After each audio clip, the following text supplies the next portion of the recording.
I need one more. Anybody else in the chamber? Nobody?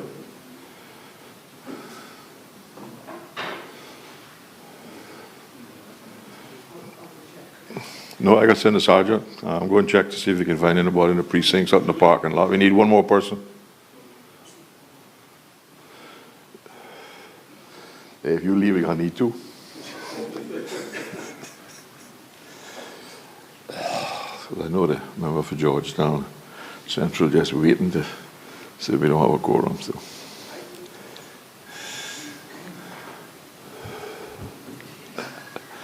Rachel, listen to me.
Good morning.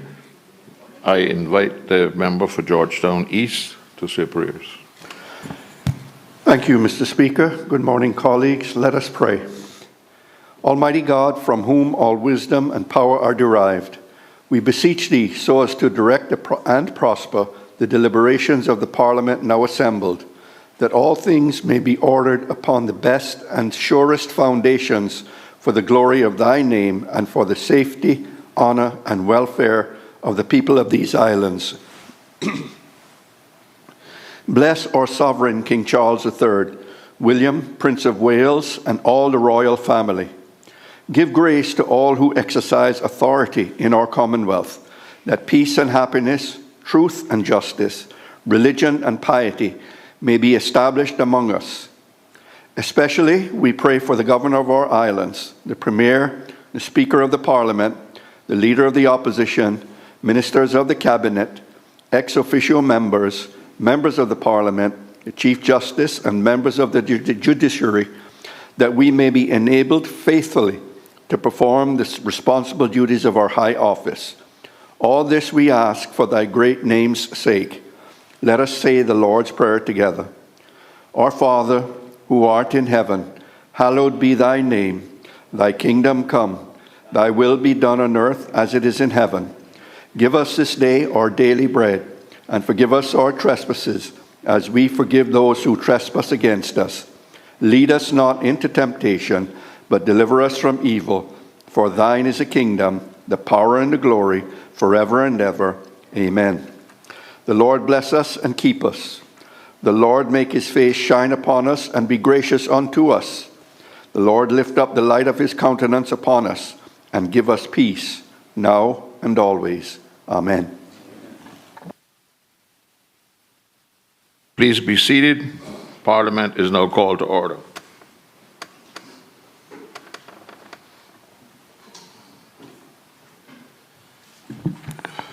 Administration of oaths or affirmations.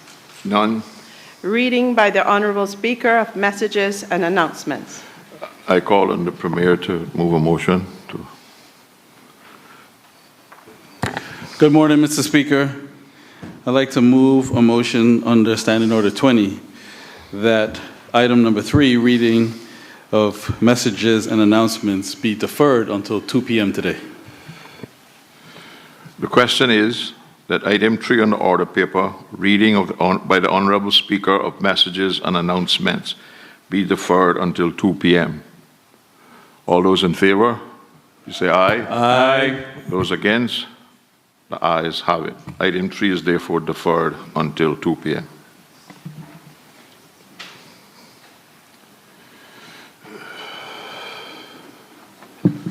Personal explanations. None.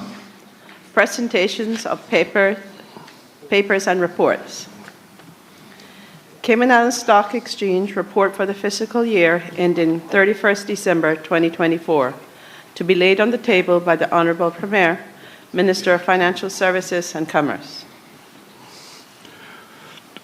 Just before I call on the Premier, I have apologies from the member for Raid Bay and from the member for Georgetown West for being absent today.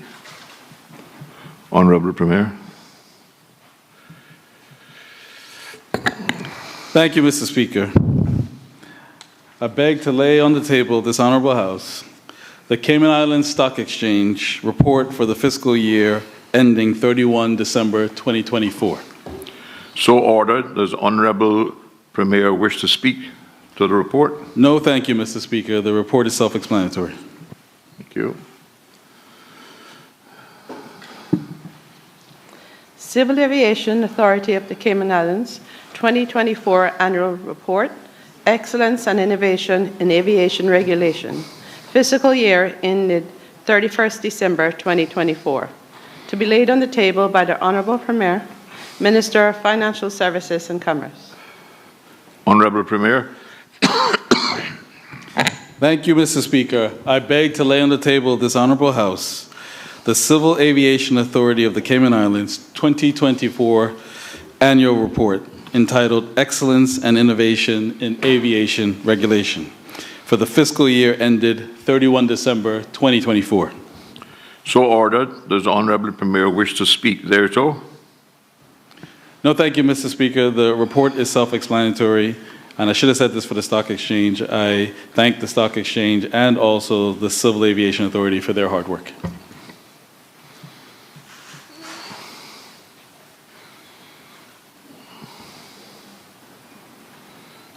Government of the Cayman Islands, Ministry of Health, Sports, Youth and Culture, formerly Ministry of Health, Environment, Youth, Sports and Culture, annual financial statements for the year ended 30th of June 2014, to be laid on the table by the Honourable Minister of Health, Environment and Sustainability.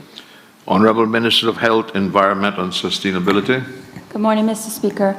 Mr. Speaker, I beg to lay on the table. Thank you. I beg to lay on the table of this Honourable House the annual financial statements for the year ended 30th of June 2024 for the Ministry of Health, Sports, Youth and Culture. So ordered. Does the Honourable Minister wish to speak thereto? Yes, Mr. Speaker. Just briefly on this and the other reports that I will be tabling right after. Mr. Speaker, I rise to table these reports from the fiscal years 2013 through 14 through 2015 through 16, and the annual reports with accompanying financial statements for the Ministry of Health for 2016 through 17 and 2018 through 19. Mr. Speaker, I also wish to advise this Honourable House on the status of the Ministry of Health's audits and annual reports for the financial years 2020 through 2024. The Ministry of Health has prepared and submitted its annual financial statements for each of these years, 2020 through 2024, to the Office of the Auditor General for audit, in accordance with the statutory deadline of the end of February following each financial year. However, Mr. Speaker, while the financial statements have been prepared and submitted for audit, their tabling is subject to the completion and formal sign-off of the audits by the Office of the Auditor General. This is a necessary prerequisite for the inclusion of the audited financial statements in the Ministry's annual reports and for their subsequent tabling in this Honourable House. The Ministry of Health, now operating as part of the Ministry of Health, Environment and Sustainability, under the Cayman Island Government's organisational structure effective 1st of July 2025, continues to treat the completion of these outstanding audits as a priority and continues to work collaboratively with the Office of the Auditor General to support the completion of the audits. The Ministry is actively engaging with the Office of the Auditor General to develop an expedited plan for the completion of the outstanding audits and is fully committed to restoring the regular cycle of annual audits and ensuring that the reporting remains current and timely moving forward. Mr. Speaker, once the audits for the years 2020 through 2024 have been completed and signed off by the Office of the Auditor General, the Ministry will then finalize and table the reports in this Honourable House. The Ministry remains steadfast in its commitment to transparency, accountability, and continued collaboration with the Office of the Auditor General. Thank you, Mr. Speaker.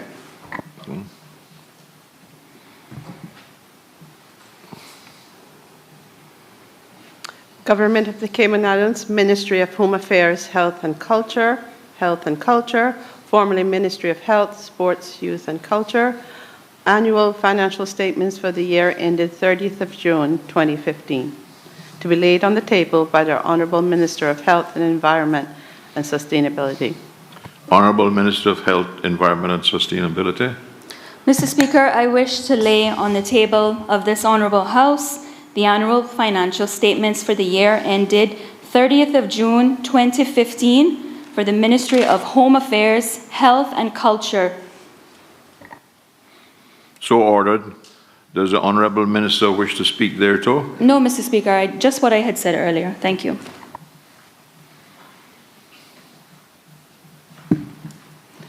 Government of the Cayman Islands, Ministry of Home Affairs, Health and Culture, formerly Ministry of Health, Sports, Youth and Culture, annual financial statements for the year ended 30th of June 2016, to be laid on the table by the Honourable Minister of Health, Environment and Sustainability.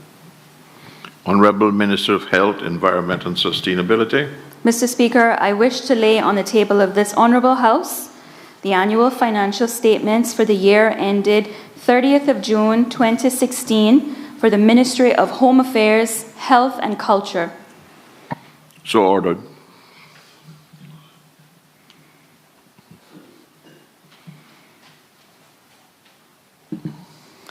Ministry of Health, Environment, Culture and Housing, 2016 to 2017 financial year, to be laid on the table by the Honourable Minister of Health, Environment and Sustainability. Honourable Minister of Health, Environment and Sustainability. Mr. Speaker, I wish to lay on the table of this Honourable House the 2016 to 2017 financial year annual report for the Ministry of Health, Environment, Culture and Housing. So ordered. Ministry of Health, Environment, Culture and Housing, Cayman Islands Government Annual Report 2018, Health and Well-being for All in the Cayman Islands, to be laid on the table by the Honourable Minister of Health, Environment and Sustainability. Honourable Minister of Health, Environment and Sustainability. Mr. Speaker, I wish to lay on the table of this Honourable House the annual report for 2018 for the Ministry of Health, Environment, Culture and Housing. Thank you. So ordered. Does the Minister wish to speak thereto? No, sir. Ministry of Health, Environment, Culture and Housing, financial year 2019, to be laid on the table by the Honourable Minister of Health, Environment and Sustainability. Honourable Minister of Health, Environment and Sustainability. Mr. Speaker, I wish to lay on the table of this Honourable House the financial report for 2019 for the Ministry of Health, Environment, Culture and Housing. And just to say that I'm happy to take them off of the Ministry's desk and lay them here in Parliament. Thank you, sir. So ordered.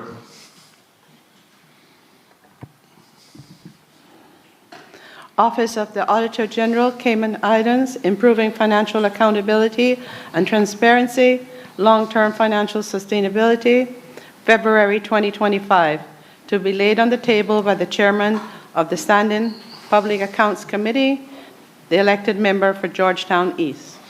Chairman of the Standing Public Accounts Committee, elected member for Georgetown East.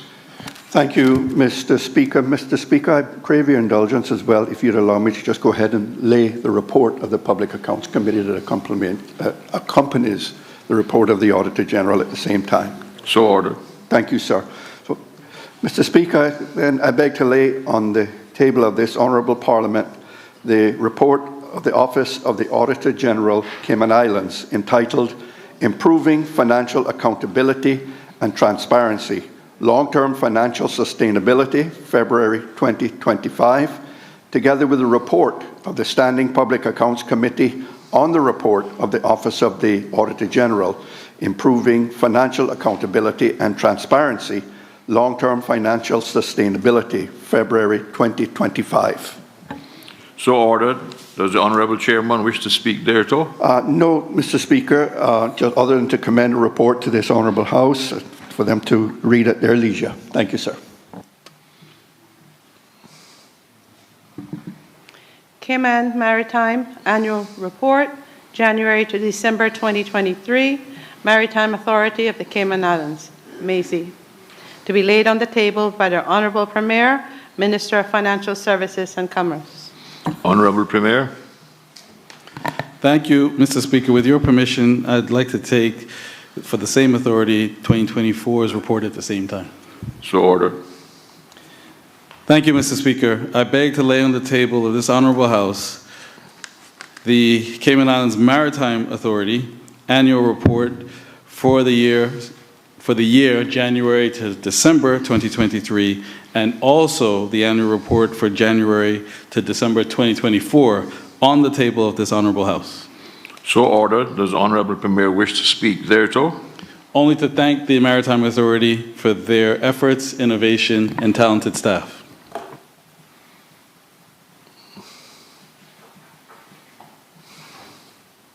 Cayman Islands Government Unaudited Quarterly Financial Report, 9-month period ended 30th of September 2025, Core Government, to be laid on the table by the Honourable Minister of Finance and Economic Development and Education and Training. The Honourable Minister of Finance, Economic Development and Education is not here. Honourable Minister of Health, Environment and Sustainability. Thank you, Mr. Speaker. Mr. Speaker, I wish to lay on the table of this Honourable House the Cayman Islands Government Unaudited Quarterly Financial Report, 9-month period, ended 30th of September 2025 for Core Government. So ordered. Does the Honourable Minister wish to speak thereto? No, Mr. Speaker. Thank you.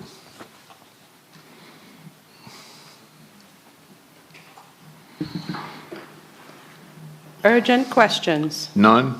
Questions to members of the government. None. Statements by members of the government. None. Presentation of petitions. None. Obituary and other ceremonial speeches. None. Raising of matters of privilege. None. Other business. None. Government business. Bills. Second readings. Continuation of debate. Immigration Transition Amendment and Validation Bill 2025. Does any honourable member wish to speak?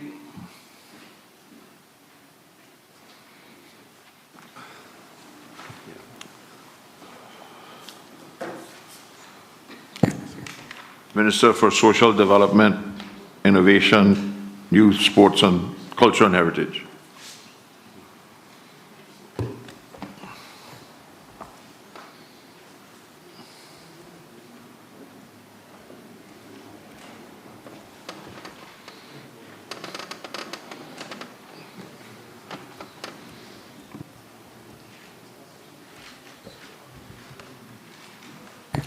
Thank you, Mr. Speaker. Mr. Speaker, I rise today in respect of this Honourable Parliament and the recognition of the protocols that guides our proceedings. I want to acknowledge all my colleagues here today who have come prepared to debate and who have already debated on a matter that has touched and touches every Caymanian household, and that is the question of immigration and its impact and its future directions. But I speak not only as a member of the government, Mr. Speaker, but as the elected member for East End, a district where Caymanian spirit runs deep, where stories of our seafaring fathers, our mothers, and our families still shape who we are. And I also speak as the minister responsible for two people-centered portfolios: social development and innovation, and youth, sports, culture, heritage. Portfolios that gives me a daily window into the hopes, challenges, and the aspirations of our people, Mr. Speaker. And my contribution here today reflects how these proposed reforms intersect with the priorities and the responsibilities of my own ministries, and how they support broader national objectives tied to people, opportunity, digital transformation, cultural identity, and public trust. And these are all priorities shared by the National Coalition for Caymanians and the Cayman Islands Government Strategic Outcomes. Mr. Speaker, during my campaign, like everyone else in this Honourable House, I've been clear. I wholeheartedly supported balanced immigration reform. At every one of my campaign meetings, it was one of the topics. And for many years, Caymanians have expressed concerns about the displacement, the competition for jobs, the rising cost of living, the fast pace of population growth. And those worries are not imagined. They are lived realities. And they deserve a responsible and meaningful legislative response, Mr. Speaker. But our approach must be thoughtful, must be practical, and it must be aimed at strengthening, not disadvantaging, the very people we are seeking to protect. But even as we confront these realities, Mr. Speaker, we must reflect honestly on our Caymanian heritage. From our ancestors to present-day Caymanians, many have traveled beyond these islands to seek opportunity, and my colleague from Bodden East mentioned that yesterday in his debate as well. They work throughout the region and the world to build better lives for their families. That kind of history, Mr. Speaker, teaches us humility. It reminds us that the issue is not immigration itself, but is how we manage it. Balanced reform means creating an immigration system that is structured, fair, and sustainable. A system that protects Caymanians while also treating those who come here to work with dignity and respect. It means building a framework that strengthens opportunity, enhances clarity, and reinforces public trust, Mr. Speaker. And there's another truth that we must say plainly if we are to speak honestly, and that is us being responsible leaders. Mr. Speaker, the reality of our modern economy is that it functions through the combined efforts of Caymanians and those who join us to work in various essential sectors.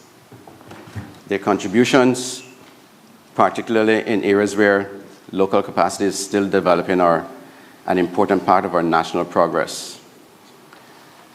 From the frontline workers who care for our elderly and children, to the specialized professionals we urgently need, like doctors, nurses, social workers, teachers, cybersecurity analysts, engineers, and technologists. They are an important part of the Caymanian story. And this is not about us versus them, Mr. Speaker.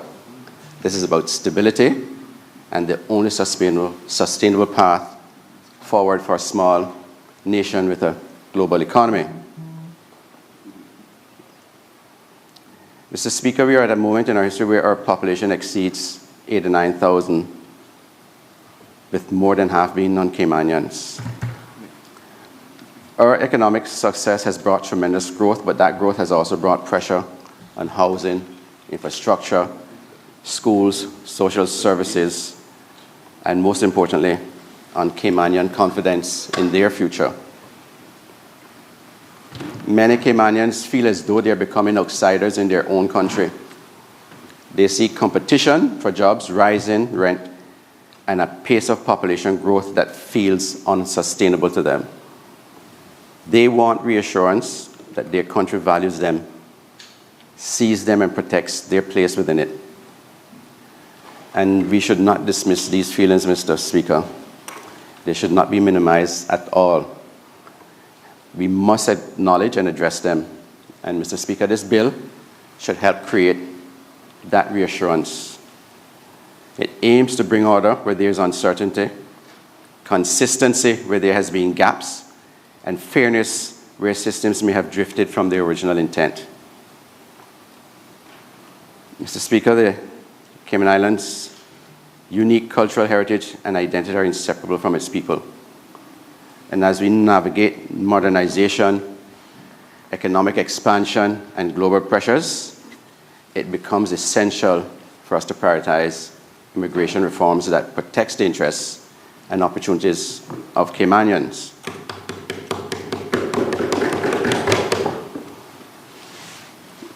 Across the islands, Caymanians have voiced concerns that the current immigration system, as it has evolved over the last 2 decades, has sometimes left them feeling, again, displaced or overlooked, and that the influx of foreign workers, while important to our economy, has at times created real competition for jobs, housing, and essential resources. And this has threatened the very fabric of Caymanian society. Therefore, Mr. Speaker, balanced immigration reform must ensure fair opportunities for Caymanians by strengthening pathways to employment through job training, apprenticeship, and incentives for businesses to hire local talent. But we must also manage population growth responsibly so that the influx of new residents does not surpass the capacity of our society to integrate them sustainably and preserving our cultural identity. Mr. Speaker, it must protect Caymanian culture by ensuring newcomers learn about our history, our values and traditions, and by supporting local arts, heritage, and cultural initiatives. These reforms must streamline immigration processes through reduced bureaucracy, clear communication, and improved transparency. And the benefits of strategic reform are clear. It preserves the Caymanian identity and the culture and our heritage. The economic growth benefits Caymanians, and it does not burden them. Stronger social cohesion among all who call these islands home. Environmental sustainability as population growth must align with the carrying capacity of our islands. And the primary stakeholders in this process, Mr. Speaker, remain the Caymanian people. Then there's the business owners, who should be the foremost beneficiaries, as well as employers and residents who come here seeking opportunity and who share responsibility to respect and integrate into Caymanian culture. And by prioritizing balanced immigration reforms, the Cayman Islands can ensure its unique identity is preserved while promoting sustainable economic growth, social cohesion, and long-term national stability. This legislation also strengthens the confirmation process for the Caymanian as of right, as it ensures stronger mechanism for job advertisement and local recruitment, and introduces greater accountability through annual declarations for specific facilities. It sets clear expectations for financial responsibility and compliance, and it tightens provisions around marriages of convenience and the continuation of RERCs involving Caymanian children.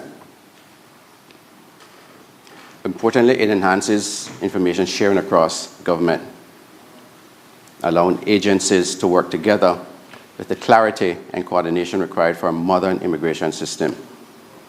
And Mr. Speaker, might I add also that there are aspects of any immigration reform that must be monitored closely. Balance is not achieved by a single bill. It's achieved over time through ongoing refinement, data analysis, public input, and careful review of any unintended consequences. And that is not a criticism, Mr. Speaker. That is responsible governance. We must work together to ensure every one of these reforms has a singular purpose: to ensure Caymanians can fully participate in their own economy and society.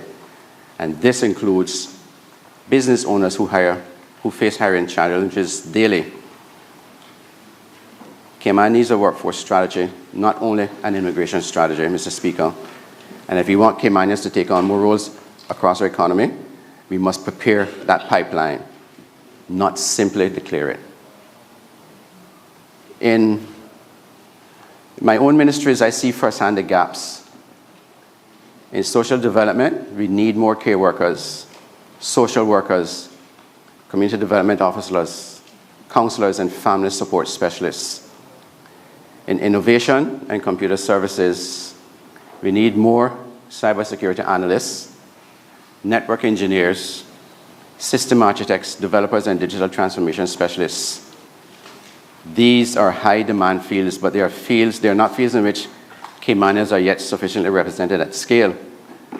And if we want Caymanians in these roles, then, Mr. Speaker, then government must align scholarships with national workforce needs, support readiness pathways, provide apprenticeships and mentorships, strengthen technical and vocational education, build long-term workforce planning frameworks, and make family life affordable enough that the Caymanian population can grow in a sustainable way. And we cannot speak about population imbalance without speaking about housing. We cannot speak about Caymanian workforce participation without speaking about childcare costs. We cannot speak about Caymanian upward mobility without speaking about professional development. These are all realities, and we need to confront these on a much broader term. So, Mr. Speaker, immigration reform is not just about controls. It's about capacity building for Caymanians, and that is, again, responsible, forward-looking governance, and that is aligned with the government's broad outcomes of strong families, accessible opportunities, and economic stability and national resilience. Mr. Speaker, as the Minister of Social Development, I have particular interest in ensuring our legislation protects Caymanian children. The amendment related to RERC, which is the Residency and Employment Rights Certificate, that continuation, child support, and parental responsibility are very, very essential. They also create clear expectations for non-Caymanian parents with Caymanian children, excuse me, ensuring that financial responsibility is upheld, that care obligations are met, and that the child's well-being remain paramount, thus strengthening accountability and ensuring that immigration privileges are not granted at the expense of a child's well-being. This respects a simple yet profound principle. Our laws must safeguard the most vulnerable amongst us. And, Mr. Speaker, as the Minister for Innovation and E-Government and Computer Services, I also want to highlight the important role that modern technology and cross-government collaboration will play in strengthening the immigration framework we are debating here today. Our ministry, together with the Department of E-Government, has been closely working with the Ministry of Caymanian Employment and Immigration and with work to ensure that the immigration reform is supported by the right digital infrastructure. A modern immigration system cannot function effectively without secure identity solutions, reliable data, and efficient pathways for verification.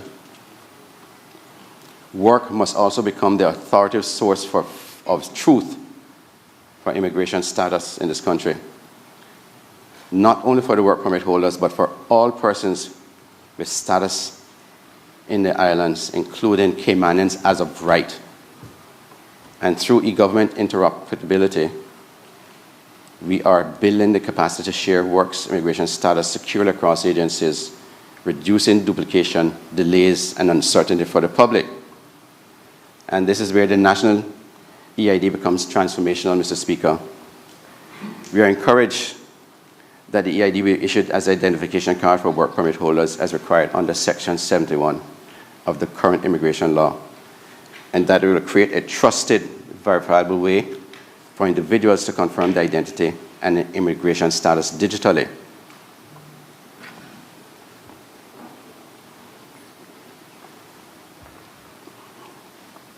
The EID will allow people to display and prove their immigration status instantly, allow them to access services using authenticated, secure digital credentials, verifying personal information without physical documents, using verified digital signatures for official transactions.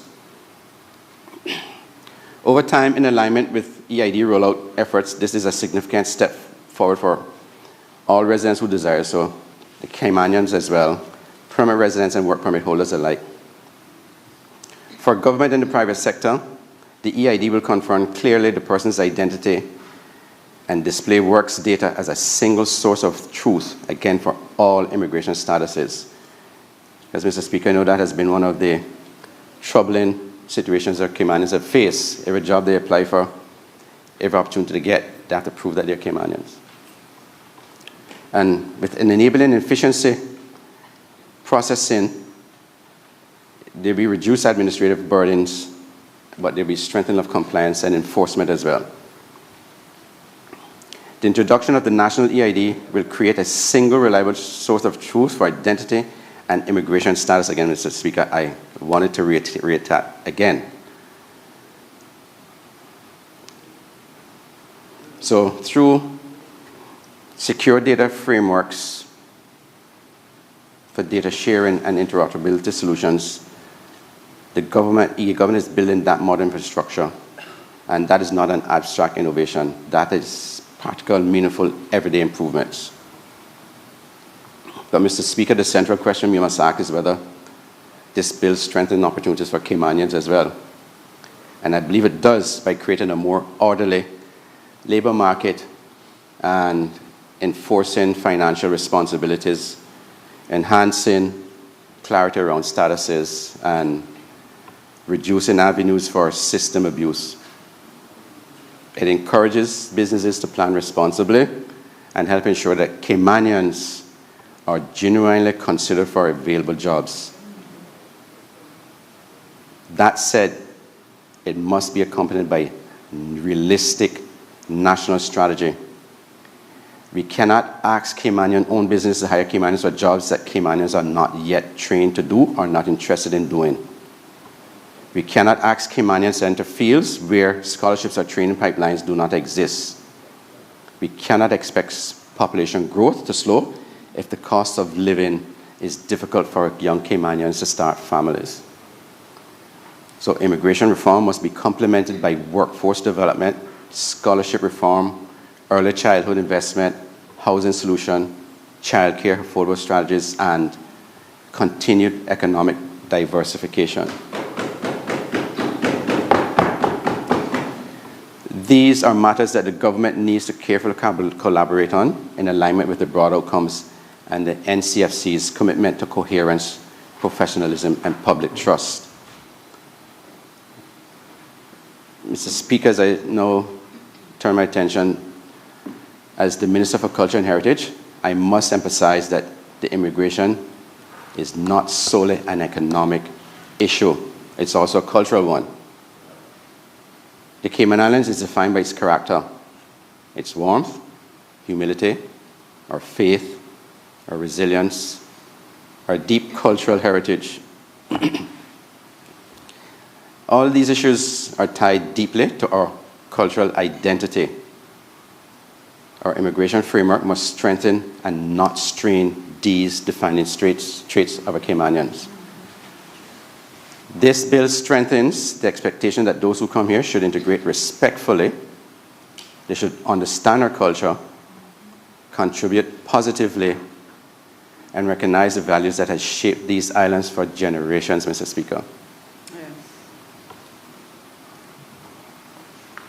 Again, Mr. Speaker, the purpose of this bill is to affirm fairness within our immigration framework by ensuring Caymanians have meaningful access to opportunities in their own country.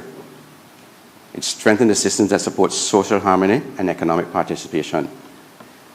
It ensures that those who come to work among us can do so within a structure that is transparent, respectful, and aligned with our national priorities, and in doing so, it enhances dignity and reinforces the Caymanian social fabric. Furthermore, Mr. Speaker, this legislation seeks to bring coherence, clarity, and accountability to our immigration system. It addresses national, long-standing issues of inconsistency, supports responsible population management, and sets clearer expectations for compliance. Again, this is about ensuring that Caymanians are protected, that our cultural identity remains intact, and that our economy grows in a way that is manageable, transparent, and stable. And as we discuss balance, we must mention that when a person is legitimately married to a Caymanian and has the residence employment rights certificate, if they're not given priority to work, it's the Caymanian spouses who suffer.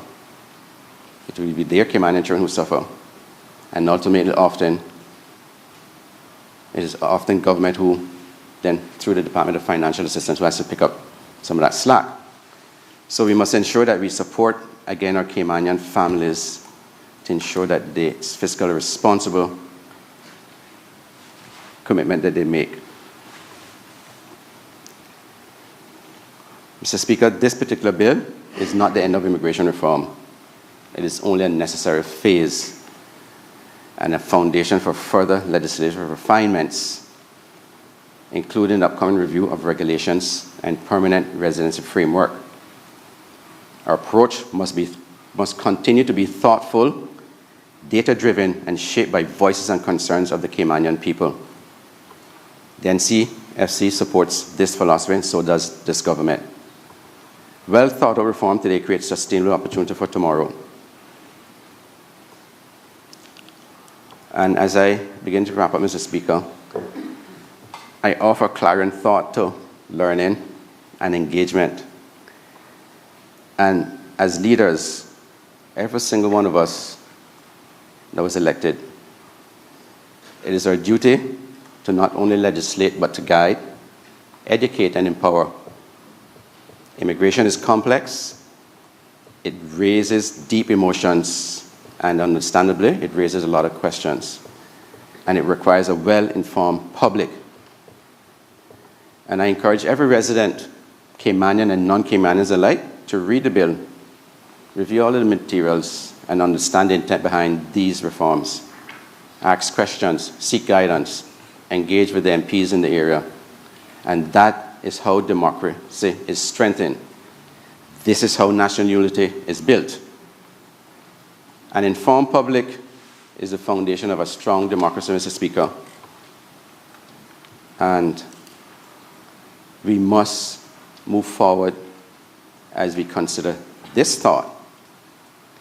If we are able to secure a sustainable future, we must design institutions and systems that honor the journey that brought us here, strengthen the stability we need today, and intentionally shape a tomorrow in which every Caymanian and Caymanian business can thrive. That is the essence of responsible governance, and it is the commitment that guides both the NCFC's and this government work as we build a more resilient and equitable confidence in the Cayman Islands. Mr. Speaker, this bill must support the vision by strengthening fairness, advancing clarity, and ensuring accountability. And as we chart the way forward, we must remain steadfast in our duty to preserve a Cayman where Caymanians can continue to prosper socially, culturally, and economically. Thank you, Mr. Speaker.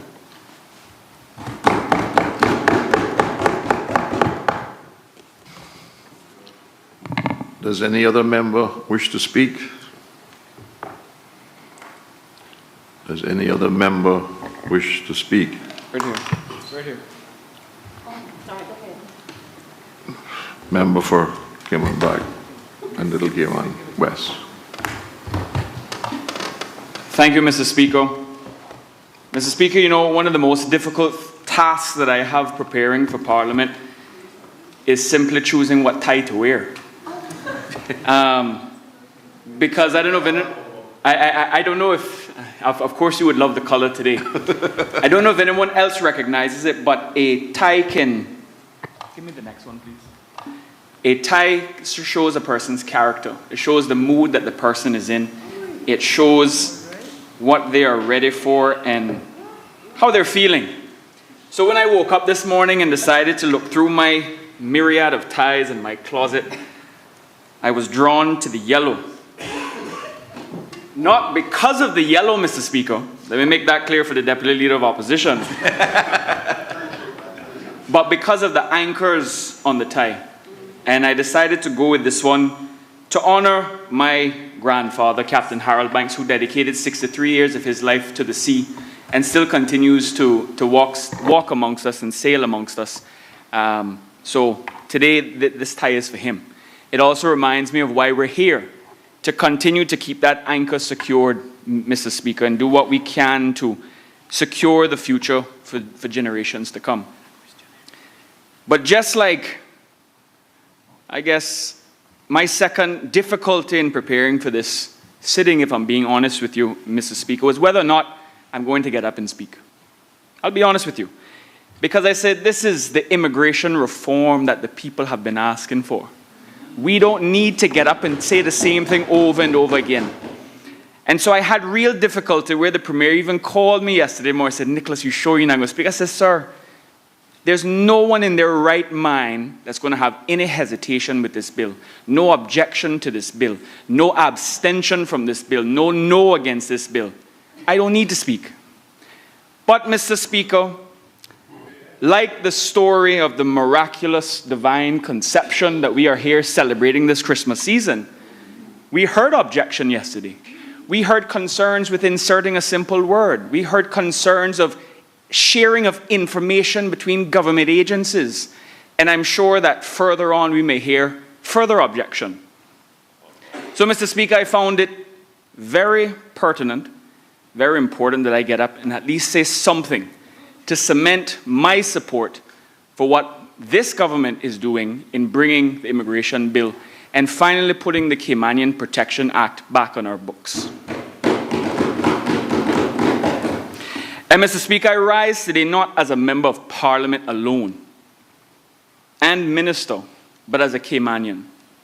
A Caymanian father, a Caymanian whose roots in these islands run deep. I speak today with conviction because the decisions that we make here in this House will impact not only today's Caymanians, but those not yet born. Every generation of Caymanians before us has faced its defining test. A moment where they had to choose whether they would stand still or stand up. A moment when they would recognize that the spile line in the stern of the boat and the boat is sinking and they plug it, or they sink or swim. And this is that moment for us. Mr. Speaker, as a young child, another reason, well, why this tie is brought back memories to me. As a young child, I went on a fishing trip with my uncle. And I was tasked with ensuring the boat was prepared for launch when we were going down the ramp. He said, Nickolas, everything ready? I said, yeah, come on. And of course, as soon as the boat touched the water, as soon as he got out the truck to help me out, realized that the spile wasn't put into the boat. We lost all but 2 of our corned beef and tuna sandwiches that day. So we have an opportunity now to recognize that the spile is not in our boat. That all but 2 of our corned beef sandwiches are done and gone. What are we going to do about it? This is that moment. Do we watch the water continue to flow in faster that we can bail out? Or are we going to plug the hole with the spile? That decision is ours. You see, Mr. Speaker, immigration policy is not just paperwork. It is not process. It is the gatekeeper of national identity, national opportunity, and national sustainability. And for too long, that gate has been unmanaged, Mr. Speaker. It has been inconsistent and misaligned with the needs of our people. But we are here to correct that. And before I speak on the bill itself, Mr. Speaker, I must acknowledge something very important.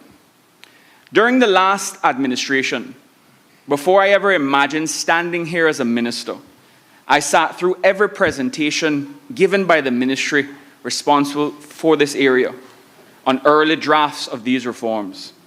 I watched the proposals evolve. I watched the ministers and members of that government discuss and debate and decide on a way forward. I watched civil servants, many of whom are here today, the Chief Officer, Mr. Wesley Howell, the Deputy Chief Officer, Ms. Danielle Roberts, a Deputy Chief Officer in that ministry who is now a Deputy Chief Officer in my ministry, Ms. Debbie Ann Whitaker, Ms. Rolna DaCosta, who is not related to me, but she's good people.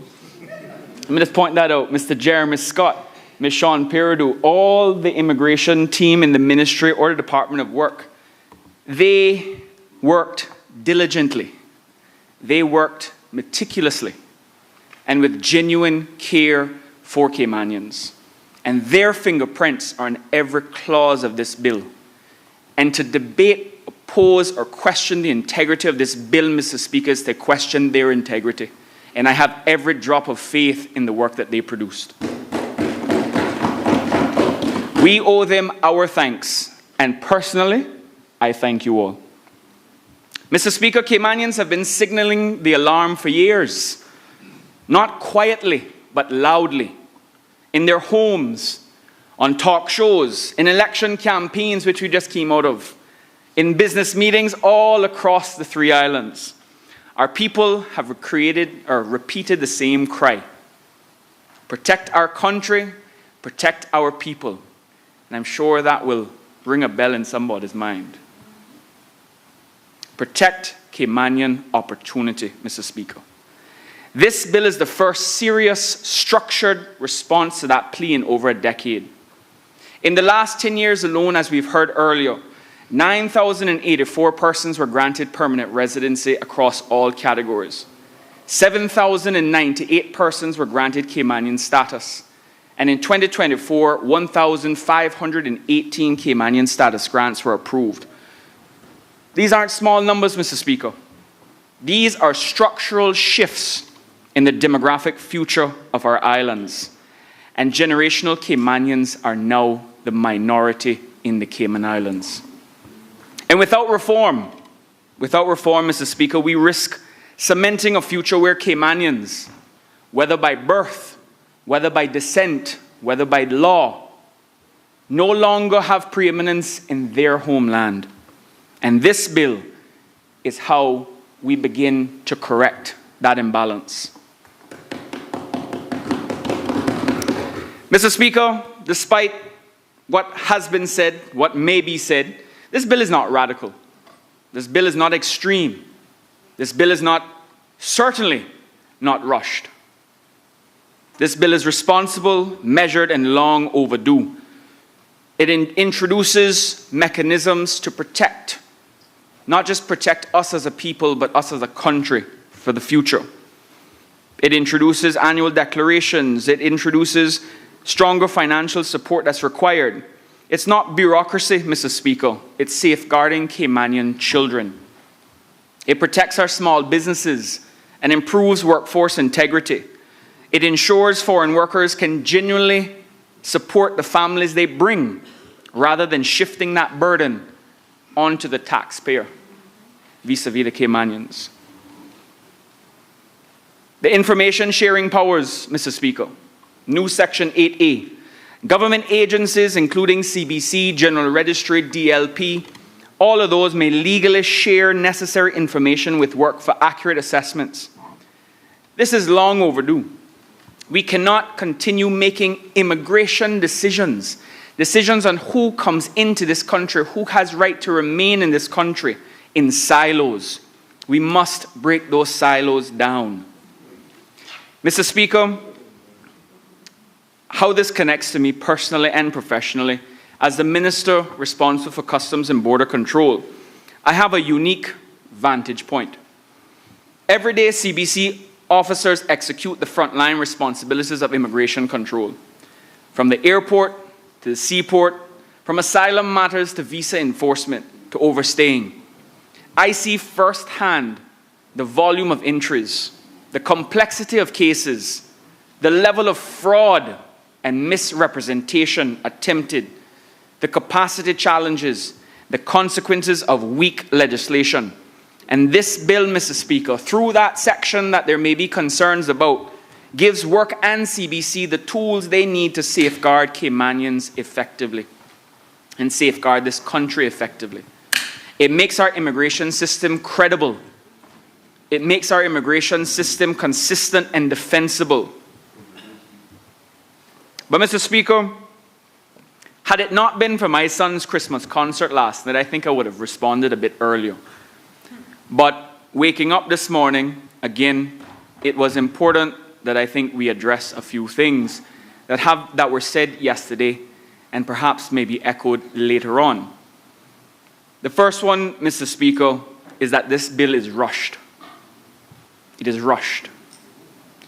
In September 2023, Mr. Speaker, several billboards were erected across this country. They said in bold letters, "Immigration reform now. Protect our country. Protect our people."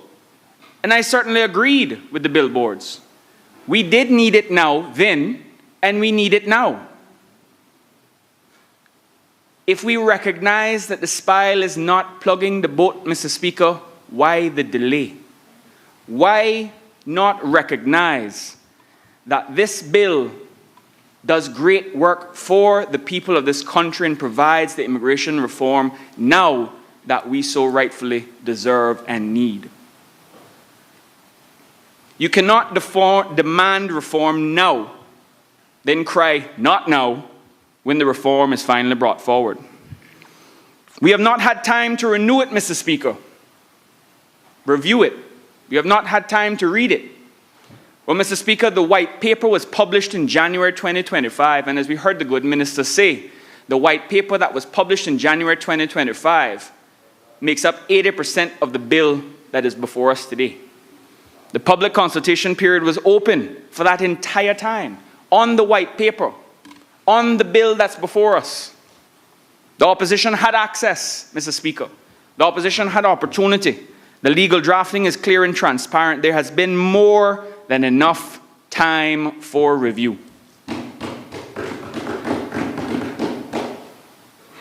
And again, I touched on it, Mr. Speaker, the access of information and discomfort with sharing information across government agencies. But Mr. Speaker, we cannot celebrate breaking down silos in every other area of government, whether it be education, whether it be procurement, whether it be health, child safeguarding, necessary areas, and then insist on silos in immigration. Mr. Speaker, we can't do that. The very system that defines who can live and who can work in this country. If CBC has information relevant to an immigration application, if the General Registry, if the Department of Labour and Pensions and Work cannot legally access that information, then we aren't protecting Caymanians, Mr. Speaker. We are handicapping ourselves. Section 8A in the bill solves that. This is good governance. This is modern governance. And this is necessary governance. If we do nothing, Mr. Speaker, Caymanians will continue to be displaced economically. Status acquisition will continue without adequate safeguards. Job hopping will continue to destabilize our workforce, and dependents will continue to arrive without the financial means to support them. CBC, work, and other agencies will remain siloed and ineffective. Caymanians will become a shrinking percentage of the country their ancestors built. The cost of inaction, Mr. Speaker, as I said during the budget debate, is not measured in the process, is not measured in the amount of applications. It is not measured in this instance in dollars. The cost of inaction is measured in identity, in opportunity for future generations of this country. And let me be clear, Mr. Speaker.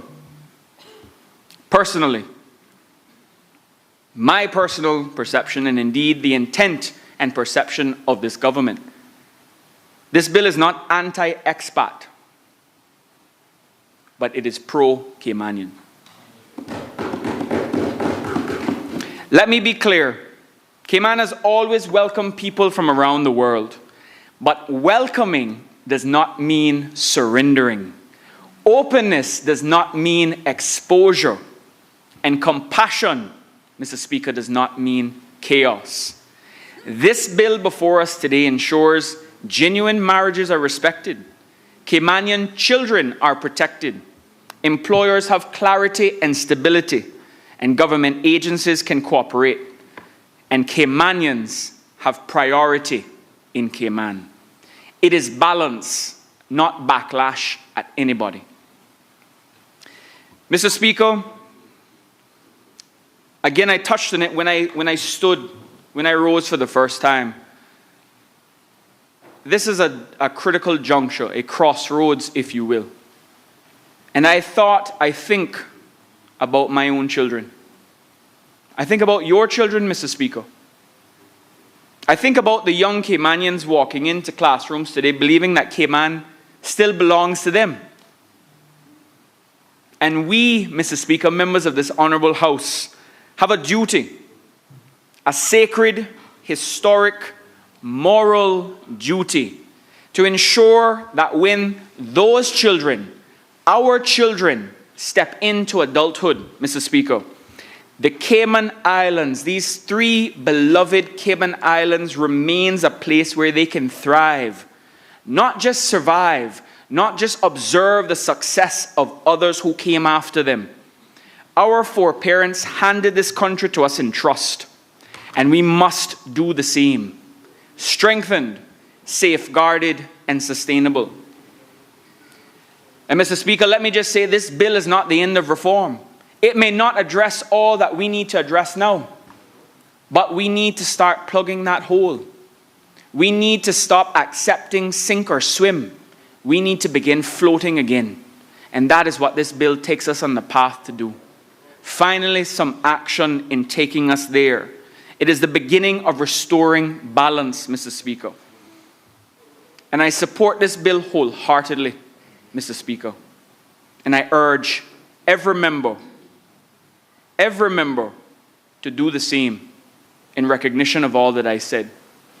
For our people, for our culture, for our future, for our children's future, and for these beloved Cayman Islands. Thank you, Mr. Speaker.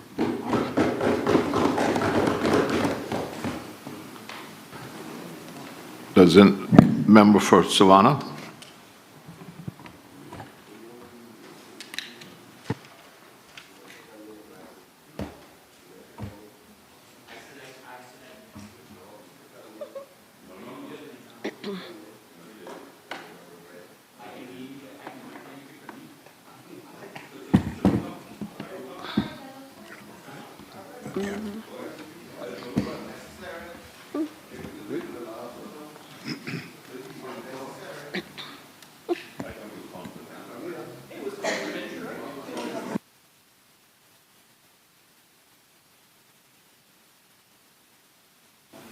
Mr. Speaker, thank you, sir.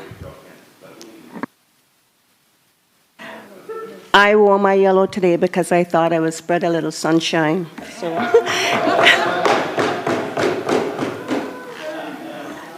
Yes.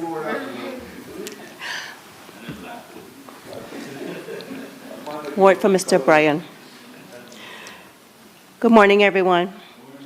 Mr. Speaker, I rise to offer my contribution to this government motion number 4, 2025-2026. Mr. Speaker, I stand before you today not just as a proud generational Caymanian, but as a proud elected member of this honourable Parliament who has witnessed firsthand the struggles and frustrations that so many of us face when it comes to the issue of immigration.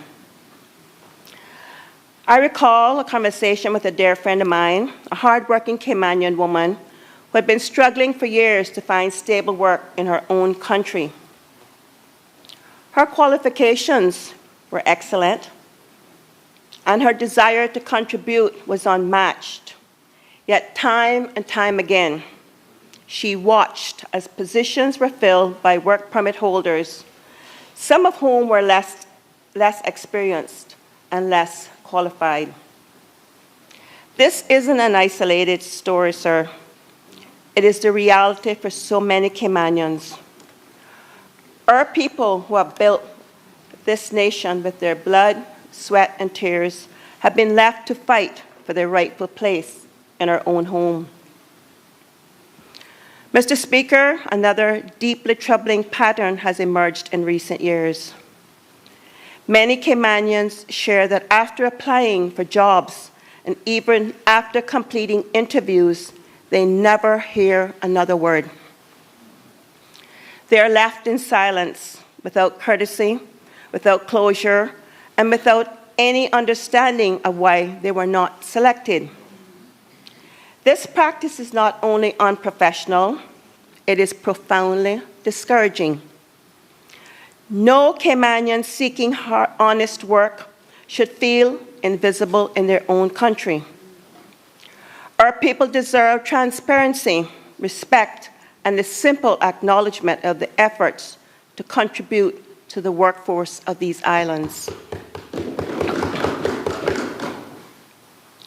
Mr. Speaker, I speak today with deep pride in the legacy of the family from which I come from. I'm descended from a long line of nation builders, men whose hands quite literally shaped these islands. My father and uncles were among those who cut and built our roads, cleared the land, built our playgrounds, and paved the parks that generations of Caymanians have enjoyed. Their work formed the foundation upon which modern Cayman Islands. It is because of their labor and the labor of so many like them that those who have come to our shores now find a prosperous community to call home. Today, Mr. Speaker, we find ourselves on the verge of something historic. The Immigration Transition Amendment and Validation Bill 2025 represents not just a reform, but a reset. A landmark moment in our national journey. For years, we've heard calls for change, but the political will and the courage to act have been in short supply. This bill is the beginning of the solution, and it is about time. It is past time we stand up for Caymanians and give them the opportunity to succeed and thrive in the country they call home. As someone who comes from a community that has felt the weight of this issue, where young Caymanians can't get a foot in the door, where families are frustrated by the lack of opportunities, and our infrastructure is buckling under the pressure of unmanaged population growth, I can speak with a deep understanding of what this bill means for us. It's not just a matter of policy, it's a matter of our people's lives. Mr. Speaker, we've arrived at this point because for far too long we've allowed our immigration system to be reactive instead of proactive. For years, we've been living with the consequences of unchecked population growth. I remember when our roads were quieter, our healthcare system was more manageable, and our schools were not overcrowded. But today, the reality is that our infrastructure is stretched beyond its limits. The pressure on our environment, our resources, and even our sense of community is too great to ignore.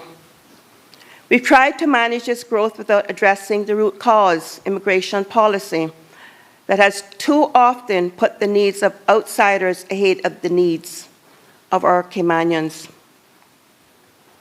The cost of inaction is clear, Mr. Speaker. If we do nothing, we risk losing the very essence of what makes the Cayman Islands special. Our culture, our economy, and our social cohesion are at stake. We can't afford to let this issue fester any longer. If we continue down the current path, we'll see more of our young people struggling to find meaningful work, more of our communities feeling divided, and more of our resources drained. It's just not the economy that will suffer. Our national identity and the future of Cayman will be jeopardized because our young university-educated Caymanians will remain away from these islands, putting their skills and energy into someone else's country. But this is where the reform comes in. This is where the bill can make all the difference. The moral imperative of this reform is simple. Caymanians must come first. This is not a radical position. It's the right thing to do. Our immigration system has been out of balance for too long, and this bill is designed to correct that balance. We're making sure that Caymanians are given the first opportunity to fill jobs, advance their careers, and contribute to our society. And that doesn't mean we shut the door to newcomers.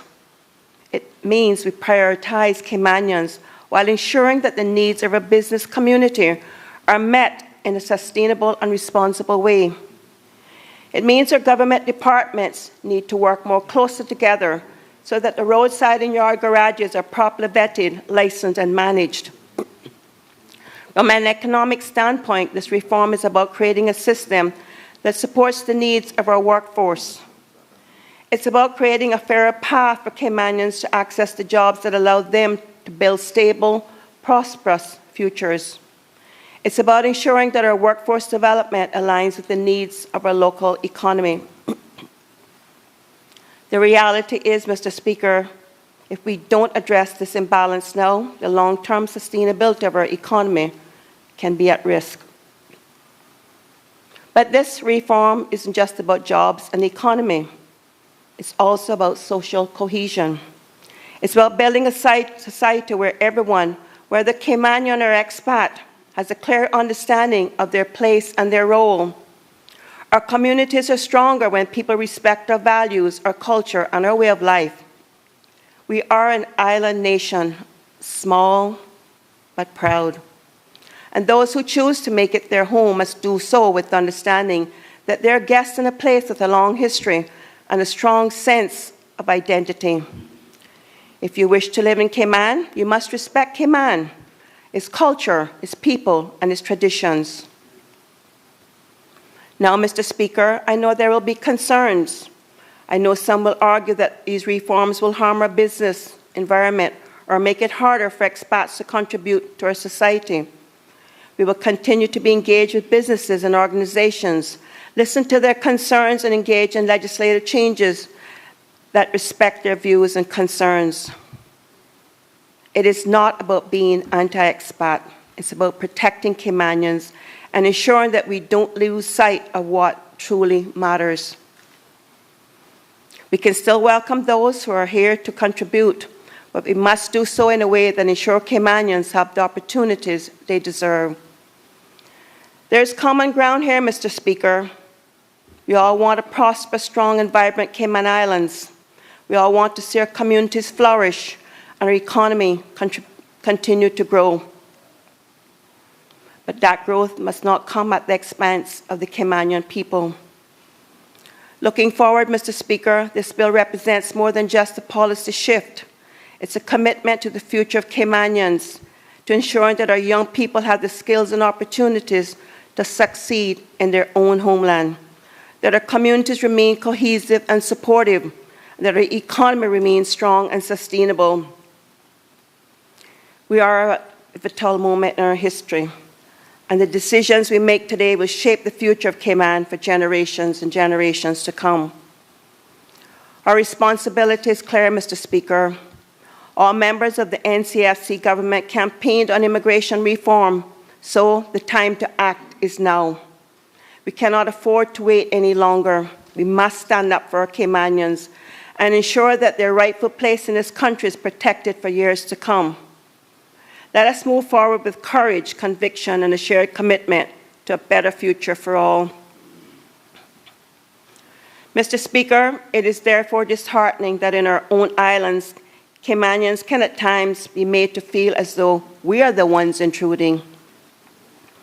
This sentiment is not only misplaced, it undermines the very fabric of our identity. Even more troubling is the notion that a born generational Caymanian might ever be asked to prove that he is Caymanian. Such a request is both unreasonable and profoundly disrespectful, particularly when directed at those whose roots run deep into the bedrock of these islands. Mr. Speaker, as I close my remarks on this immigration transition amendment and validation, it is a sad indictment on legislators that we're still listening to disheartening stories heard from our very own Caymanians who share their stories about them having to train foreign workers who are brought in for a particular role that a Caymanian could have been hired to do. Mr. Speaker, I was born and raised in this country and came from the days when we had to be constantly swatting mosquitoes. We had no foreign workers to do what we are now inviting foreign workers to do. I am encouraging all entities and all employers to ensure that every Caymanian is given the first opportunity at employment and advancement in these islands. Mr. Speaker, as far as my voice can reach across these islands, I say to every Caymanian seeking employment, stand confidently in your abilities and in your skills. You are worthy. You deserve a fair and genuine opportunity, not as a favor, but as your rightful place in the land of your birth. Never feel discouraged or diminished. You've earned the right to compete, to advance, and to succeed in your own country. Mr. Speaker, I wish once more to extend my sincere congratulations to Minister Miles for the bold and commendable strides he has made within his first 8 months as an elected minister. His work reflects conviction, discipline, and vision. I also acknowledge the dedication of his capable staff, whose commitment has carried this initiative to its present stage. As the Christmas season approaches, I offer them all my warmest wishes for a peaceful and restorative holiday. Mr. Speaker, these reflections bring me to a difficult but necessary truth. It is because of the sacrifices of Caymanian families that instances of disrespect toward our people are so painful to witness. We have seen occasions where foreign workers arrive in senior positions, including banking and other high-level roles, have treated Caymanian workers dismissively. Such conduct ignores a simple reality when they arrive. They stepped into a Cayman already built, preserved, and elevated by the labor of our people. Anyone who is welcome to make their home in another man's land carries a responsibility to honor that history and to respect the rights and cultural boundaries of those who built it. For these reasons, Mr. Speaker, it is essential that who choose Cayman as their home understand the values and traditions that define us. Respect for our laws, our culture, and our way of life must never be compromised.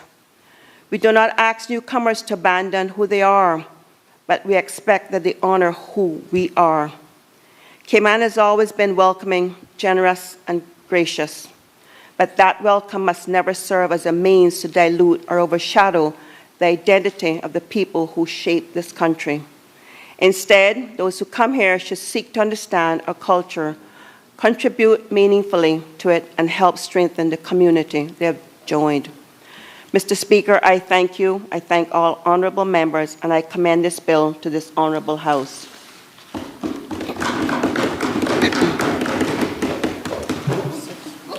Does any other member wish to speak? Does any other member wish to speak? Minister of Planning.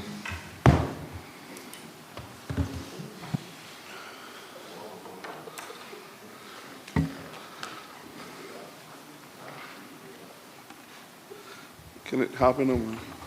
You're the last man on the list now. Yeah?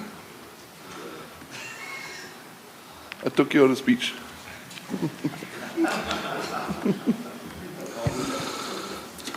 Mr. Speaker, I rise today to speak in strong support of the Immigration Transition Amendment Validation Bill 2025. A bill that goes to the heart of who we are as people and how we grow as a nation and how we safeguard our opportunities for Caymanians today and for the generation to come. Mr. Speaker, as I sat here yesterday and listened to pretty much everybody's speech, I can almost say everybody is in agreement that something has to be done. Everybody is in agreement, even to the public outside, everywhere you go, are happy to know that this immigration amendment bill is here. Happy to know that a government has taken it forward. Happy to know that something is being done. Mr. Speaker, I want to start off and thanking the member that was there before too, for when he brought the first white paper from the previous government, starting this. And I guess I would say it was just time that ran out, as he always loved to say, some water, some reap. And a couple of times now he's just been watering, he hasn't been reaping. But he's been setting some of the milestones at least. Mr. Speaker, more than 650 Caymanians applied for this year. Nice program.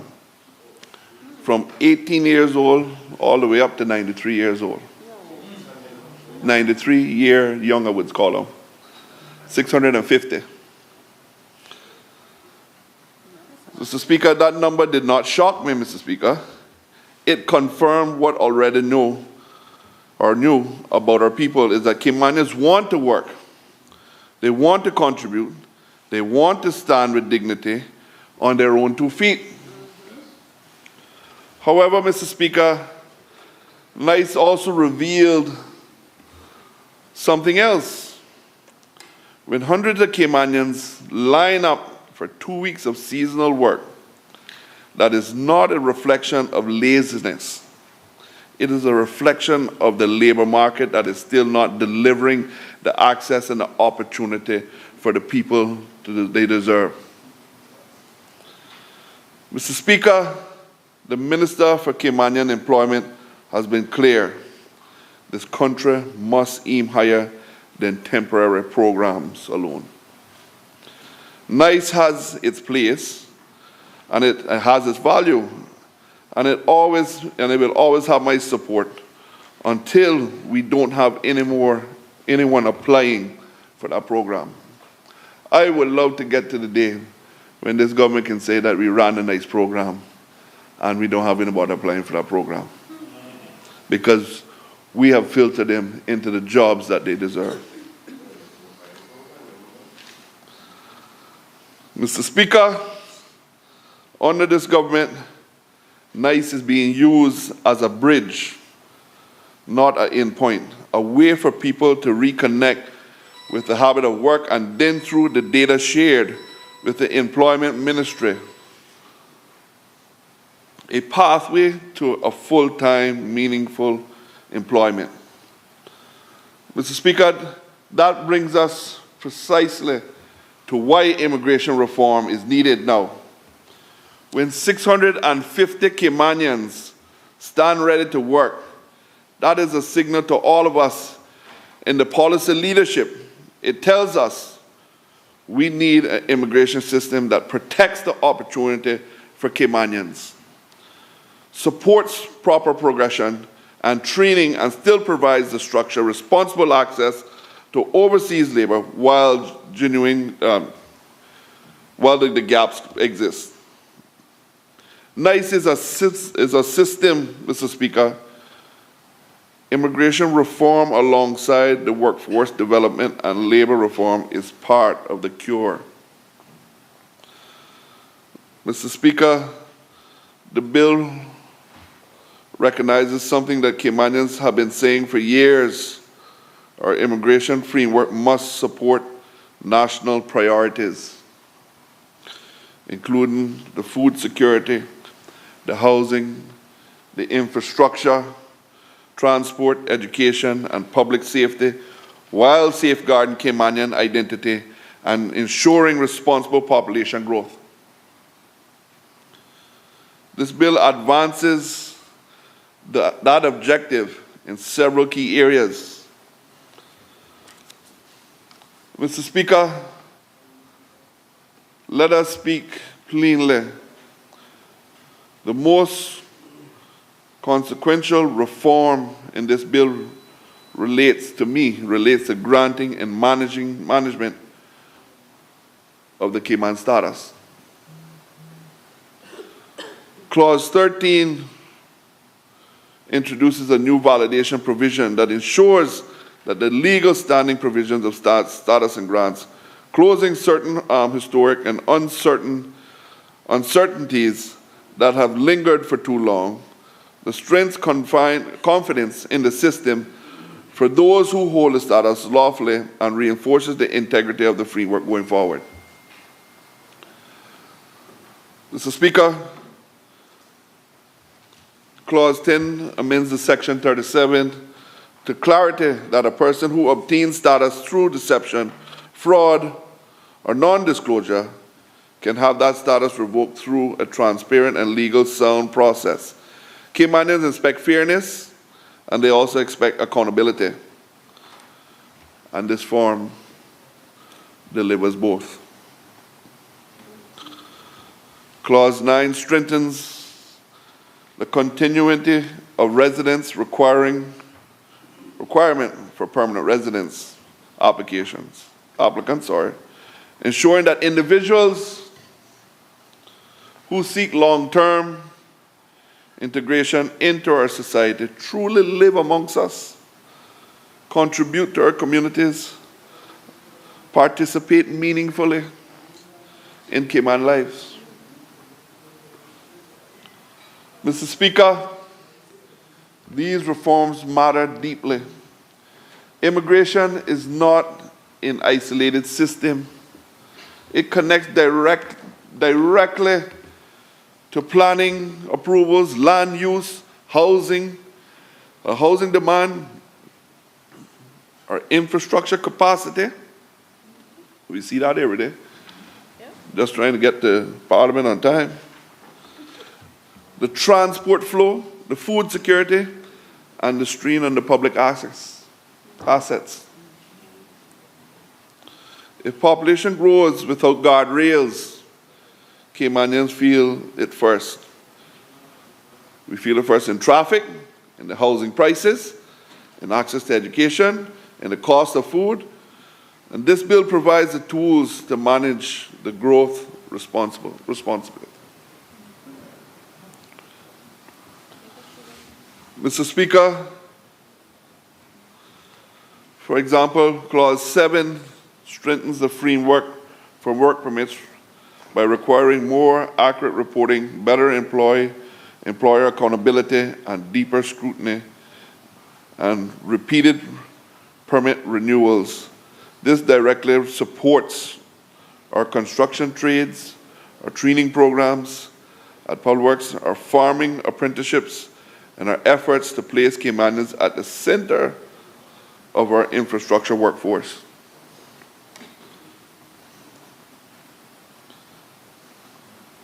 Mr. Speaker, in agriculture, the connection could not be clearer.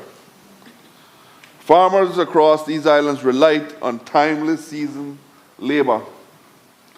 They need clarity, they need predictability, they need a system that supports local food production, especially under the National Food Security and the Food Nutrition Security Policy. This bill strengthens the transparency, improves the processing mechanism, and ensures that access to labor, where truly requires, is managed in a way that aligns the national priorities that help Caymanians, farmers, not hinder to them. In housing, Mr. Speaker, the bill matters just as much. A stable, predictable immigration framework strengthens our ability to to build homes that Caymanians can actually afford. That is the connection, Mr. Speaker, and the significance in the infrastructure and transport. This bill strengthens the labor framework needed for major national projects, and including the runway extension. The new arterial road expansion and the public transport upgrades. Responsible access to labor ensures that these projects stay on schedule, and stronger enforcement ensures that Caymanians are not displaced from jobs they can do and want to do. These reforms strike the right balance and openness where necessary, protecting where required, and accountability everywhere. Mr. Speaker, to illustrate how these reforms support our people, allow me to just go back to the nice again. Just one more. Not the program itself, but rather the insight it gave us. Hundreds of Caymanians across every age group stepped forward, ready to work. That tells us that Caymanians are available. It tells us that Caymanians are willing. And it tells us that Caymanians are still being overlooked in the areas they could have and should be participating in. Immigration reform addresses that gap. It strengthens monitoring, it improves the data accuracy, and it increases the enforcement where necessary. It supports the labor market conditions that prioritize Caymanians first while ensuring foreign workers are treated fairly and in accordance with the law. This is how we grow responsible. This is how we protect our people. This is how we sustain our economy in a way that preserves the Cayman we know and love. Mr. Speaker, as I close, I want to return to the people who sit at the heart of this debate, to the nice workers. In the 60s, Mr. Speaker, the nice workers willing to clear bush, clean roads, to support his family, to the young apprentices at Public Works, learning to lay blocks, electrical work, plumbing work, and also going on now to start where solar is something that we need to look into, because we see that as the next market that we want to get Caymanians in. Mr. Speaker, I think just about everybody probably campaigned on immigration reform. Mr. Speaker, I remember standing up on the stage and throwing the papers off the stage because telling the people how much we needed to have this done. We had to get this done. Every single person wanted it. Mr. Speaker, this bill, I'm pretty sure, will be supported by every single person in this House. Now, some may play politics with it, but I'm pretty sure at the end of the day, we have seen it out there. 80% of this bill is almost the same identical bill that was there before. So some of them that's on this side was there from the crafting of it. Some of us are still on this side, and we're still going with the crafting of it. That's different captains, different ships, different ports. That's all. But we're still going in the right direction.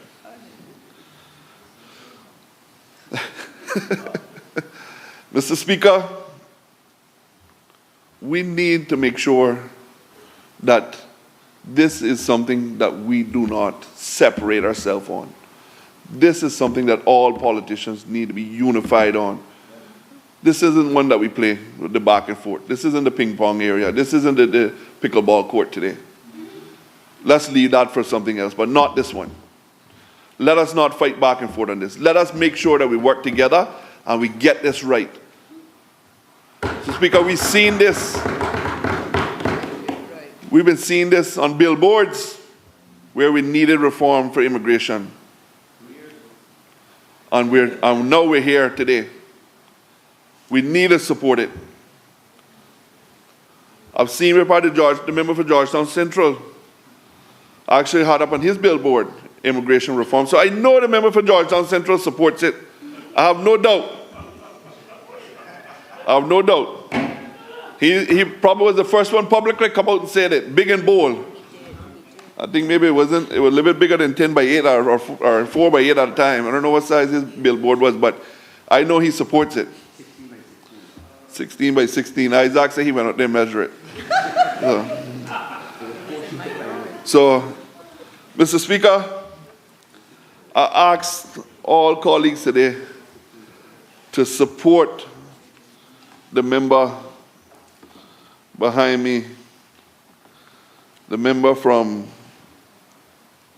Prospect. The member has come in for Cayman employment and hit the ground running. He meant, and he says, he could have went back like most politicians do sometime and restarted the whole thing over. But he said, you know what? I'm going to walk with it. I want to see it in. We want to get to that end point. So he picked up where we left off and continued to roll it, and here we are today. Yes, sir. I'll put in some good plugs for you. Put in some good plugs. I made sure that the people know that you fully support it.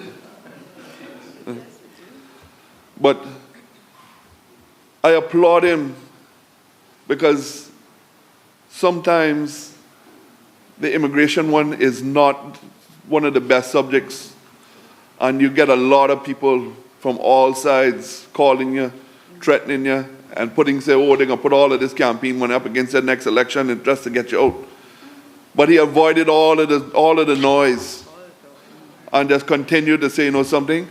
I know the focus, I know the mandate that I want. The government gave me the mandate, and I am going to pick up and continue this because I want to see it delivered. Because he realizes that if we continue to push it down another couple of months, how much more people can enter the gates. And yes, everybody deserves to enter the gates of heaven, but not this one. Not this one. This one is special. This one is very special. So Speaker, I applaud the member for all of the hard work. I applaud the government for taking the stands, because I know it's not an easy road. I know the hard work that the team has done behind the scenes of this. God knows that the chief officer alone and his team, as you can see, he brought the whole team here today, so you know he means business. Of all the hard work that they have been doing, and all of the work that they do behind the scenes, and finally to actually get to see the reform of this immigration bill in the direction. I know that they are happy to be here today. They are very happy. But only that, because a lot of this work may make some of their lives a lot lighter, a lot happier.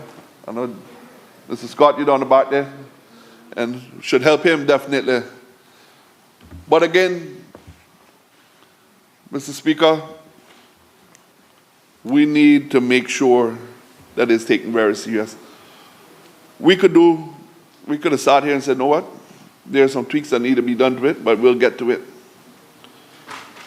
We could have thrown more money at the service and said, well, let us get more bodies and put up in immigration. Let us put more money into the enforcement team, which I think, Minister, we need to build an enforcement team up to. So hopefully we do and put them on the road. Matter of fact, you can send them north side first and start that direction and work your way back down. Everything starts from the best part of heaven and come back this way, by the way. But Mr. Speaker, it is something that we need to take serious. I see it every day. I get calls every single day about a Caymanian that want a job. And sometimes you try all how to get them, and everybody locks the door on them. You could call everybody that you know, every friend that you know, and ask them to give them a job. And sometimes some will get, some people will tell you, I'll get back to you. But we need to stop making the excuses. Mr. Speaker, but one thing we need to make sure that we don't do is that we don't hinder the Caymanians that own their business. We need to make sure, because one thing I want to see is I don't like to see all the Caymanians working for all the elite. I want to see Caymanians owning the companies and the business. So we need to make sure that that path is very clean and open for them. Open in a direction that makes their life easier on how they get their permits to. Because they are the ones. If we can make sure that these Caymanians start to own their own business, the strain on the system will be a lot better. It will ease it up. And my focus has always been that we make more millionaires in the country. And we put more Caymanians in the front line. And that will always remain my focus to see that happen. And Mr. Speaker, just going back one little bit on the hiring process. I know there are some that are upset right now too. A lot of businesses are upset too. And saying that, boy, they're making it tougher right now on us. But we need to tighten up one little bit before we can start to see the end of the light in the tunnel. And I promise them, I will be the first one out there championing for them if I see that their businesses start to fail in any direction. And what we need to do to improve, because all of these documents all the time are live documents. They always need to be tweaked as we continue to go forward. But they need to be tweaked in the right direction, not leaving the Caymanians behind. They need to be tweaked to push Caymanians forward. And we need to continue to move not only immigration reform, but other ones that we need to push forward. Speaker, we come down here just recently, and how much money it actually takes to run this small little place we call the Cayman Islands, which is the center of heaven. How much money it takes. There's other alternatives that we need to do. We take care of people. We build strong infrastructures. We're improving our systems. We want guests to come in here and feel comfortable, be safe. So, Speaker, I remember 3 years ago, matter of fact, I think a member for Georgetown Central, we might have been sitting together. I think he was with me in a restaurant, and a movie star was in the restaurant, and nobody was actually paying him any mind, and somebody introduced us to him. And he said nobody in this island didn't want his autograph. Or nobody stopped him and asked him for a picture. He said that was just something different to them, because they could barely walk 2 feet without having to stop for somebody to ask them for their autograph. And here, people would look at him and recognize them, but not too many people actually walked up to take a photo with him or anything. That they loved the Cayman Islands. So many people love it because we're clean, we're safe, and we need to continue to protect that. We need to protect our borders at any cost. We need to make sure that the people that are coming in here are filtered right. We need to make sure that we see all around the world now, everybody is talking about immigration reform. Everybody is trying to tighten up their borders. Everybody is sending people back home, filtering all the bad out. What we need to do is make sure that they don't arrive here. We need to make sure our system is up to date, that we are filtering that out, that we don't start to get the bad ones here. And make sure we continue to protect the Cayman Islands that we all know, that we grew up in, especially the people that I knew down in Cayman-Kai, when they used, every door was left open. There were, matter of fact, people that owned a key for the front door. Because you could walk, you could walk in the door, front door, and back door was always open. That's the neighborhood that I grew up in, where crime was little to nothing. But back then, Mr. Speaker, as you are well aware, especially in the Cayman-Kai, had nothing but Caymanians employed. Had 100% Northsiders, Easterners employed. Our property managers were all Northsiders. They were able to raise their families happy. They were able to go on vacations. They were able to send them to school. They were able to live great lives. And we started to see a transition change where the Northsiders started to kind of get weaned out of the Cayman-Kai because we started to put more a dollar value on it versus what we had before. And then that transition started to change. And where we went from having one person look after the neighborhood and that person look after the neighborhood, and if he saw a strange face in the neighborhood, he would tell that person, say, listen, I saw that strange person by your place. Or he would stop and confront that person and ask him, what do you know? Nowadays, we don't even, three-quarter people in all us here probably don't know who cut our yard nowadays. Because when they come cut your yard, half the time they're going up, there's a ski mask on them now. That's so that the cameras don't pick you up so they can scout out what you got left in the backyard. They come back and pick that up later on. Right? And that's another thing that we need to look at too. Yes. As these people riding around with these little ski masks and working on these job sites and telling you to come in the yard and they're wearing them.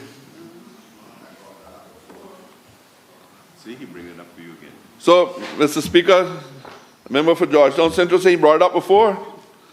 And the member for Georgetown Central is committing to bring a motion to the House to get that solved. I thank the member for that now. Thank you. That'll be one of the New Year's presents we get from him in the early year. So thank you, member for Georgetown Central, for that. And I'm guaranteed, I can tell you right now, publicly, you got my support. You got my support for that. Because I see too many of them ride across me just when I walking from my house to cross to the beach with a mask on. And I don't know who they are. But, Mr. Speaker, if we don't start to claw back, where I'm going is that the train has already started to leave Cayman. And the Caymanians have been left behind. And now it's time that we're going to pull the brake. We're not slowing the train now. You know. We need to pull the brake and stop it. And allow them to get back on. And allow us to carry us all forward. One man left behind is too many. And that's what we're looking here for today. Is to make sure that this reform is about Caymanians. Matter of fact, we even went far as down as changing the name from immigration. Because we want to send a statement what it's about. We talked about putting the IDs back in because we know why? We want that when the police officers stop somebody, they know whether they're on a work permit or you're a Caymanian. Or if you don't have an ID, and I tell you, if that person don't have an ID, then you detain them till you find out who they are. Because you don't know if they came off the boat on the east side or the west side or the south side or the north side. And, Mr. Speaker, some of them that I see getting work permits nowadays, good God, man, I mean, come on, man. We got to look at, we got to put in points for how you look nowadays, too. Huh? I mean, some people you see, you know. You can see it right on their face, man. And nobody might want to say it on the mic, but I'm not afraid to say it on the mic. You can see it. You can see it. Speak it. But you can see it directly, Mr. Speaker. We have a society that we just need to change, that's all. We don't need to apologize to nobody. Who we need to apologize to? If we get it wrong, we need to apologize to the Caymanians for getting it wrong. But I don't apologize for nobody else.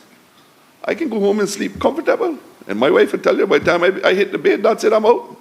Nothing wrong with that, clear conscience. Anyway, well, I think Ralston beat me on that. He can sleep faster than me. But, Mr.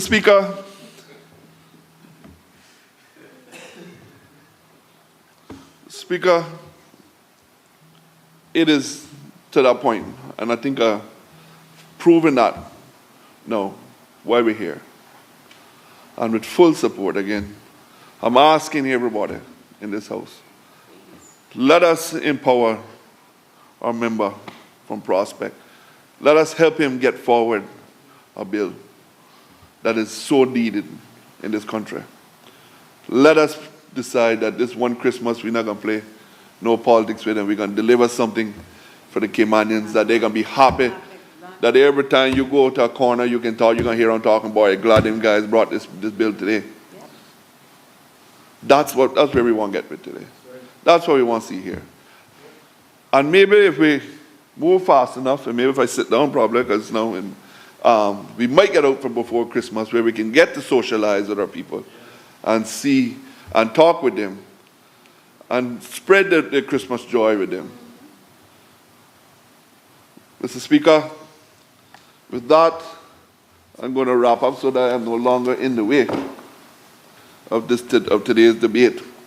And I want to thank the member for Prospect, the member, Minister, I apologize, the Minister for Prospect, all his hard-working team, the Minister from Bodden East that was there and pushing this, the Minister from East End that also had his part to play in it when he was there for the 2.5 quarters that he was there for to push that forward too.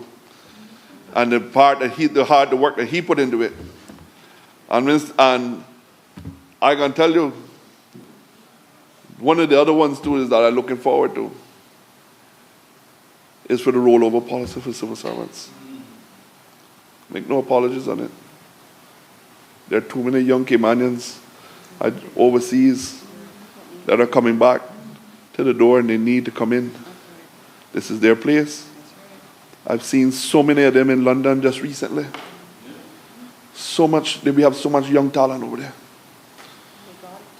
And I'm hoping that when they come back, we have the door open for them to be able to put them in place. Mr. Speaker, we have young talent that's in the government now that just needs the opportunity to be able to step up to the next level. Just need that opportunity. I see it in them. I see the passion. I see the fire. But you know, sometimes, borrowing the word from the member from Bodden West, sometimes we have that little thing called bad mind in the system. And they love to hold that one person down. So when I look in the screen today, I know the people that behind there that thinking, they know some of the people that I've been asking for to get the opportunity to move in the direction because they deserve it. They've been held down for too long. Their morale is being lost. They feel like there's no hope. There are civil servants like that too, that feel that they are just being held down. And I'm hoping that this is the start to open some of the doors for them to be able to move up and to move into the direction. So Speaker, not to get too deep into it, but that is what the comments are built for, giving them the opportunities. So, Deputy Governor, or acting, well, I think Chief Officer, I'm going to speak to the acting governor, no? There are some people that you know that I've brought. I'm hoping that you will give them the opportunities to be able to get up to the next level. Give them the opportunity to be seconded somewhere, to just bring their spirit and their morale up, just to find something different for what they want to do. because I don't want to take the high road, and I will take the high road if I got to come down there and bring it line by line and call their needs and talk and give them the information that is there. But I don't want to go that direction. Help us get the Caymanians that we need. Help them push forward on. That's all I'm asking. I don't need nothing else. Just help us get there. And a lot of these Caymanians want to work. They want to see something done. I know a lot of them wants to work within my ministry because they say, boy, we're the action ministry. I can't hold all of them, but we're doing good with it. I think we're about 1,200 people all in total within the departments in the ministry. Hard-working people. Some of them working at night. We got teams that work at night at the Port Authority, hard-working, to make sure that when we wake up in the morning, there's food on the shelf. Everything is done. Gasoline has been delivered. So that all of the things that we've been sleeping, they've been doing at night, they've been separated from their families to make sure that this country continues to work and to move forward. We need to applaud all of those hard-working people out there. But again, it is just making sure that it is about Cayman. It is about Caymanians and moving Cayman forward. At that, Mr. Speaker, I thank the whole House for their full support, for the Minister for Cayman Employment, and I look forward to seeing this bill pass.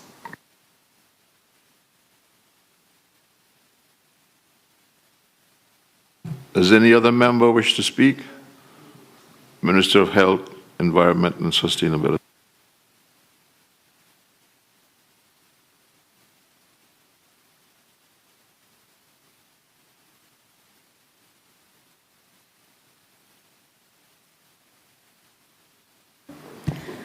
Mr. Speaker, honourable members of this House, colleagues and fellow Caymanians, I rise today in full support of the Immigration, Transition, Amendment and Validation Bill presented by Minister Miles.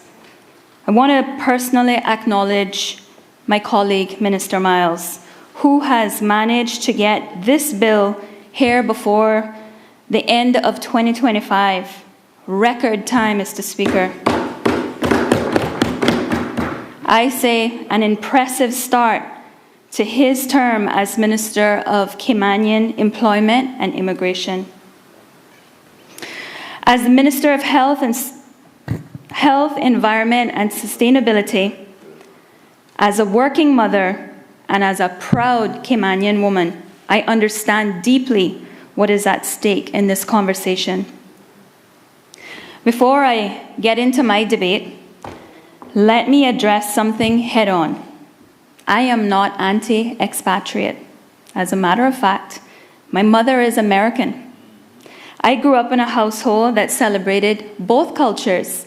And recently, when we took on Cayman Thanksgiving, we had the benefit of having every fourth Thursday in November American Thanksgiving and every first Sunday in December Cayman Thanksgiving. So I'd like to blame that on my waistline. Also, my husband's family came here from Jamaica decades ago, and I have worked alongside many talented professionals from around the world throughout my career. And I'd just like to pause to say that two of the most instrumental mentors in my life, actually who pushed me into law, were expatriate individuals who are now long-standing friends, and they guide me whenever I need someone for advice. So this government is not anti-expatriate. And being pro-Caymanian is not being anti-expatriate. I'm going to repeat that. Being pro-Caymanian does not mean we are anti-expat. It is about fairness. It's about sustainability. And sustainability is often confused with the environment, but it's much more than that. Passing this bill touches on sustainability. It's about ensuring that our people have a fighting chance in their own country. That's what sustainability is, the well-being of our people. Mr. Speaker, as Minister, I see every day the direct impact that our current immigration challenges have on our healthcare system, on our social services, and on our communities. Our hospitals are strained. The cost of providing indigent health care is tens of millions of dollars. Our social safety nets are stretched thin. We are trying to provide affordable and accessible healthcare services for all vulnerable Caymanians, but the demand continues to outpace capacity. One of the most significant pressures we face is the pace at which Caymanian status is being granted. While we celebrate those who earn the right to call themselves Caymanians, we must also acknowledge a hard truth.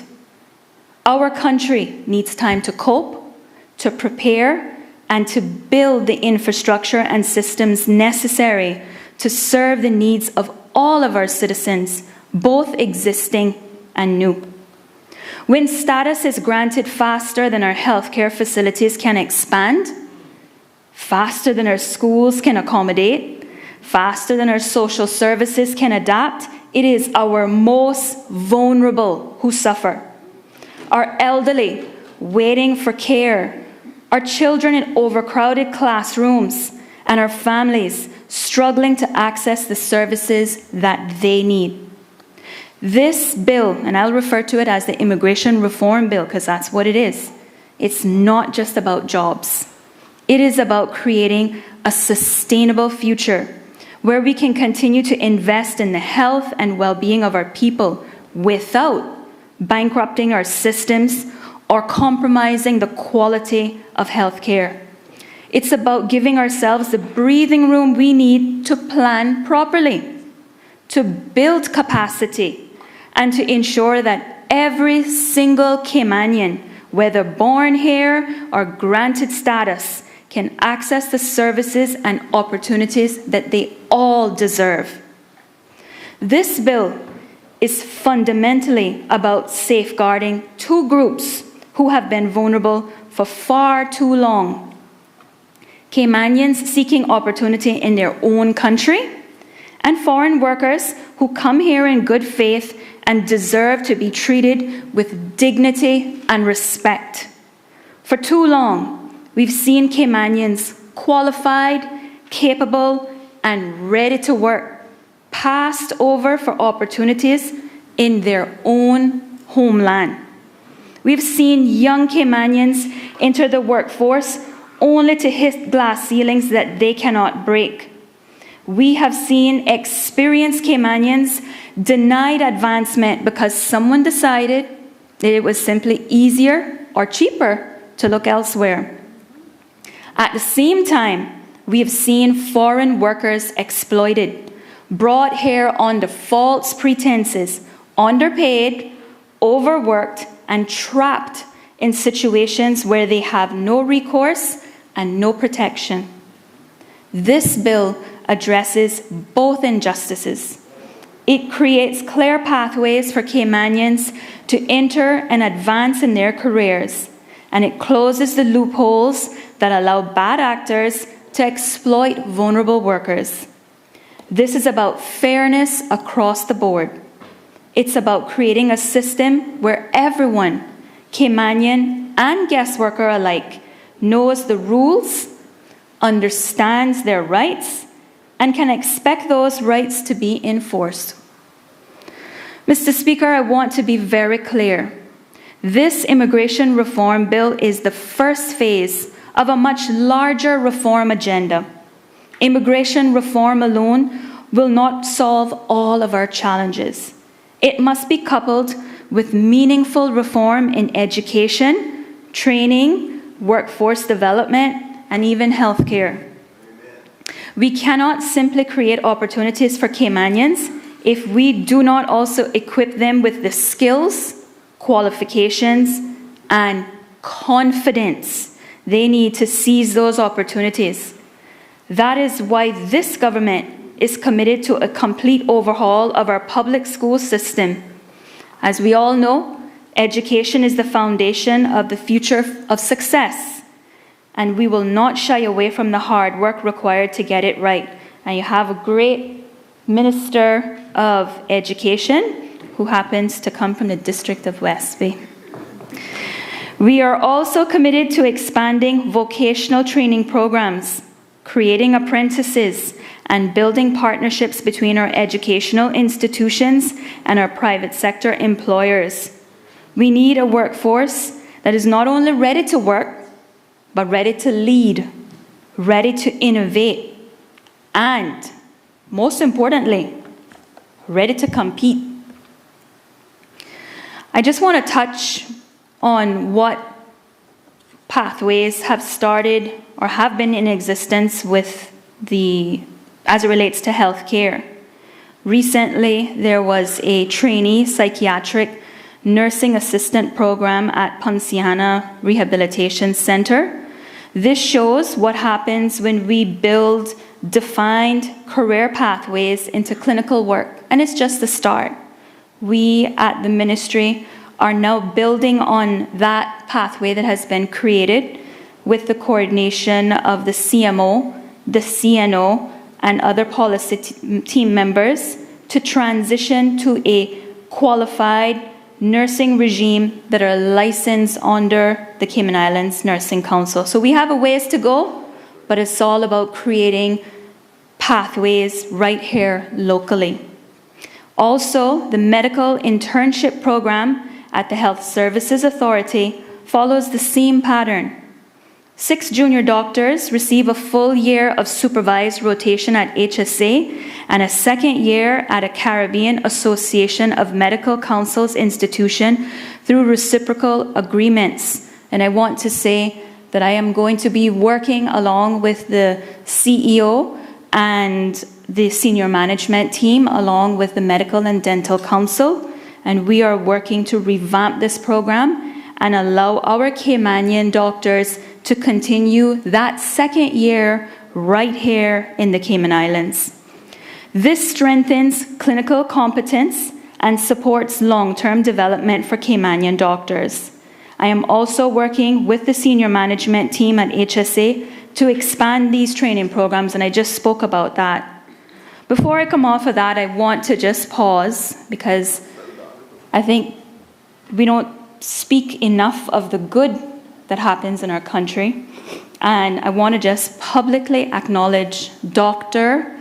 Davina McCoy, who recently finished her training right at HSA, and she is now a doctor in the family medicine.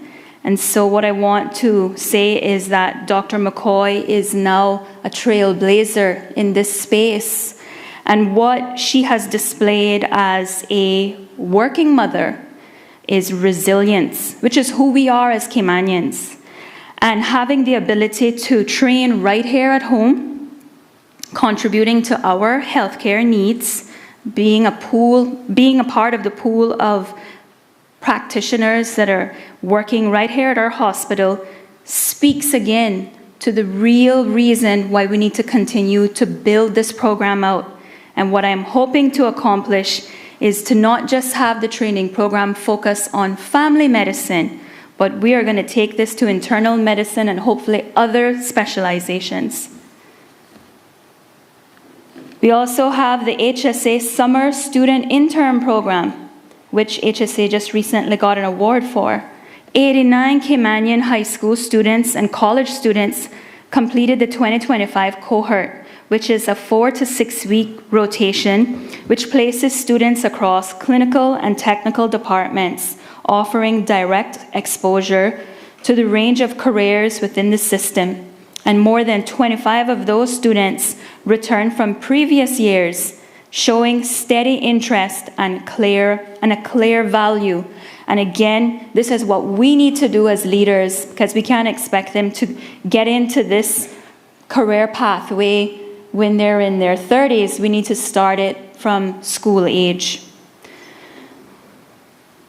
We will still need expatriate healthcare professionals. And so, as we continue to build in this area, we acknowledge that there's still room to grow. So, Mr. Speaker, this is a holistic approach, and immigration reform is just one piece of that puzzle. Education reform is another. Workforce development is another. And together they form a comprehensive strategy to safeguard the future of our people. It's about safeguarding Caymanians at every stage of their lives. It's about safeguarding the young Caymanians entering the workforce for the first time, giving them a fair shot at building a career, at earning a living, at staying in the country they call home rather than being forced to leave in search of opportunities elsewhere. And I too was just in London a few weeks ago, and as my colleague Minister Jay just spoke about, that's what is heartbreaking. Hearing our Caymanians, very ably qualified, saying that they don't feel that there is opportunities for them at home. And it's about safeguarding the Caymanians that we already have here in our workforce, those who have been working hard, paying their dues, and waiting for their chance to advance. They deserve to see a clear path forward.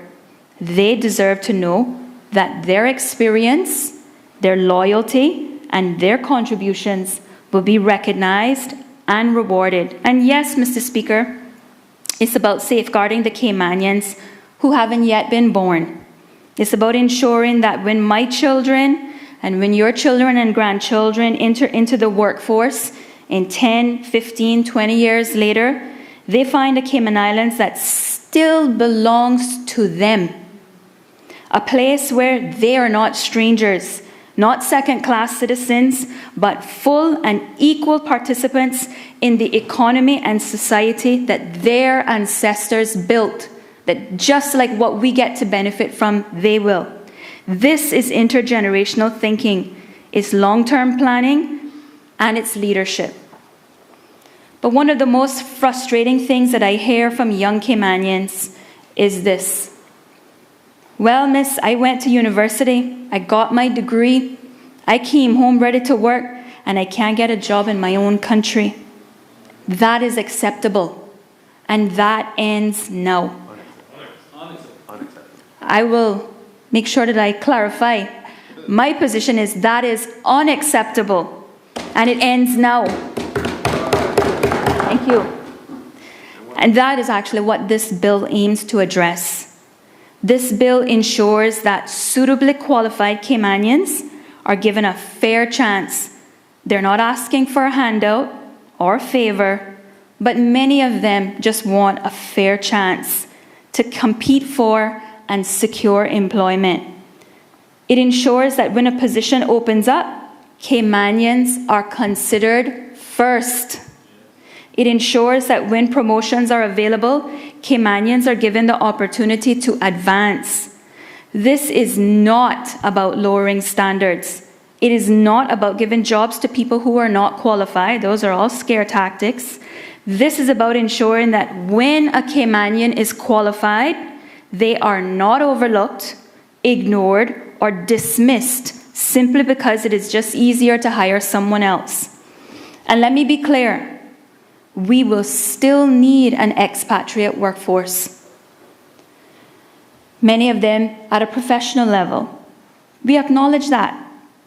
Our economy depends on the contributions of talented people from around the world. But we must also create space, real, meaningful space for Caymanians to grow, to lead, and to take their rightful place in the workforce. In the healthcare sector, which means a whole lot to me. This means creating pathways for more Caymanians to become nurses, doctors, therapists, and health administrators. I spoke about that a little while ago in detail. It means investing in training and mentorship. It means ensuring that when our young people look at the healthcare industry, it doesn't seem unachievable. They see themselves reflected in leadership positions, in clinical roles, in decision-making spaces. This is the future that we're building, and that is the opportunity that this bill actually creates. I must say that as a mother, I often think about the future we are leaving for our children. I think about what kind of Cayman will my children inherit? Will it be a place where they'll find meaningful work? Will it be a place where they feel like they belong? Or will they feel like strangers in their own country? I refuse to accept a future where my children and your children are second-class citizens in the country that our ancestors built. This is not about closing doors. It is about opening the right doors for the right reasons at the right place. It is about protecting our identity, our culture, and our future while still welcoming those who come here to contribute, to respect our laws and our culture, and to enrich our society. But we must do this sustainably. We must also do it thoughtfully.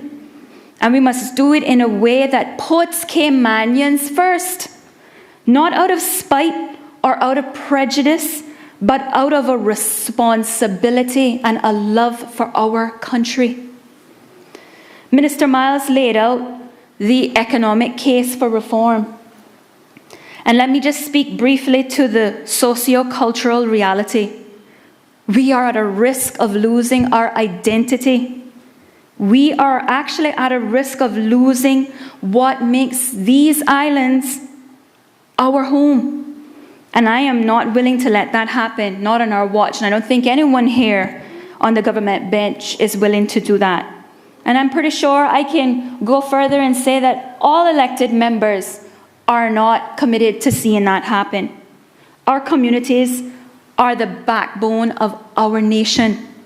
Our elders, which many of them we see we're losing, and it's so sad. Our families and our traditions, they matter. And they are under threat when we allow unchecked immigration and when we fail to prioritize our own people in employment, in housing, in healthcare, and in education. This bill is about balance, not in some vague, undefined way, but in a real, measurable, sustainable way. It is about ensuring that our economy thrives without sacrificing the soul of our nation. It is about ensuring that when we remain a place where Caymanians feel at home, where our culture is celebrated, and where our children can grow up knowing that they have a culture here, that's Cayman. The goals of my ministry are directly aligned with the principles of this immigration reform bill. We are working to provide affordable, accessible healthcare services for all vulnerable Caymanians, enhance public health programs that improve health outcomes for all, and promote physical health and social development through youth, sports, and enrichment programs as we work closely together with the Minister of Social Development. None of these goals can be achieved if we continue down the current path. We need to slow down at the pace at which status is granted so that we can build the capacity to serve everyone properly. We need a workforce that includes and prioritizes Caymanians. And we need systems that can support the people they were designed to serve. This bill gives us the tools to do that.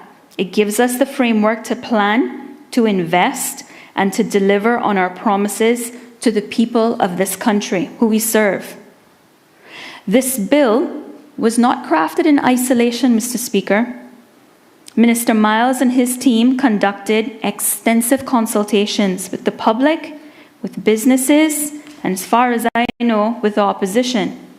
Town halls were held, feedback was collected, stakeholder meetings including over 80 company representatives across every major sector. So this bill is not born out of division or discrimination. It is a bill born of data, consultation, and a genuine commitment to fairness. Mr. Speaker, the insertion of Section 8A of this bill provides the ability to share information, which, from an HSA perspective, will address unpaid bills by guest workers. This is currently an issue where work permit holders incur bills at the HSA and the hospital racks up what we refer to as bad debt. And I had pulled it up on my phone, but in the interest of time, I'll just reflect back to 2017 when the member for Bodden Town West was in Public Accounts Committee and was talking about the state of play of the unbilled debts or doubtful debts for HSA. So with having this provision in place, while we may not completely eradicate that issue, it will certainly be a step forward to addressing it. And this will aid HSA with sharing the data with work, which is now how we can see this improving our doubtful debt. We'll be able to reduce the debt, and as long as, what I want to say is that there are some persons who are trying to make this seem like this is an area that can be compromised. Well, this provision will not allow for sharing of personal health information, and we will still follow the data protection provisions. But what it will do is it will then aid the team from Minister Miles to acknowledge when a guest worker has a debt that they have not been paying at the HSA, and we can ensure that that is addressed prior to any moving forward of renewals. So, Mr. Speaker, Minister Miles and his team, they listened, and in some instances, as we see from some of the committee stage amendments, they've adjusted. And we are moving forward with this bill, which reflects the needs of our economy, the concerns of our businesses, and the rights of our people. And we will continue to listen. As I said earlier, this is just phase one. There is more work to be done, but we are all committed to doing that work transparently, collaboratively, and with the best interests of this country at heart. Another area of the bill which touches to health care is the insertion of Section 83A. And what I want to say is that Minister Miles and his team consulted with my chief officer and ministry staff to ensure that this transitional provision ensures that HSA has the ability to transition over a period of 12 months without there being any negative impact on healthcare staff or healthcare delivery.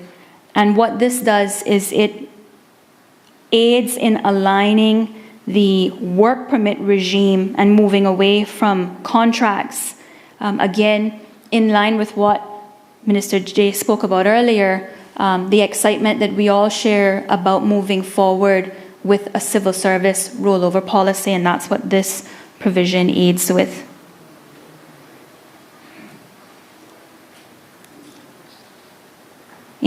I'm just about ready to wrap up there, Mr. Speaker, and I want to echo on what Minister Miles shared, which really spoke to me.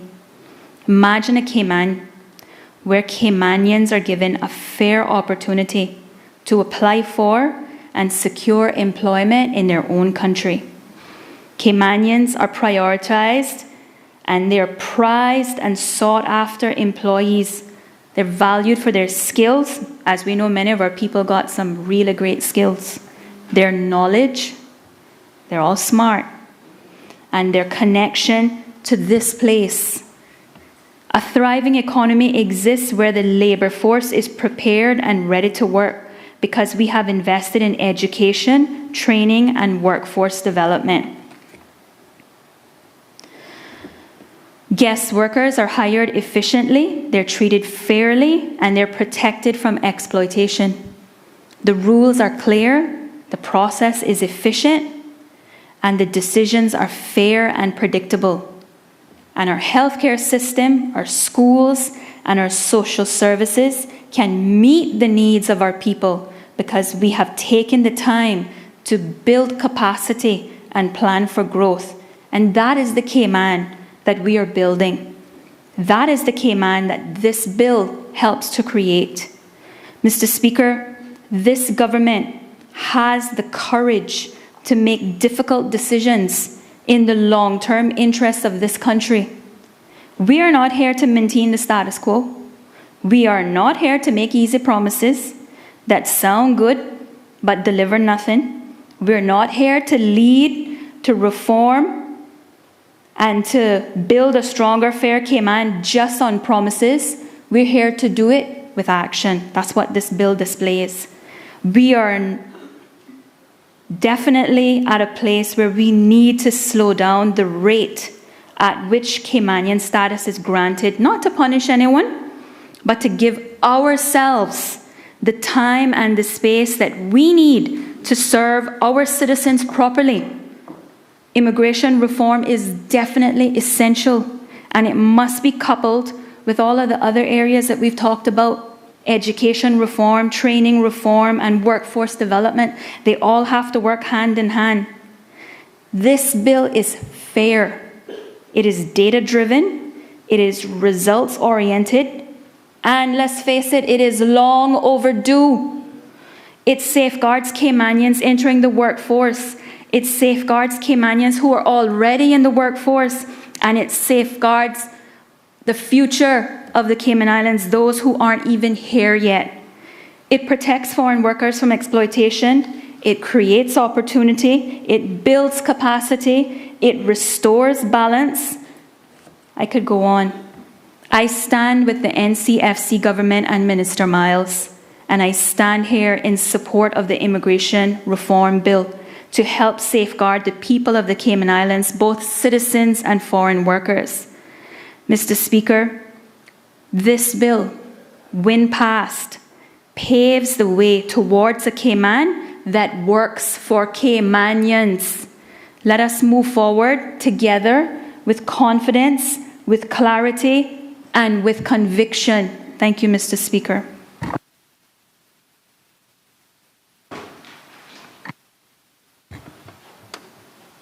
The House is suspended until 2 p.m.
Please be seated.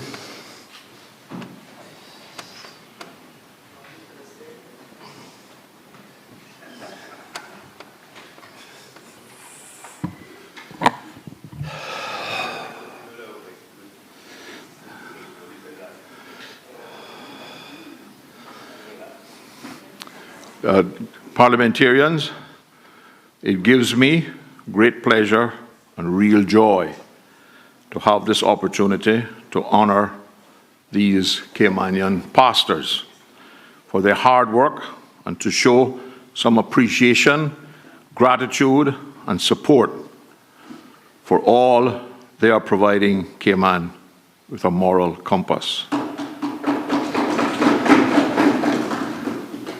To quote 1 Timothy chapter 5, verse 17, the elders who direct the affairs of the church, well, are worthy of double honor, especially those whose work is preaching and teaching.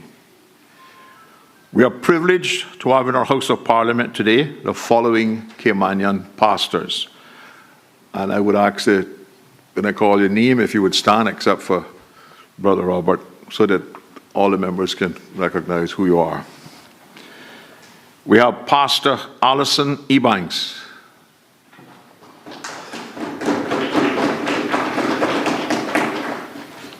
Pastor Robert Ebanks, who's sitting in the chamber.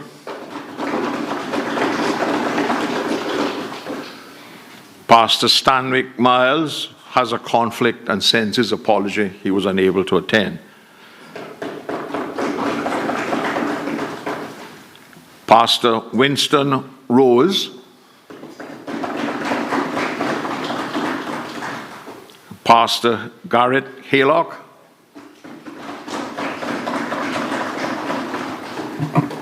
Brother Dale Forbes,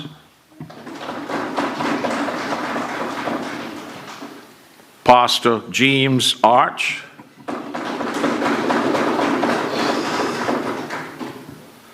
Pastor Vita McLaughlin, also in the chamber.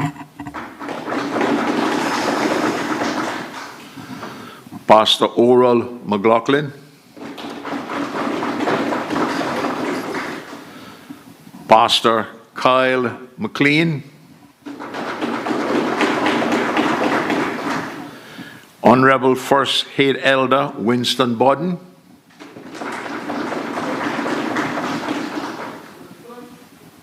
Pastor Andrew Ebanks, and of course our own Pastor Kim Evans.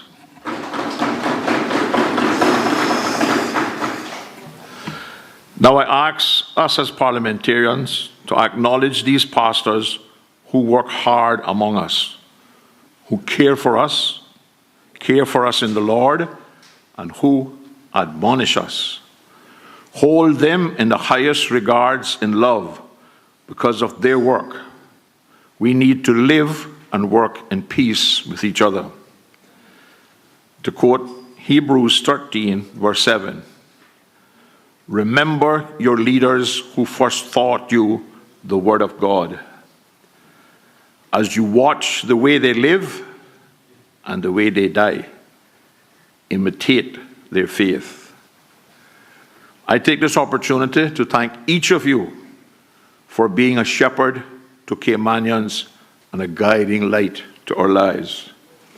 Your dedication to the Lord's work touches our lives, hearts, and souls daily. For your guidance, wisdom, and unwavering faith, we are forever grateful. You are a blessing to this country, and we thank God for each of you. May God continue to pour out his richest blessings on each of you and your families and our beloved Cayman Islands.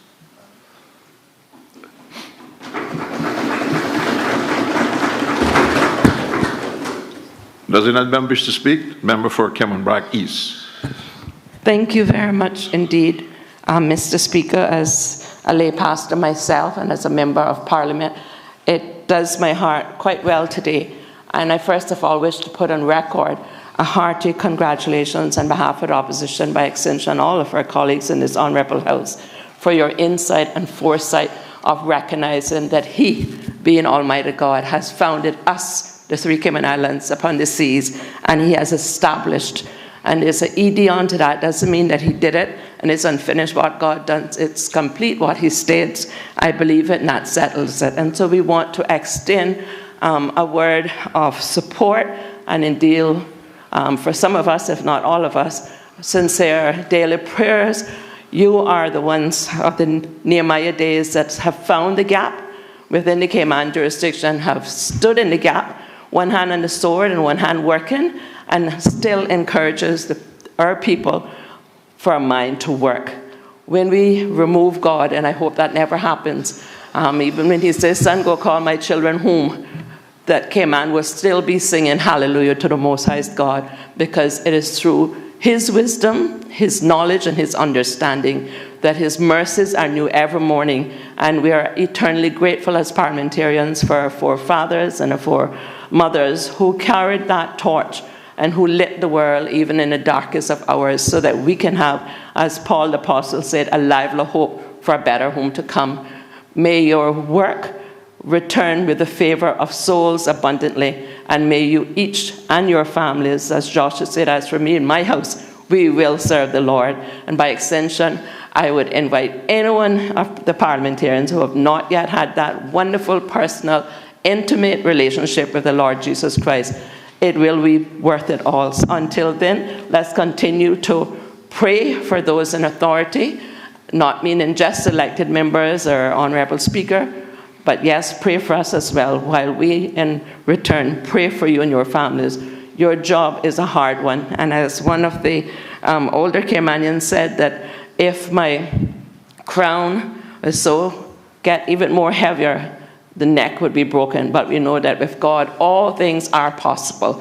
And so when Cayman seems so broken, and when social media seem to have come in inculcated the pulpit, rest assured that with Christ in the vessel, we will not only sail through every storm, but He's a conquering Savior. May the God of eternal, infinite love and mercy, may His light shine perpetual upon you now and the hereafter. God bless each and everyone. And once again, Mrs. Speaker, thank you, thank you, thank you.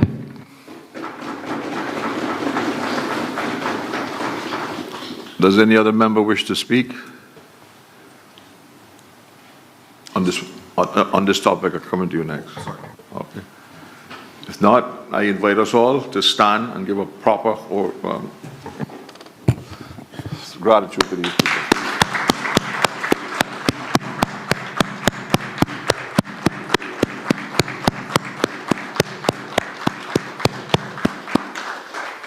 Thank you. Please be seated.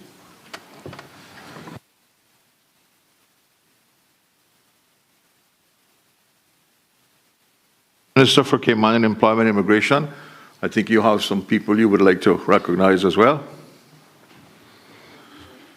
Thank you, Mr. Speaker. Mr. Speaker, it warms my heart to provide Parliament with an update of what my ministry have been doing over the last 8 months. As our ministry was tasked at bringing back our people to the tourism sector, myself and Minister Ruddy, one of the first objectives that we did as we got settled within the first month was meet with approximately 5 of the larger hotels on island. We sat down and listened to some of the challenges that they face. But one of the major things that we saw was we did not have enough people, our people, on the front lines. It gave me also the opportunity to also engage the Grand Hyatt, which is coming online in April, 1GT, which is about to come online in February or March, with their teams as well. And as I listened to some of the challenges that they were dealing with, a lot of it evolved around human resources. We regrouped with both of the newer hotels, but we also engaged the Cayman Islands Tourism Association. We felt that CETA need to be a member, certainly, of the Ministry of Caymanian Employment on an ongoing basis, and we ensured that they were one of the partners that would deliver the success for us. On September 8th and 9th, we had an extensive open house at the Marriott. We had over 300 people, Kimanians, PR holders, RARC holders, MARTA Kimanians. They're all Kimanians to me, but just to name where many of the subsections that they fell in. This was after I was told that Kimanians did not want to work on the front lines of tourism. We had an overwhelming amount of folks who came out to that open house. Prior to that open house, we also had 1GT and Grand Hyatt interview an extensive amount of Kimanians who they have put green light on of employing. What came out of the open house is one program that was created by 1GT. Ms. Kashima, who is the HR manager of 1GT, is here. Ms. Clark has been a stellar supporter of development. She is Kimanian. She has worked extremely hard to pull this program off and prove to the government and certainly to the people of our country that Kimanians can and should be on the front lines of our tourism product. 6 weeks ago, Ms. Kashima started the Mindset program. It's the 1GT Mindset program. It was co-sponsored by the ministry, by my ministry, and by 1GT. She led it along with her team. We invited 42 people, all Kimanians. Out of that 42, 28 confirmed or accepted the invitation, and 20 Kimanians showed up. Today, I am going to acknowledge the 20 that got through the 6-week program. And I also want to acknowledge that all of these people, young and certainly seasoned, today have jobs. All 20 have employment with 1GT.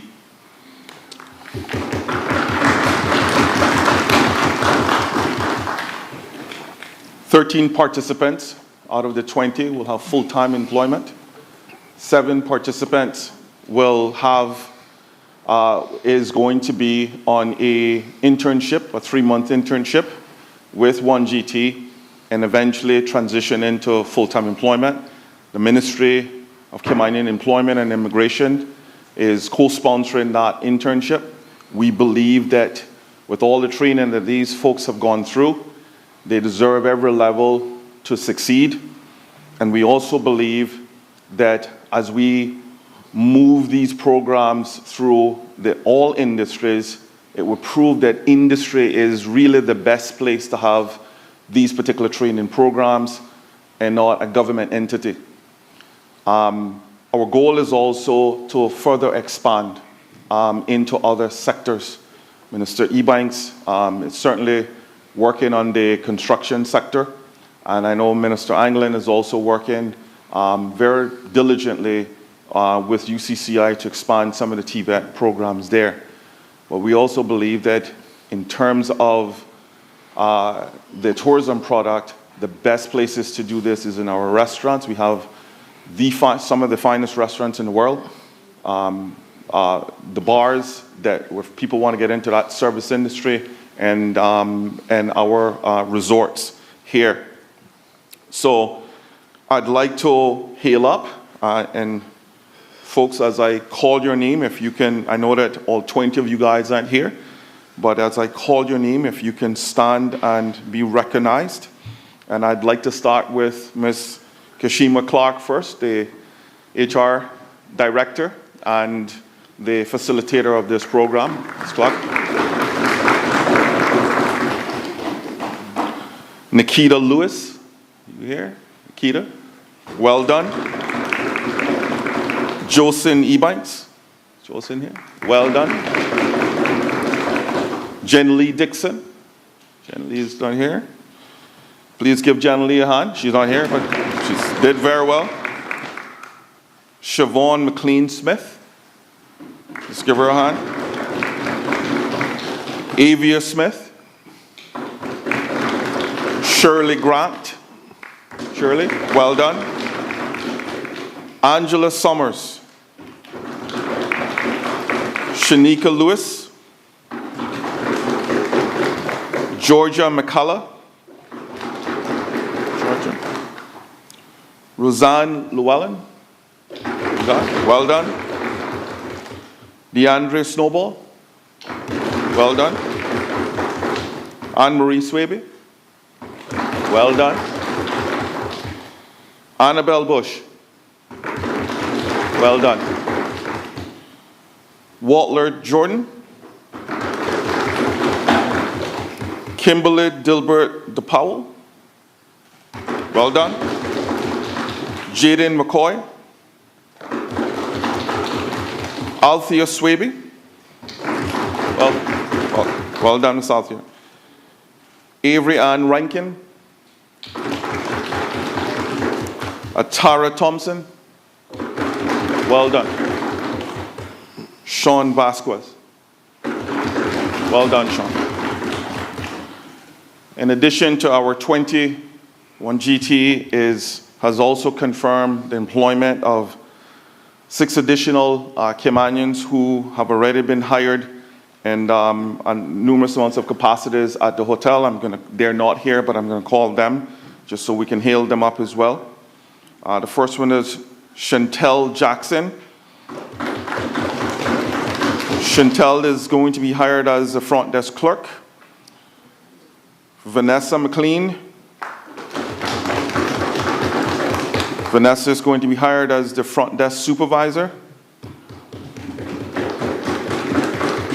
Janet Christian. Janet is going to be the housekeeping supervisor. Allison Walton is going to be a hostess. Well done, Allison. Jermaine Williams is going to be hired as a concierge. All of these folks were hired through the program or the open house that we hosted at the Marriott on September 8th and 9th. I'm also excited to report to Parliament that we've just gotten the numbers from CETA, and going into this season, they have green-lighted across the spectrum from hotels to bars to restaurants. They are hiring 75 Caymanians on the front line. So it's going to be a lot of really great opportunities here. We've also met with Grand Hyatt, who have also informed us that they will be hiring 110 Caymanians. They've already put the green light on 110 Caymanians, and with them not opening their hotel until April, we are also looking into what other needs they have, because we have a lot more people that are willing to get into the sector. I'd like to thank my colleagues for all of their support and all of the work that they have done to open up a number of different lines of communication with their networks. So thank you, Mr. Speaker. I appreciate you giving me the opportunity to welcome these folks. Thank you, guys. Well done. Great job, Kashima, in pulling this program off. And thank you to our team. Thanks. Bye.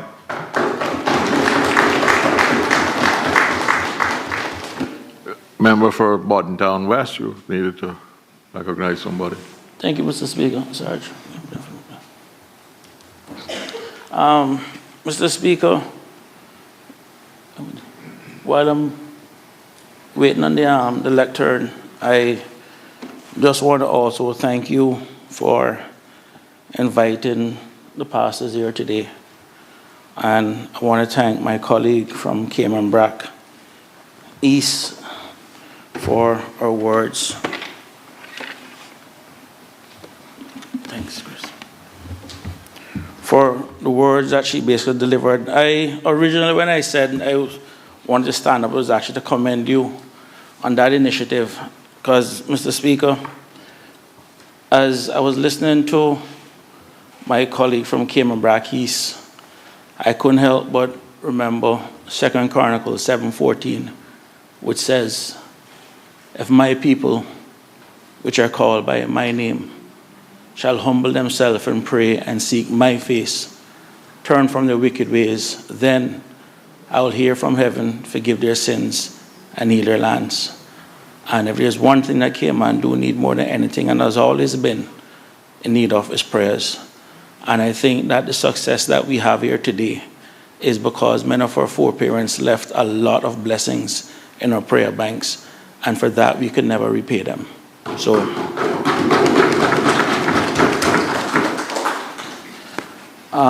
Mr. Speaker, thanks for allowing me this. I don't know if you need a copy of what I'm about to read.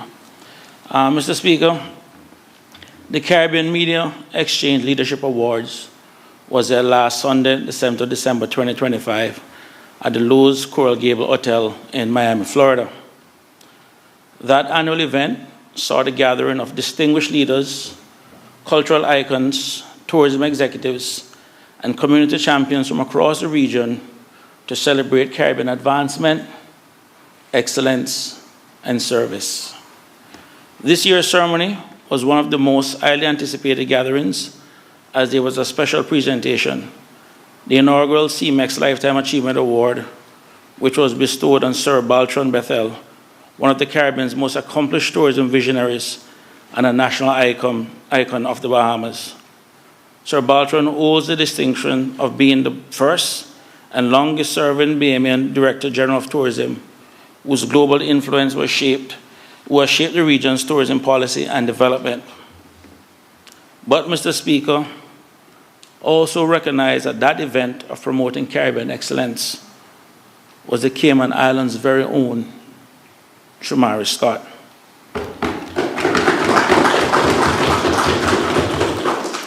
While Shumari is very known to many of us in this Honourable House and the public at large, for those unfamiliar, Shumari is the Chief Business Officer for Health City Cayman Islands, a pioneer in health care facility founded by renowned heart surgeon Dr. Devi Shetty.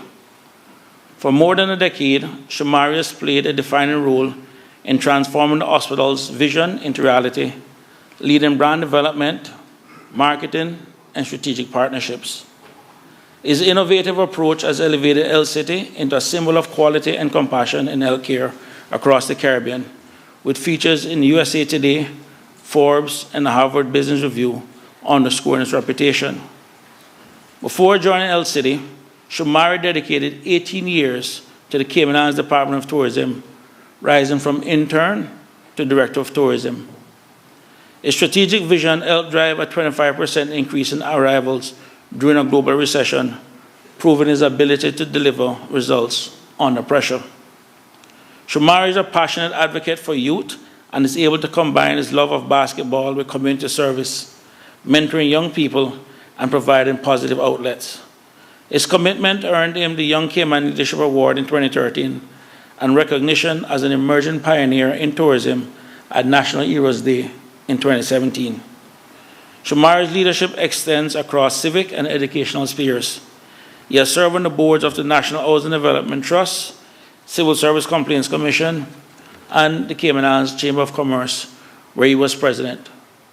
His roles as Deputy Chair of the Board of Governors at the University College of the Cayman Islands and Chair of the Education Council reflect his dedication to advancing education and community development.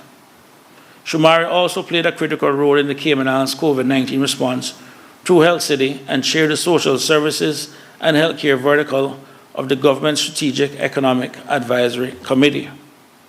Shumari is a graduate of Stetson University, which had a Bachelor of Business Administration and Marketing, and over 2 decades was able to apply his skills to create a lasting impact on both healthcare and tourism. His influence on brand identity, strategic communication, and community development continues to shape the region, solidifying his legacy as a transformative leader. Shumari is a proud son of Tony and Marjorie Scott, who has also instilled in many, including me, to always work hard, help whenever and wherever you can, and strive for excellence. Colleagues, please join me in congratulating Shumari in our customary fashion. Thank you, Mr. Speaker.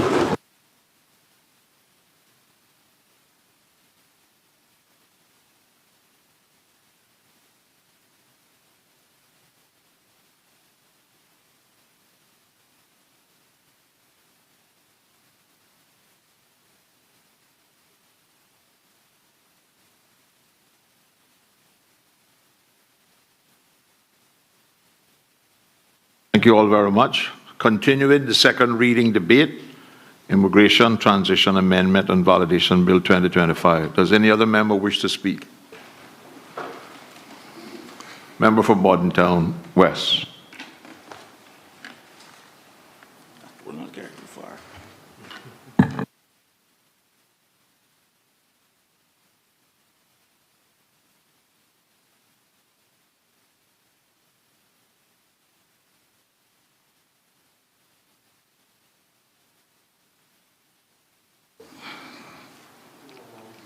Mr. Speaker, I rise to offer my contributions to the Immigration Transition Amendment and Validation Bill 25 that is before this Parliament. Mr. Speaker, I recognize that this is an emotive issue, a very emotive issue, and if we are not careful, it can be seen as an us versus them situation. And Mr. Speaker, for those of you who know me, I really don't like to type out speech or read speeches, or as they say, copious amount of notes. But I decided, in an abundance of caution, to put my thoughts on paper to make sure I don't say or do anything, because I can go off script, and I can know sometimes where I can get a little bit animated. Mr. Speaker, I'm a second-generation Caymanian. My grandmother, the late Susan McLean Robinson, arrived here in the late 1940s, and she first settled in Cayman Brac.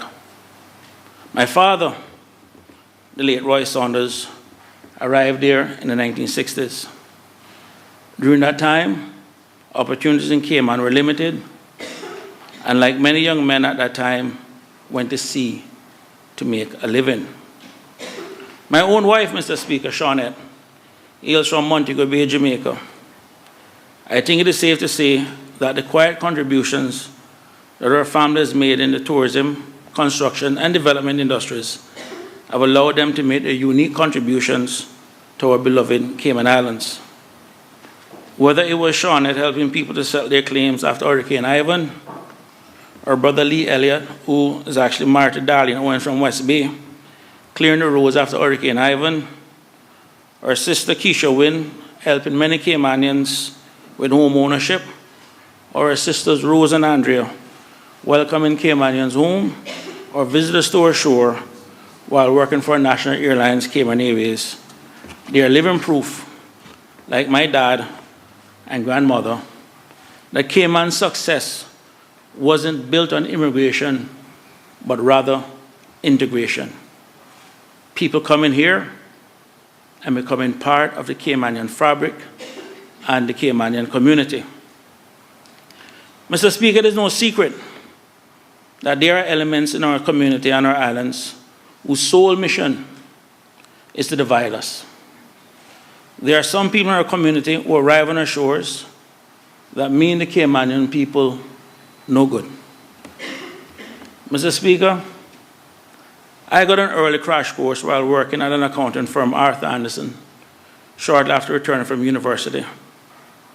Ironically, Mr. Speaker, despite spending several years in the United States studying, it was right here in Cayman that I got my first experience with racism and discrimination.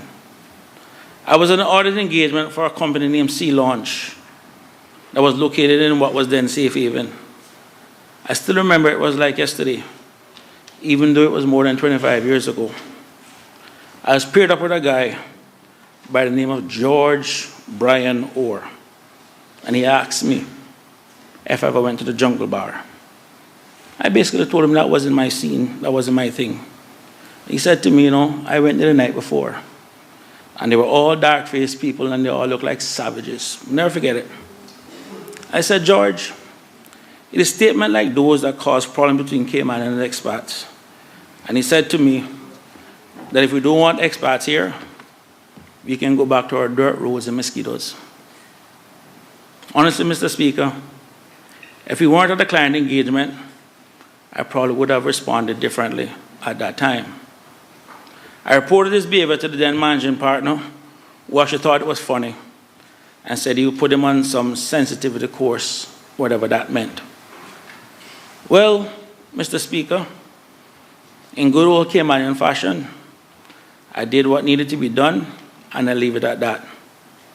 For the record, Mr. Speaker, I want to publicly thank Ms. Sharon Rolston, who was then the chair of the Immigration Board, for standing up and fighting for Caymanians. That kind of behavior from people like George Bryan Orr has no place in Cayman or any civilized society. Funny enough, Mr. Speaker, I remember one Friday evening when Arthur Anderson got the news that a work permit was turned down. One of the auditors from the great state of Alabama, I'll never forget him. I remember his face, can't remember his name. And they were all gathering around, grumbling and complaining that a permit got turned down. And in the midst of it, his contribution to the complaining and grumbling was, somebody need to burn a cross in our yard. Mr. Speaker, the look on the other expat's face said enough, but they were just as shocked as me. And all I remember saying to myself, you next. Mr. Speaker, ironically, while preparing for this debate, I decided to Google Mr. George Bryan Orr to see what he was up to. And funny enough, I came across an interview that he did. And he talked about his time in Cayman, and he basically said that he saw an ad, he was originally from Canada, he saw an ad, they were looking for auditors in Cayman, he applied, and a month later he was in Cayman. And I remember reading that, and I'm saying to myself, was 1 month really a sufficient time for us to vet some individuals before we bring them to our shores? Is it time that we join other countries now and start looking at people's social media history to see exactly who we're bringing into this country? But the point I'm making, Mr. Speaker, is that we need to now start doing more things to tighten our borders, because this is now a different world. But, Mr. Speaker, discrimination is real. Our people face it every day. I know you also have to deal with the challenges Caymanians face when you were in a previous role in the private sector. And I was told that you used to have meetings with Caymanian staff only at certain times, even though you're in HR. Oh, Mr. Speaker, to be fair, there are men who have come to our shores that have done well and have done right by Caymanians. For every one George Bryan Orr, there are hundreds of good, decent people that come here with the right intentions. I am living proof of that, Mr. Speaker. I've had a pretty good, decent career prior to entering politics, where I held senior positions in the telecom industry and the financial services industry. And I can tell you, Mr. Speaker, that in all those positions, the person that looked out for me and promoted me were expats. But I want to say this, Mr. Speaker, to balance the scales. The persons that got me and helped me with my foot through the door were our own fellow Caymanians.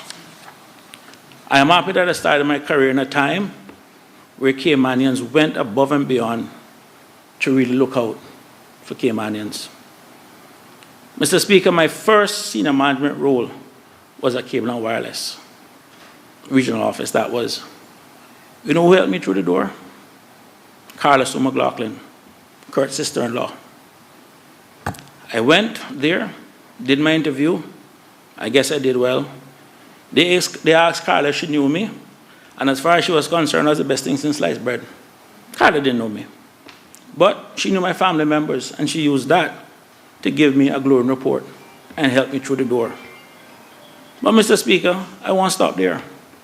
I want to jog your memory back to when you chair the Immigration Board. And I can tell anybody that it's because of your chairmanship and the line that you drew, Steve Scott and Michael Alberga, why doors are open for me at Digicel also. I can tell anybody that. And at HSBC, Mr. Speaker, Wally Whitaker opened that door. But, Mr. Speaker, there are two individuals I really need to mention, and you'll understand why I'm singling those two out shortly.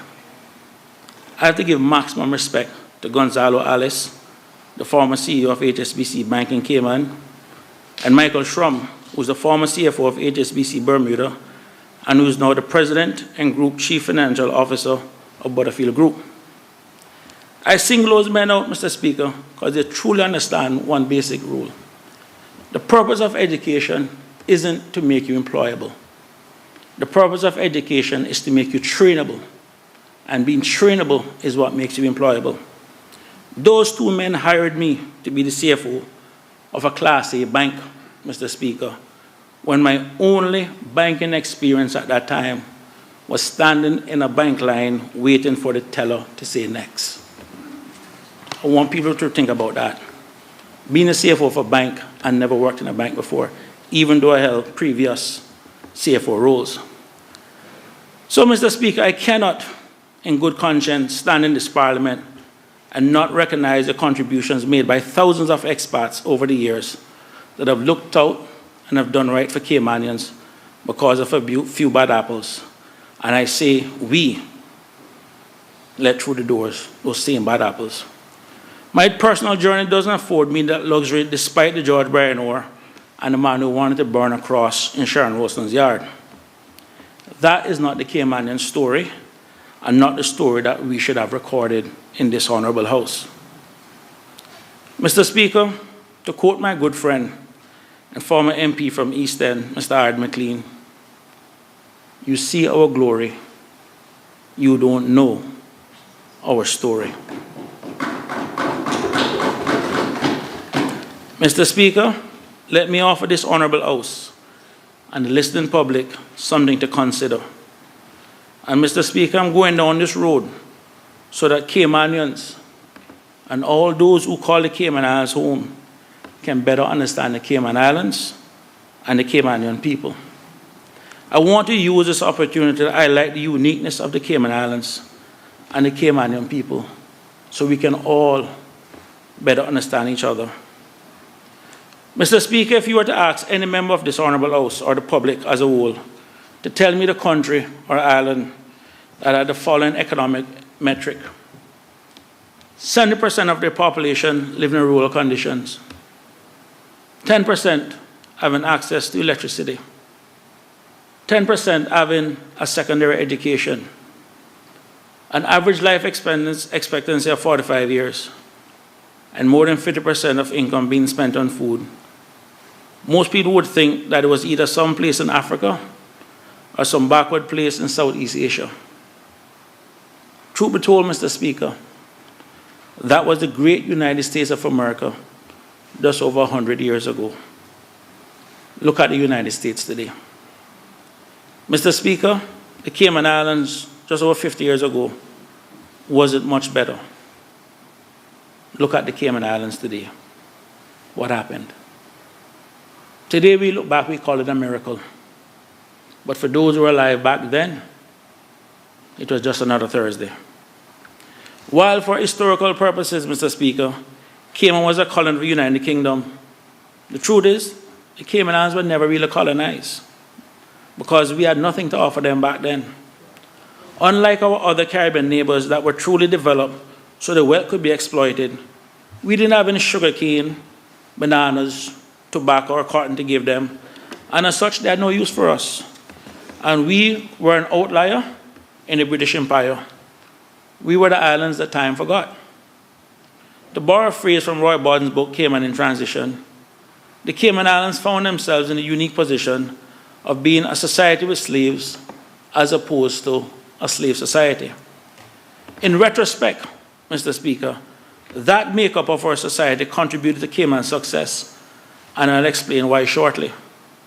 But before doing so, I want to go back to the United States and look at one of the things that the United States did at the turn of the 20th century that started them on the path to becoming a global superpower, namely the ability to innovate and create industries from scratch. A perfect example of this, Mr. Speaker, was the auto industry. At the start of the 20th century, the car was seen as a tool or a toy that only the rich could afford. Henry Ford changed that with his Model T. He made a car that was practical and affordable for the average person, and that revolutionized transportation in the United States in 1908.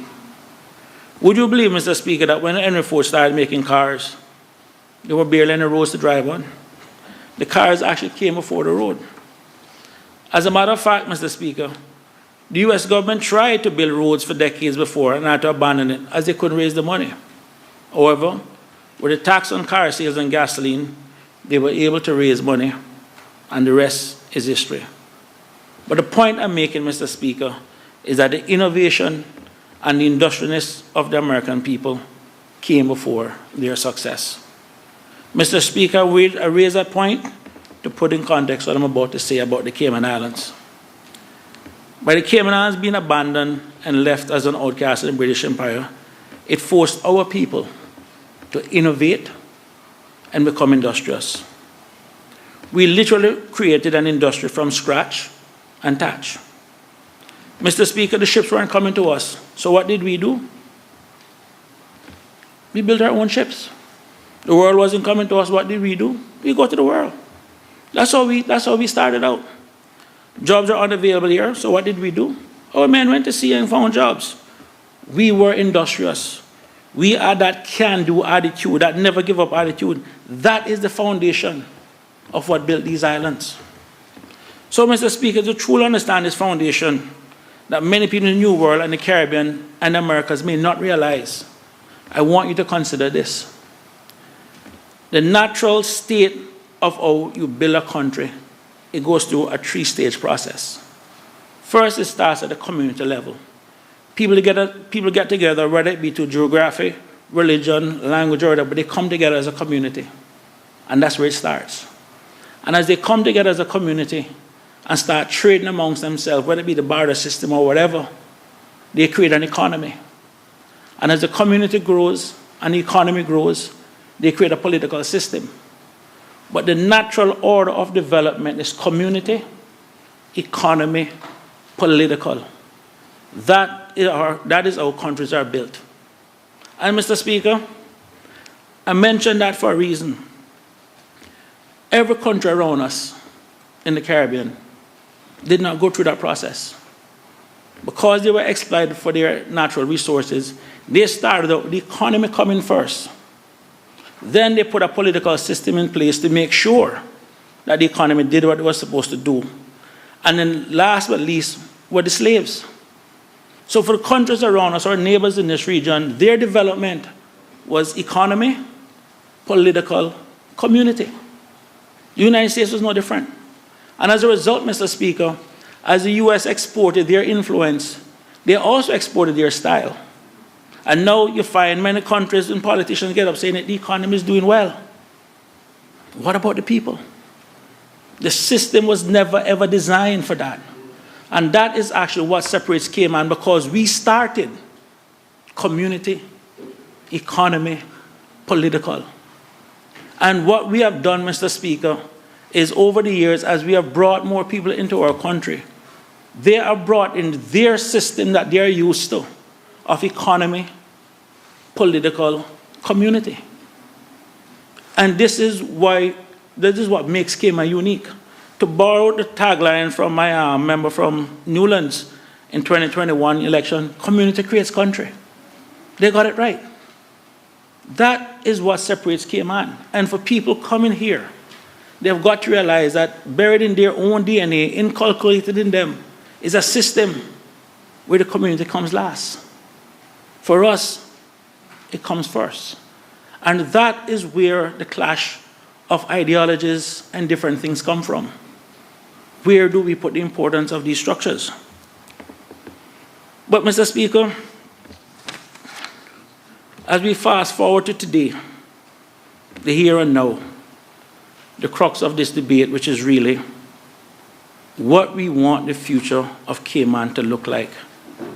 And most importantly, what we want for the Caymanian people that we are all elected to serve. Mr. Speaker, I've contested 4 elections. I was successful in 3. What I've learned during my 12 years of active politics is that our people are smart enough to know that the problems that we have, weren't created overnight. And they know they're not going to be fixed overnight. And any politician foolish enough to get up and tell them that there's a quick fix for this, you learn out very quickly at the polls that Cayman people do not take to false promises. They're pragmatic, and they're reasonable, and they're patient. But do not take them for fools, because you do not build what we have here by being fools. I want people to recognize that.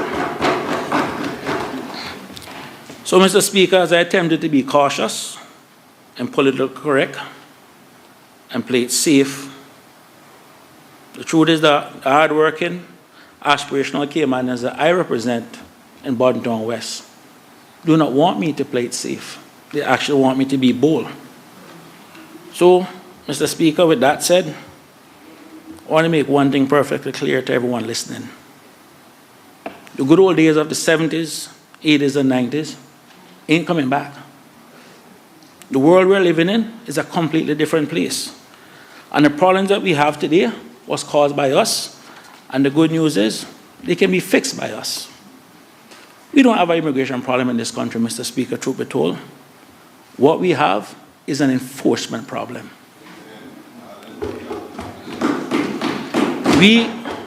We can pass all the legislation we want, and it won't mean diddly if we don't enforce it. Mr. Speaker, the Honourable Minister, in opening his debate, spoke about the record number of Caymanian statuses that were issued in 2024. Well over 1,500. What the Minister didn't mention was the amount that was issued the year before. And from the records that was given to me, you know what that amount was the year before? 266. You know why? I had a board chaired by Dr. Steve McFeel, and I equipped him with the right individuals to enforce our laws. No fast food status grants. No drive-through status grants. I left the government, my board was dismantled, and the results speak for themselves.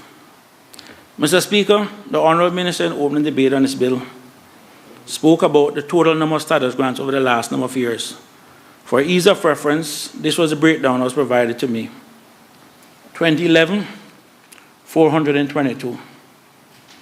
2012, 576. 2013, 607. 2014, 677. 2015, 635. 2016, 699. 2017, 635. 2018, 791. 2019, 641. 2020, 416. 2021, 590. And Mr. Speaker, I want to pause right here for a second. Because it was when we came into office and we saw where this was trending. I went down there, met with the board. I think Minister Bryan came at me. And I think Minister Bush at the time also came at me. And in 2021, we went from 590 down to 523. Because we were determined to start reversing it.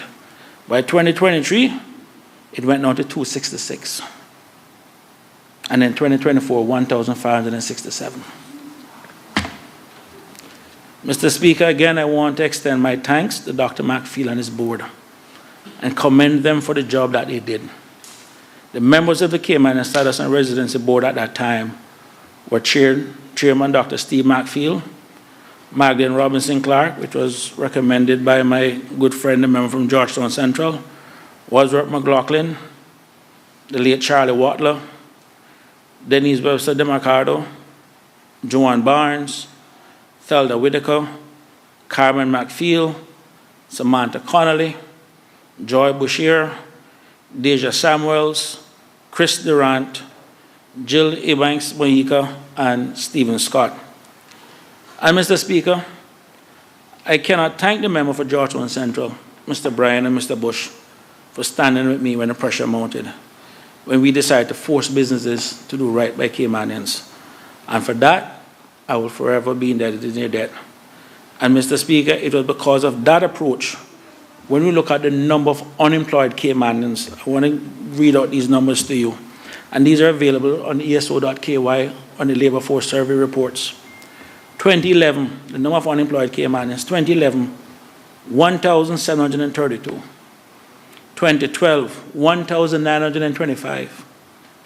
2013, 1,818. 2014, 1,562. 2015, 1,209. 2016, 1,406. 2017, 1,515. 2018, 996. 2019, 1,201. 2020, 1,759. 2021 is what we inherited, 1,803.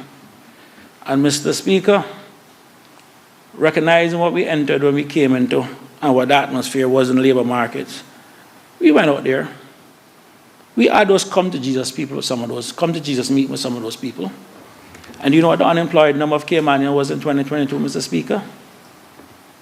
796. The lowest that's ever been in more than 20 years. We had the lowest Caymanian unemployment rate at that time. And it required us to go in out there. And like I say, having those uncomfortable, come to Jesus, meet with people. And once you sit down in their face and you look them and they understand that you mean business, you will get results. I left 2023, numbers 1,143, 2024, 1,048. Mr. Speaker, that's one of the reasons why you rarely see me at corporate events. It's not that I don't like people or I don't like going to events, but I'm not going to sit down and break bread with people who I know don't mean right by my people. Mr. Speaker, you can call me many things, and people have called me many things, but the one thing you ain't going to call Chris Saunders is a hypocrite. If I like you, you'll know I like you. And if I don't like you, you will know. You're not going to be walk off one and do Chris like me or Chris don't like me. Oh, you will know, because I will tell you. Move from beside me, I don't got nothing to say to you. That's just how I am. That's just basic as I am. That's just me. So, Mr. Speaker, for the record, I also want to thank the members of both the Work Permit Board and the Business Staffing Plan that made those results possible. Because, Mr. Speaker, they held the line. And I can't take the credit. They did. They sat there and they held the line.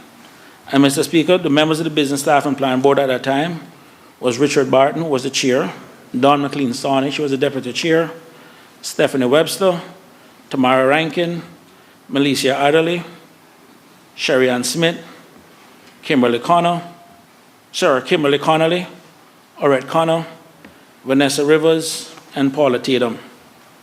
And the members of the Work Permit Board, Mr. Speaker, at that time was Maxine Bodden Robinson was the chair, late Robert Whitaker, Jody Ann Ebanks, Audley Scott, Pauline Green, Carson Denny Ebanks, Dennis Combe, Sarah Dean Barnett, Edward Essing, Yvette Charlton, Miguel Smith, Anne-Marie Francis, Jerry Wood, and Daisy Martin.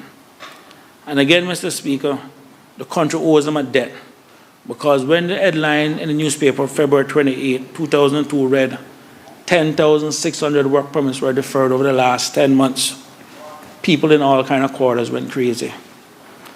But, Mr. Speaker, I also have to recognize one other person, or other persons I should say, and that is at that time my chief officer, Wesley Howell, and the director, acting director of work at the time, Mr. Jeremy Scott. Because most people don't realize, Mr. Speaker, that a lot of the permits are also approved by administrators. And it is important that we, as elected government, give them the right direction. And one of the things I remember saying to them at the very first meeting that we met was, listen, I know the Minister of Finance very well. Don't worry about the revenues from work permit. Just do your job. We want to look out for Caymanians. If we have to lose $10 million a year in work permit revenue, so be it. But we want our people to come first. And, Mr. Speaker, why that is important, while these are numbers, this is still people's dignity we're talking about. And there is nothing worse than when you're in your own country and you can't feel as if though you can participate when you see everyone else around you doing well.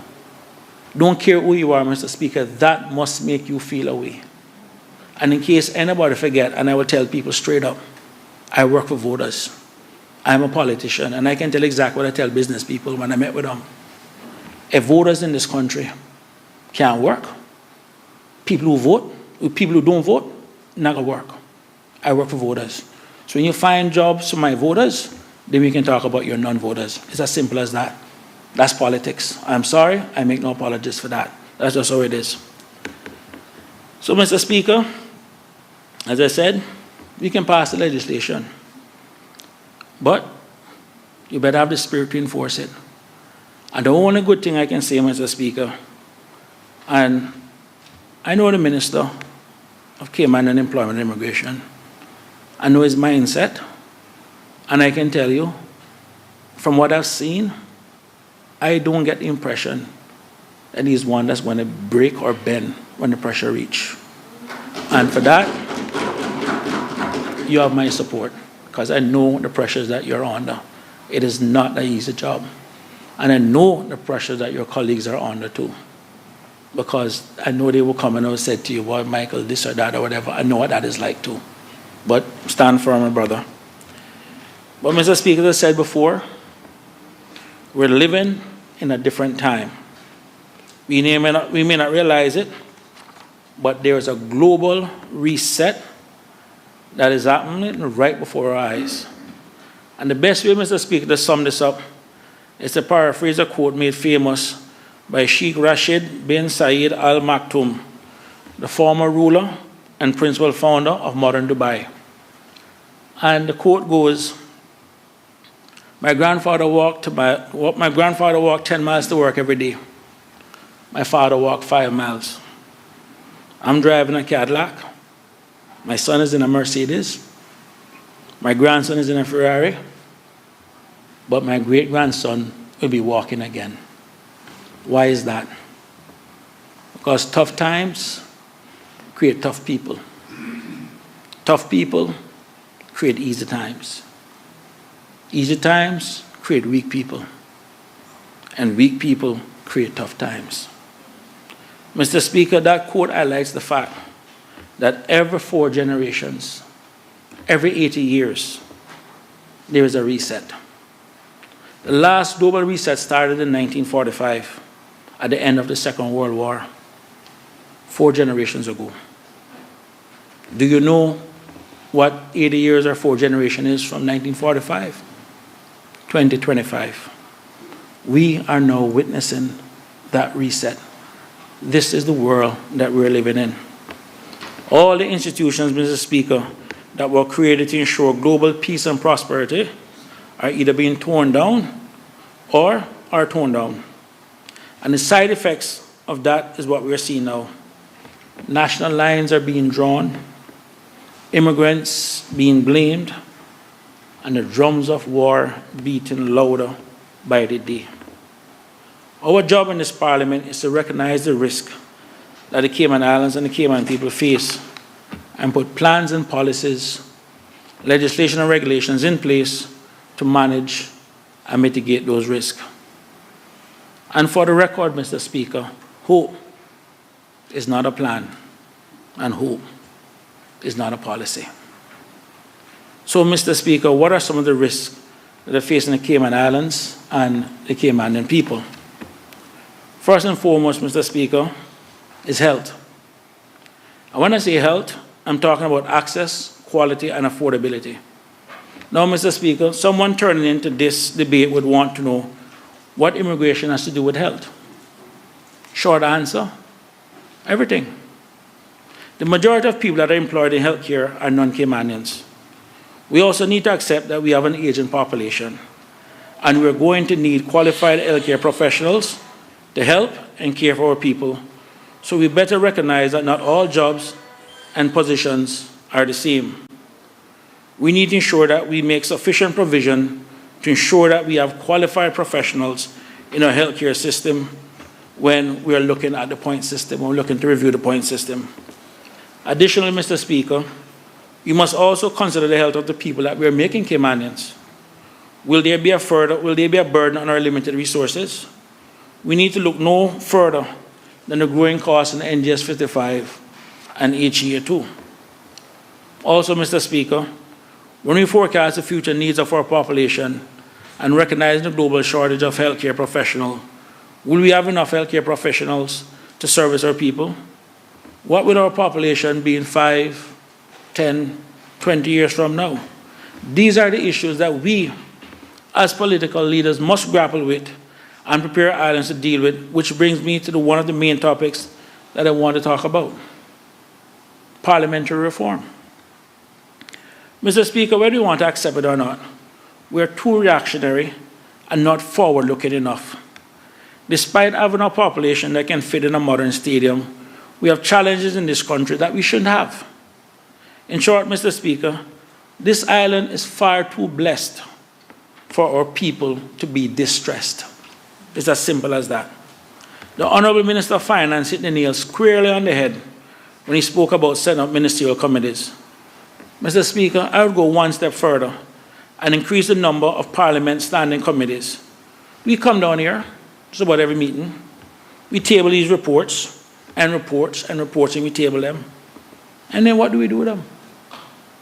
Those reports contain very valuable information, but we are not sitting down and combing through those reports properly to see what we can do and learn from those and prepare for certain things.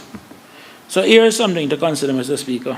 And I'm going to go off script a little bit. About several weeks ago, I was having lunch with a group of people. And the topic of the conversation over the lunch was the drop in Bitcoin. Bitcoin, I think I dropped about 30%. I lost its value, just went like that. They were going crazy. But these guys obviously invested in Bitcoin. I didn't, but they did, and they were going crazy. And I listened to them speculate. I listened to their pain and everything else. And I was just listening. Eventually, after everybody got what they wanted to get off their chest, they asked me, what are my views? And I kind of smiled. I said, I'm listening to all of you, and I'm wondering how you might invest in Bitcoin and the market. Well, you don't even understand how the market works.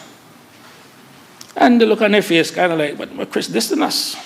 But it wasn't meant as a diss, Mr. Speaker. What I said to them was this, to kind of understand the market. There are certain things in the market that you need to have a basic understanding of, outside of the normal supply and demand. There's one thing, more than anything, that people need to understand about the market. One word it comes down to: liquidity. You've got to understand liquidity. And Mr. Speaker, I said to them as a reference, I said, we're sitting at this lunch table. Let's say all of these glasses represent assets. That could be any kind of assets, land, buildings, whatever, assets. I said, if we have 100 glasses on this table and there's $100 in circulation, how much would you assign to each glass or a portion to each glass? They say $1. I said, okay. And I said, if we went out and we increased the money supply to $200, but there's still only 100 glass, how much then would you assign to each glass? They said $2. I said, okay, good. You're with me so far. None of the glass went up. The value of glass went up. All that went up was the money supply. So I said to them, what had happened the week before? They were dumbfounded. No surprise. I said, week before, the U.S. government ended their longest shutdown period, 43 days, I think, something like that. So for 43 days, Mr. Speaker, the U.S. government was the largest purchaser of goods and services in the economy, was spending no money for 43 days. And that's a lot of money we're talking about. On top of that, Mr. Speaker, for 43 days, the U.S. government was still collecting taxes. So for 43 days, the U.S. government wasn't spending, but they were still collecting taxes. Money was coming out. At the same time, Mr. Speaker, the Federal Reserve was still continuing their quantitative tightening regime, putting pressures on bank reserve, taking money out of the system. And all that happened in those 43 days was the amount of liquidity in the market went from 200 down to, say, 150, as example I was giving them, which means that each glass is now worth what? It's $1.50. I said, that's all. It's just liquidity. But, Mr. Speaker, what really, after that conversation, and I came home, it made me pause also. And I said to myself, who is really looking at Cayman's liquidity also? Who is really sitting down and having this discussion and analyzing what is going on in our economy? And I couldn't help myself. So, Mr. Speaker, I went and did my research. In 2014, the Cayman Islands had a population of 58,000 people. At the end of 2014, we had $95.5 million of Cayman Islands dollars in circulation and a broad money supply of $1.2 billion. So remember that now, 2014, 58,000, 95.5 million of cash issued by SEMA in circulation, and the overall money supply of 1.2 billion. That's 2014. 10 years later, in 2024, Mr. Speaker, the population increased by 31,000, or 53%, to 89,000 people. At the end of last year, the total amount of Cayman Islands dollars in circulation increased by 78.1 million, or 82%, to $173.6 million. And the broad money supply increased by 1.5 billion, or 125%, to $2.7 billion. So in short, over a 10-year period, our population went up by 53%, money in circulation went up by 82%, and the broad money supply went up by 125%. And the question I ask, going back to my previous example, with all that liquidity now in our markets, and we're wondering why our people can't afford land, where do you think the value went? Where do you think all of that money? But we have nobody sitting down looking at this. And Mr. Speaker, I raise this issue because I know you know this. Two of the basic policies that drives a country is monetary policy and fiscal policy. For years, we have sat down in this chamber and we have focused on fiscal policy. And nobody is out there looking at monetary policy. Nobody. And Mr. Speaker, I raise that for a bigger issue. Look at the challenges in the European Union. They got together, they formed an economic union. But what they didn't do, Mr. Speaker, was form a political union. The two has to run side by side in tandem. You cannot have monetary policy without fiscal policy, and they're going all over the place. You can't have that. And what we find now, Mr. Speaker, is that when the Caymanian people sit down and wondering what forces out there are driving certain things, these are major decisions that are being made that nobody is sitting down there and say, wait a minute, can we allow this much to go there? And if you understand, the scariest part, Mr. Speaker, when you sit down and you understand how banks create money out of thin air, it's even more scary. You know, we talk about cost of living and trying to control cost of living, but every single budget document we bring down here has something in it that we just gloss over, and that's the inflation rate. I think in this budget was either 2.4 or 2.8% for next year. That's cost of living right there. So we can't be in one breath talking about dealing with cost of living, but then present a document that says, okay, we expect inflation to go up. We have pretty much accepted defeat at that point. You know, Mr. Speaker, so it is those kind of issues, Mr. Speaker, that as they creep up on us, that's the same way immigration crept upon us. The minister in his debate spoke about the number of PRs that were granted, but have we done an analysis to see what the impact of those PRs will be in 5, 10, or 20 years from now? What are the ages of those individuals? What are their skill sets, their talents? How many dependencies do they have back home? What will the impact be on our education system when those PR holders become Caymanians and their children can now attend public school? These are legitimate questions that we must answer when the Caymanian people ask. So, Mr. Speaker, when we talk about parliamentary reform, we look at the UK Parliament. In the House of Commons, there's a Treasury Committee that looks at a broad range of economic policies and issues. In the House of Lords, there's an Economic Affairs Committee. If we come closer to the home, to the United States Congress, Mr. Speaker, in the House of Representatives, there's the Financial Services Committee that deals with the banks and the Federal Reserves. And then there's the U.S. Senate Banking and Housing and Urban Affairs Committee that also looks at broad economic issues and policies. Then there's the Joint Economic Committee of both the U.S. House of Representatives and the Senate, where they come together and look at all these economic issues. But the point I'm making, Mr. Speaker, is that we cannot continue to govern the way we have been governing.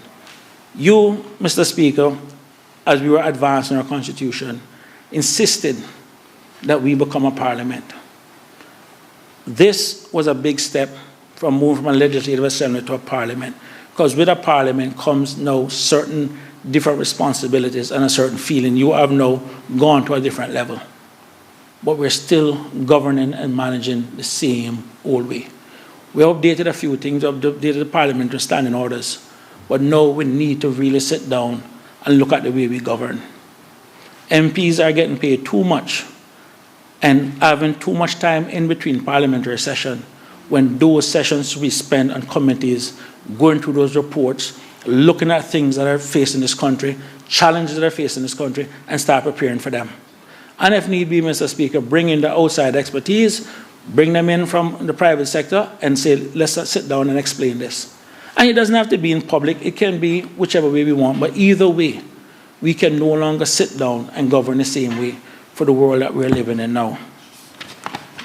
You know, so, Mr. Speaker, as political leaders, we also have to be aware of something that where we don't create wicked problems, where we think we're fixing one problem and creating the next. And this is one of the things that, with this immigration bill before us, we need to make sure that we don't run the risk of creating a wicked problem. And that's one of the reasons why I'm asking for this Parliament oversight reforms. Mr. Speaker, one of the things that we also need to adjust from a political leadership standpoint is understanding the difference between managing and leading. For too long, we have been managing this country on a day-to-day basis, and we have not done a good job, in my opinion, and this is not just this government, this is previous governments, in terms of leading. While managing is about focusing on specific goals, leading is about inspiring your people towards a certain vision. And that is one of the things that we need to start working on. So, Mr. Speaker, as we discuss this emotive issue of immigration, and there are other things that we also need to consider in terms of risk.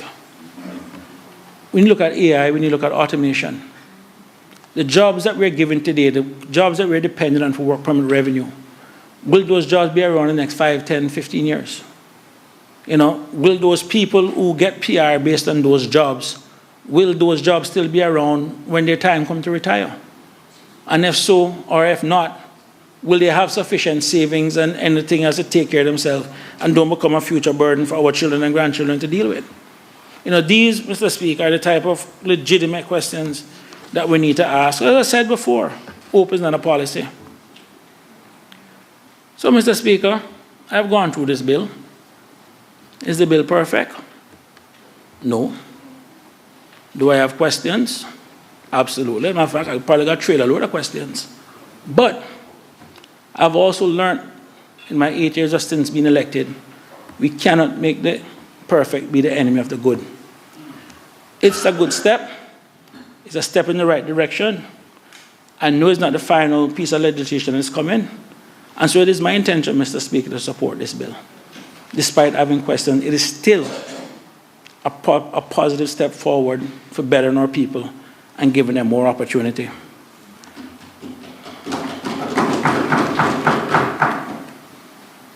Mr. Speaker, in just over a year, my family will celebrate 80 years or 4 generations being in Cayman. And as I reflect on my own family's journey, I am proud to be a Caymanian.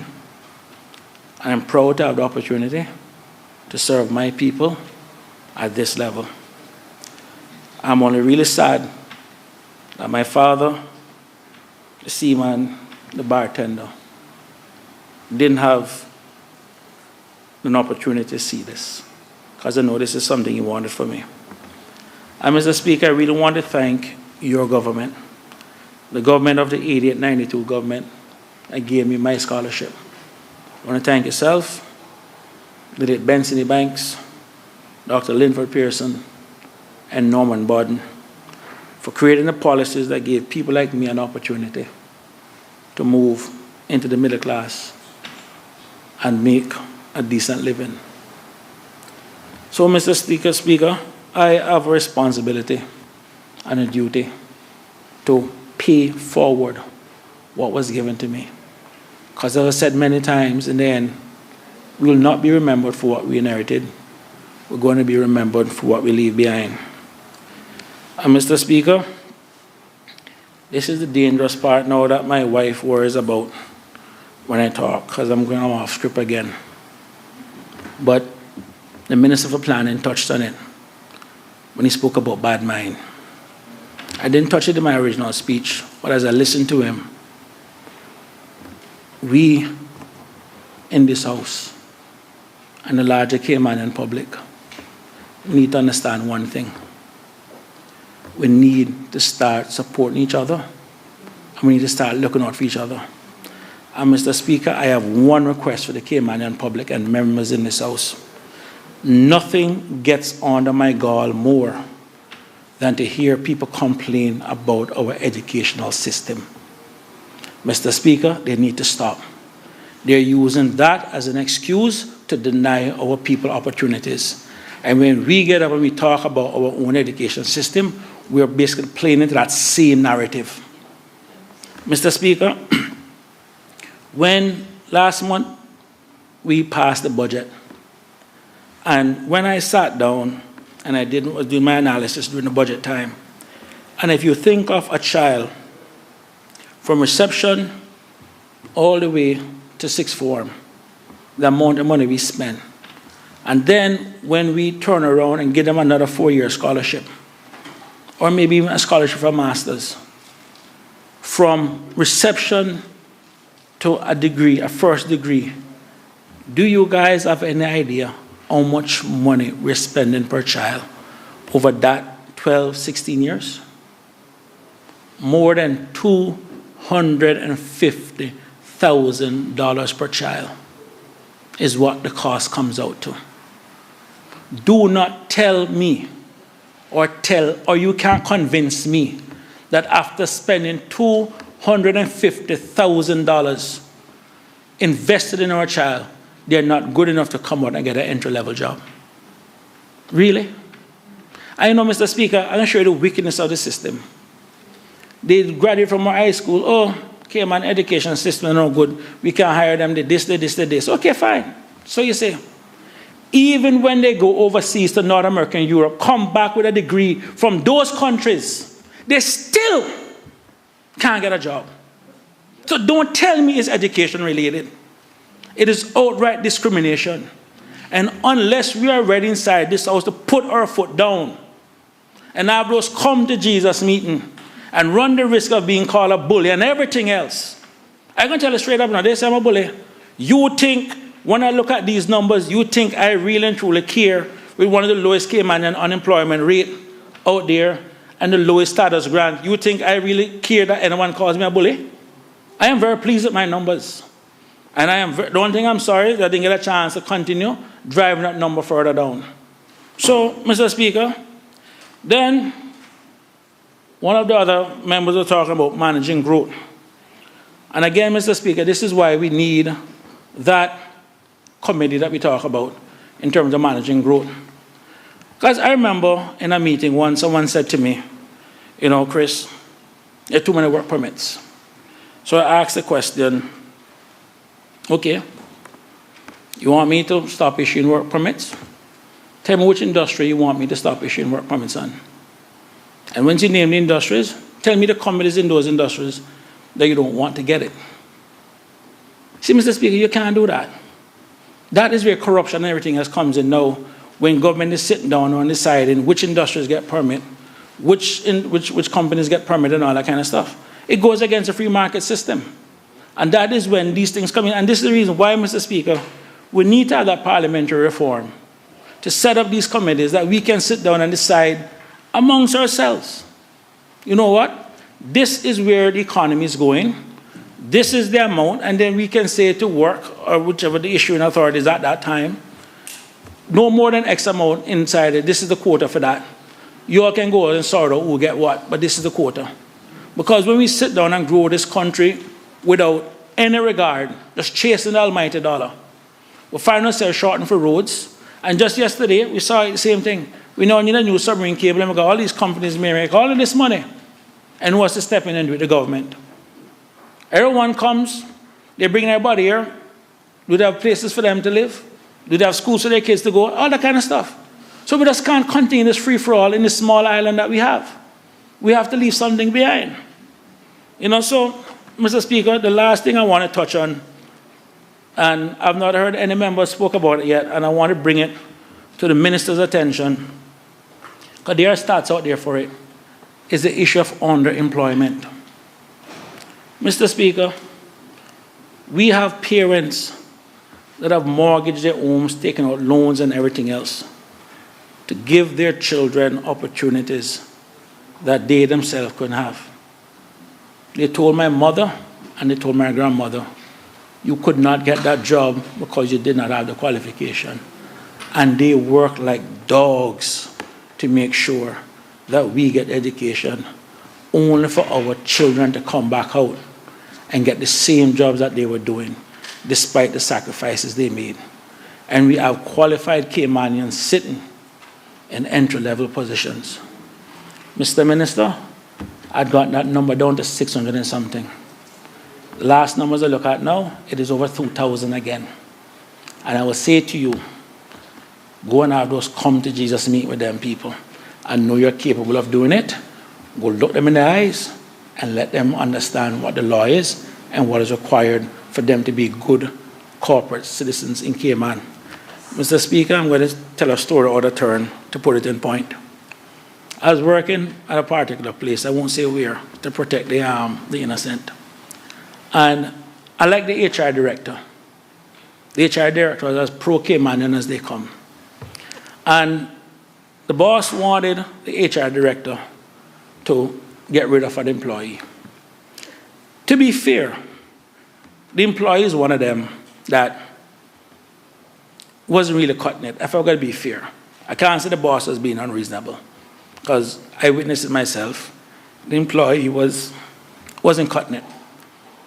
I just happened to be in the HR director's office today when the boss came in and was there complaining, why is this employee still here, and yada, yada, yada, yada. Mr. Speaker, and this is why it's important to have good, qualified Caymanians in HR positions as a doorkeeper or a gatekeeper. That HR director looked at the boss right in my presence and said to him, you're not going to mess with your time. He said, you're one of the highest paid persons in this organization. This lady is one of the lowest paid persons in this organization, and you worry about her? You're not going to do your time. He said, listen, in every other country around the world, you pay taxes or you bribe politicians or whatever to get what you want to get. In Cayman, you just got to hire some people that you may don't want to hire. That's the tax you pay for doing business in Cayman. So here's the plan. I'm not firing them. Get out of my office. And the look on the boss' face was kind of like, okay, and he left. But the HR director, that's point blank, said, I am not firing a person. You know, what are they going to go out there and do? What do you want to do? The family come back and rob you or rob me? No, they stay in there. This not cost us nothing. This considered as a cost of doing business in Cayman.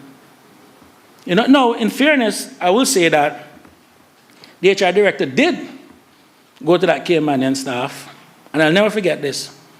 He said to the person, give me an ID, give me this, give me that, whatever.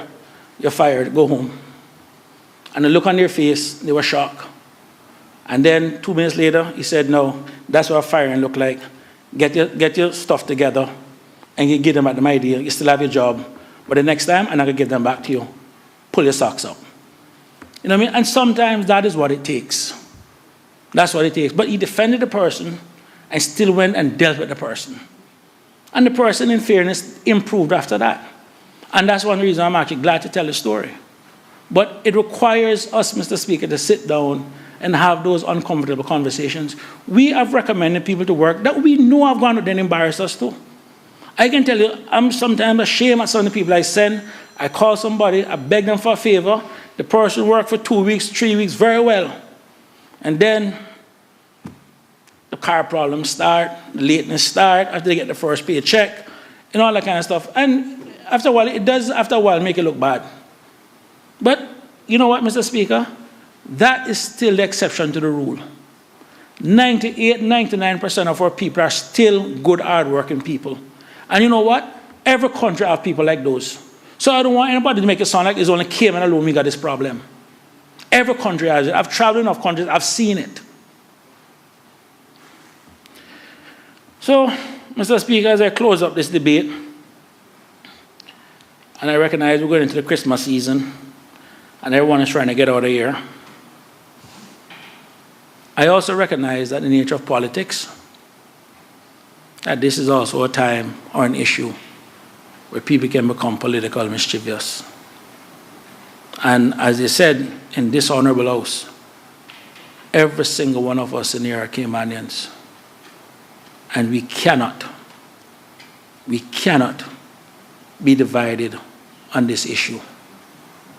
This is one issue that must pass unanimously in this House. And I'm going to tell you why the unanimous is important, Mr. Speaker. There was a former Chief Justice of the United States, Earl Warren. He was known, more famous for the Warren Commission after the Kennedy assassination. But he was the Chief Justice when the landmark legislation, Brown versus the Board of Education, went to the Supreme Court. At that point, when he started out, I'm going by the historical records, the court was not leaning in the majority, where they were not going to vote to end segregation. And he had to travel somewhere. And his driver, he used to love his driver. His driver used to tell me war stories and from the Second World War, where they were pinned down and this and that. You know, his driver was a black Army veteran. He had a lot of stories of what had happened in Europe and everything else. And one morning he had to travel somewhere. When he came out of the hotel, he couldn't find his driver. And he's like, the car didn't pull up. They went and looked for his car. His car was parked in some little bushes. And inside there, he saw the driver sleeping in the back seat. And he says to him, well, why are you sleeping in the back seat? He says, sir, there's no hotel that will allow me to stay there for 50 miles. And I didn't want to go so far and then not be able to make it back to pick you up. And at that moment, he realized that something is fundamentally wrong. And he started going around lobbying justice after justice to get them to change their mind. Met with each of them individually. And he got it down to where they had 8 yeses, but there was still one dissent, one judge that wouldn't budge.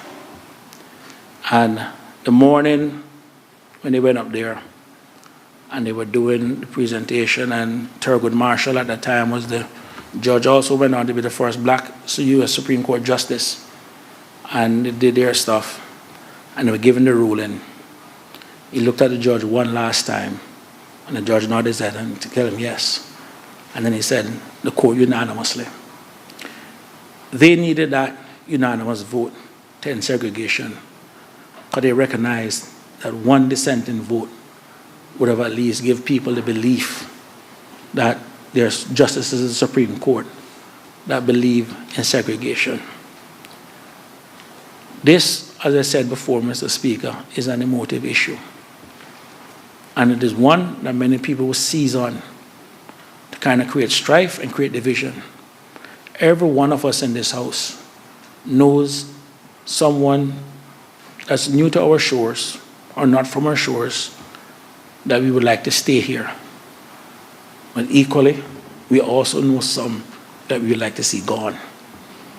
And everybody wants the ones that they like to stay and the ones that they don't like to go. We don't have that luxury. We need to make sure at the end of the day that we're fair, we're just, and we're balanced. So, Mr. Speaker,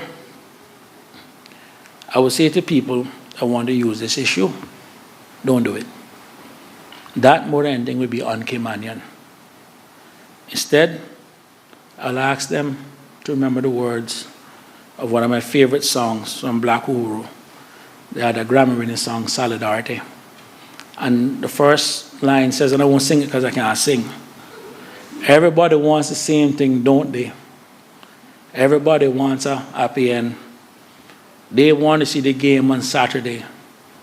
They want to be somebody's friend. Everybody wants to work for a living. Everybody wants their children warm. Everybody wants to be forgiven. They want to shelter from the storm. Look at me, I ain't your enemy. We walk on common ground. We don't need to fight each other. What we need is solidarity. Thank you, Mr. Speaker.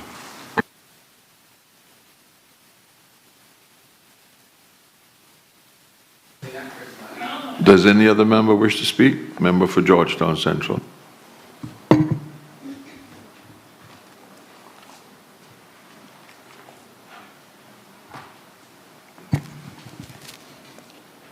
Good afternoon, Mr. Speaker. Good afternoon, members. Yes, please.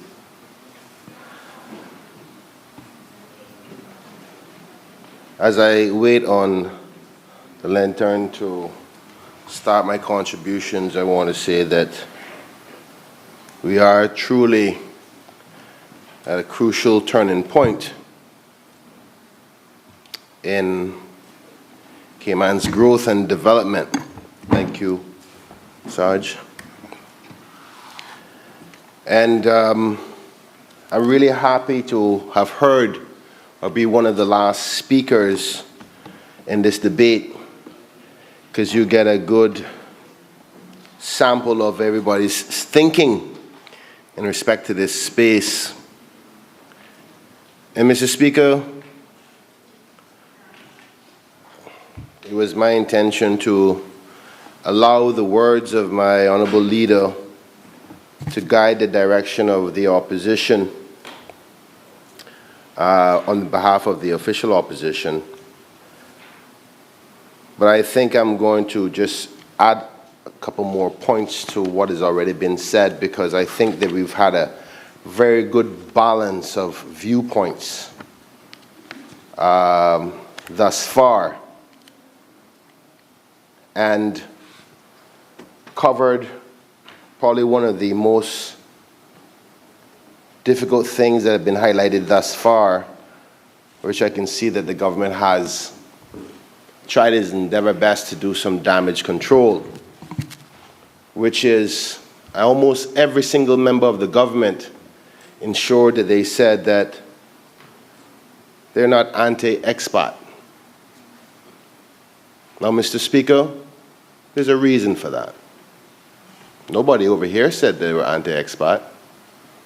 What has happened, Mr. Speaker, is throughout the journey of this discussion, the tone that was delivered was one that created us versus them. It didn't happen by itself, Mr. Speaker. It's a simple reality. And Mr. Speaker, nobody will ever condemn any member for standing up for the good people of the Cayman Islands. I'm a politician too. But more importantly, I love my people. So, of course, we're going to all stand up for what we believe is right. But there will be disagreements in respect to how to go about fixing that. But one thing that I don't think anybody would agree with is creating an environment where people feel like they're not wanted. Mr. Speaker, my honourable member that just last spoke really got into some crux of the realities of how our economy works. And that's why tone is so important, more so than the substance of this bill, because I'm going to say outright, the bill is good. There needs to be some changes. There's some things that I'm going to oppose in it individually, like some things to right to marriage, right to family life, and I'll explain on that, and you'll see based on my proposed amendments where the standing orders don't allow me to speak and preempt those, but you'll see what I mean. But fundamentally, the bill is right, and it's time, you're right. It is time to start making a stand.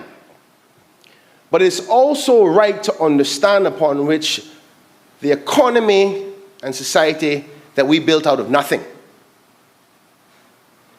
Mr. Speaker, my good colleague and friend highlighted the fact that our forefathers were so ingenious with their growth and development of a little mosquito island.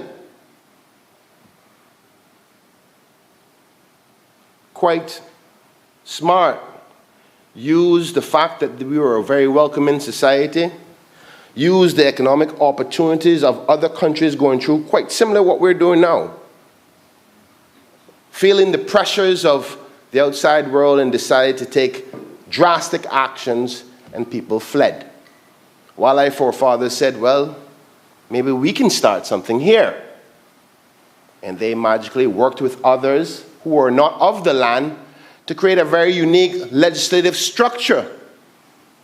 Being an overseas territory with the foundation of the Queen and the solidarity of the British arm, political stability, and protection of the pound, what a beautiful place to set up shop. Our forefathers knew what they were doing. They didn't do it by themselves.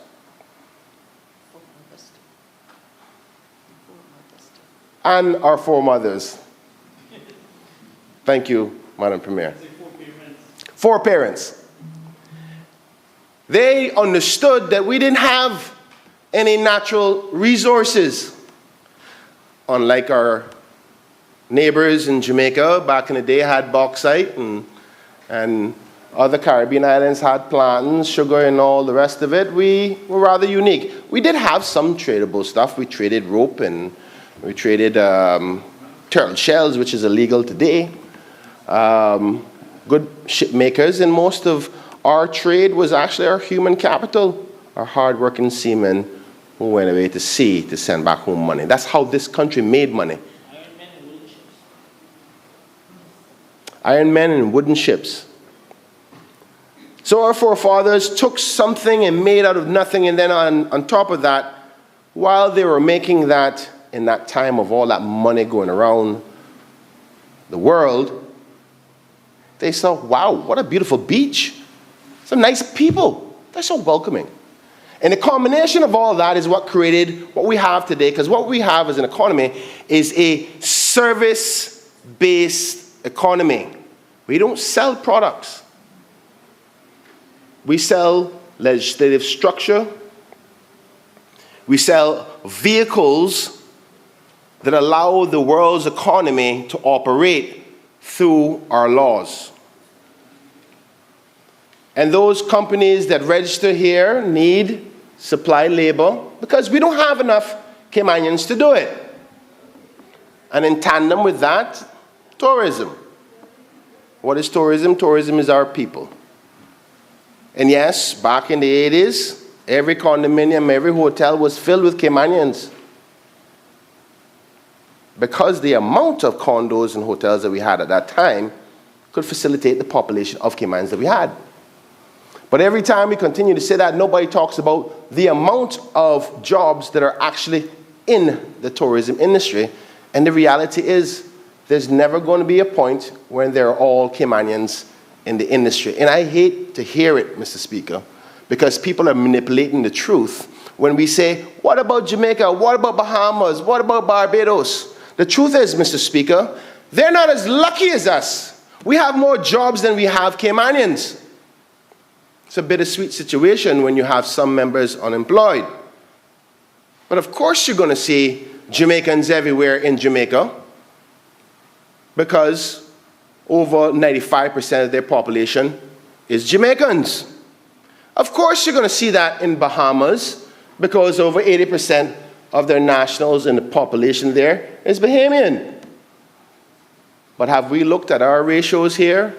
Mr. Speaker, I think, if my memory serves me right, our population numbers, Caymanians compared to the overall population, is less than 50% now. I think that happened within the last administration.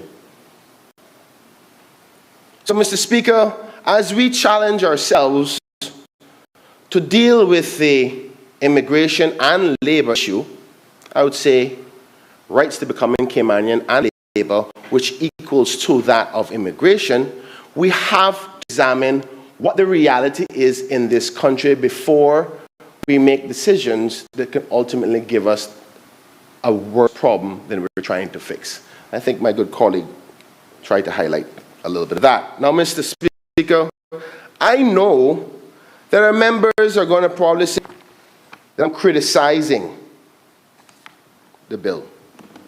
Far from it. Matter of fact, allow me to take this opportunity to congratulate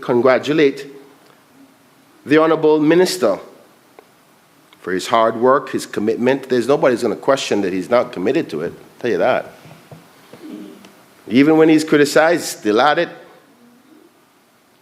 And I congratulate him for that. And I congratulate the government for dealing with this bill. And by all means, I'm not going to make myself be a hypocrite, because most of you are fully aware and have mentioned that the last administration created the catalyst for the start of what we're dealing with today in respect to the immigration momentum. I think the Honourable Minister himself, Mr. Speaker, acknowledged that 80% of the current bill was not created by him or that administration, but merely by the members who were a part of the last administration, along with the technical team, which I think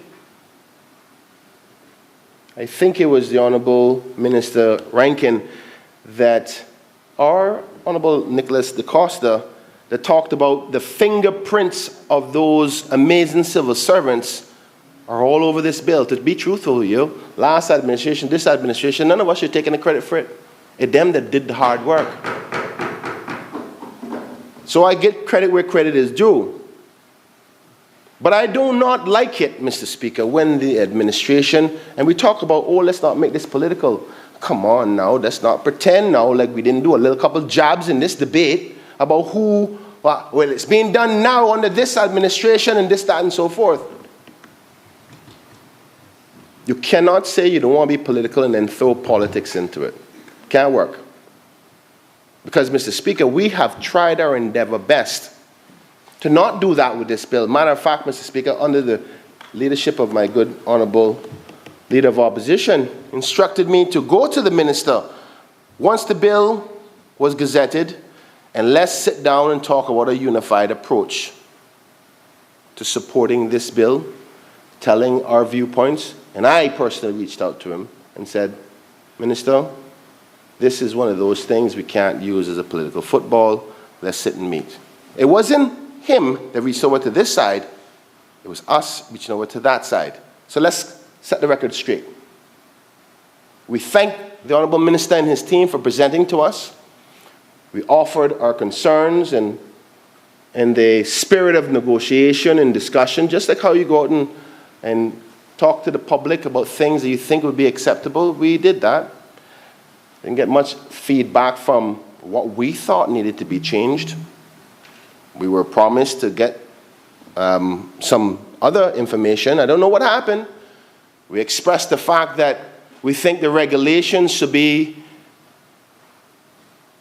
in tandem with this bill, because it's a big piece of the puzzle of these amendments to this bill, so we can understand it. Still haven't seen the draft yet. Mr. Speaker, I dare say I don't think that most of the members on that side has even seen the draft, based on what I'm hearing. But, Mr. Speaker, we also was promised that we would have the new amendments that they announced that they were going to have in the last sitting in, I think it was October, we were last year, or were we in December? In early November, 3.5 weeks ago. Didn't get them until 11:48, the day 11:48 in the morning, which was 25 hours before the Parliament debate.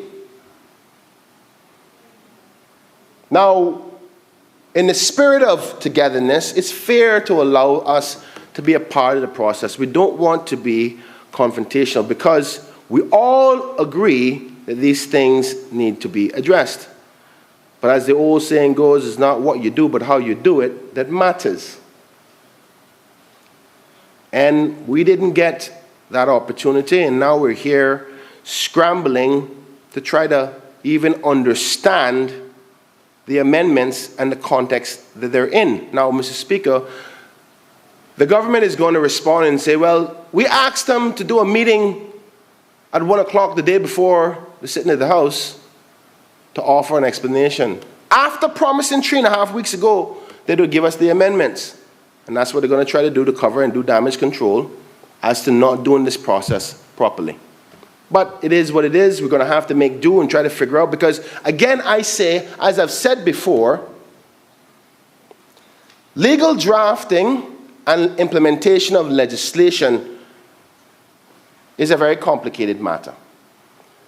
And I can bet you, Mr. Speaker, that some of the members of this Honourable House probably can't even interpret the messaging itself in the amendments. That's why they get legal and the Honourable Attorney General to ask legal drafting and say, well, how does that mean when we are trying to deliver X? Because we are policy makers. We're not legal drafters, Mr. Speaker. That's why we have to examine to say, this is what we want to accomplish. Can you help us write this in a legal, structured way that can hold the test of the courts by this sentence structure within this clause, within this bill? And that's a certain skill set that is necessary. So it's important that not only the public, but also the opposition understands that. You can't do it 25 hours beforehand. But there I go, nitpicking as I always do, and God forbid that I want proper process to be done. But Mr. Speaker, Parliament was created, and the conventions of the process of Parliament are done for a reason, so that the final result can hold to the test of time. That's why parliamentary proceedings mandate that you declare amendments within a certain period of time. It also ensures that any clauses and amendments to the bill are not substantial. While members are asking me, well, what is amendment about withdrawing this? When you have members proposing brand new sections that were not even a part of the first original bill into the amendment section and they know better. You cannot create a substantially new section, brand new proposal, in a bill that has not been seen by the public. It's against convention. Because forget about the opposition. Even if the opposition were to agree to it, it's neither about that. It's when we start to circumvent the processes of Parliament, is when we find ourselves in positions that we make mistakes, and then all the filtering doesn't happen. It gets down to the courts. And I can promise you this, there's a lot of firms out there sitting and waiting to find the loopholes in the law. Matter of fact, we have met with organizations who've already said, oh, we're already starting to find some loopholes in the law, and ready and waiting. Am I lying, Mr. McTaggart? So that's why it's important to do the process right. Not that we don't want you to do the process. Matter of fact, we help create most of what is being presented here today. So the narrative to think that we're going to oppose it is silly. It's not what you do, but how you do it that is important, so it can stand the test of time. Mr. Speaker, allow me to read a little story for my colleagues. It's a story about the architect and the apprentice. Mr. Speaker, there was a renowned architect, let's call him Mr. McLaughlin, who was tasked with building the foundation of the new city's archives, a structure that needed to last for centuries. He assigned the critical task of mixing the high-strength mortar to his two apprentices, one, Mr. Rankine, and the other, Mr. Miles. The required mortar was complex, demanding a 3:1:1 ratio of sand, cement, and volcanic ash. And it needed to be mixed for a full 40 minutes to achieve the necessary chemical bond and strength. Mr. Miles rushed mixing the mortar for only 20 minutes.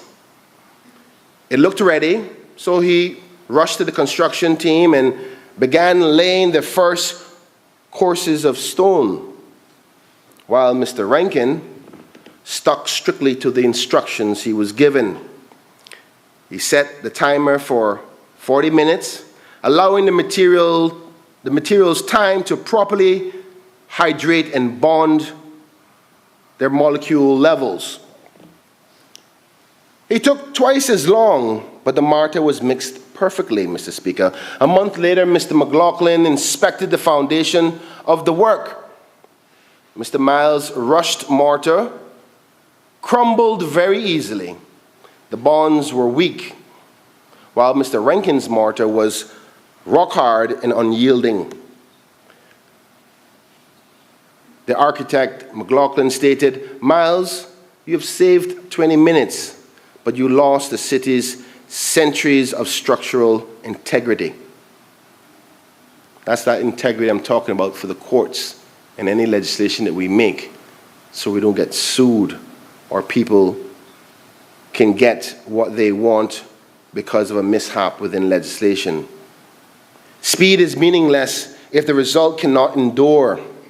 Rankine, you understood that proper pace is the cornerstone of quality, Mr. Speaker, something that I think that we need to understand further in this Parliament. Now, this lesson, and for all of us in here, is I understand the pressure to deliver quickly, Mr. Speaker.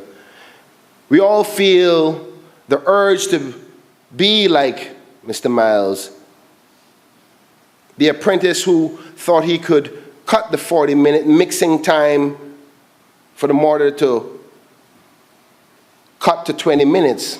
He was fast, yes, but the foundation ultimately was weak because he did not pay attention to the crucial process.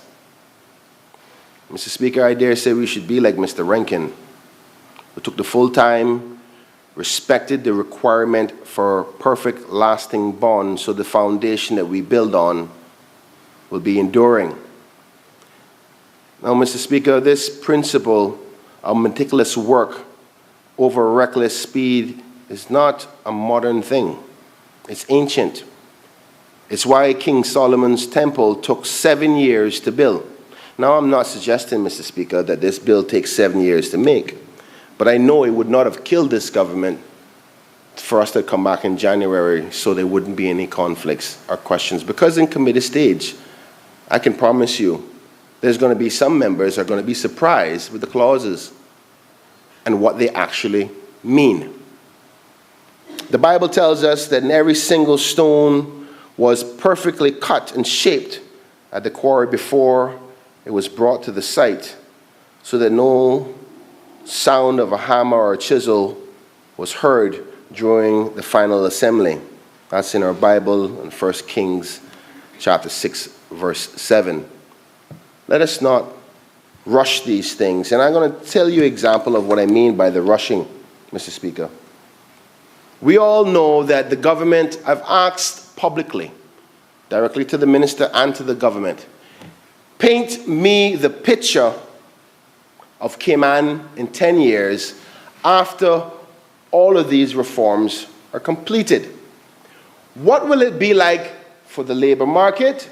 What will it be like for our numbers of Caymanians? What will it be like for the opportunity and journey to become Caymanian?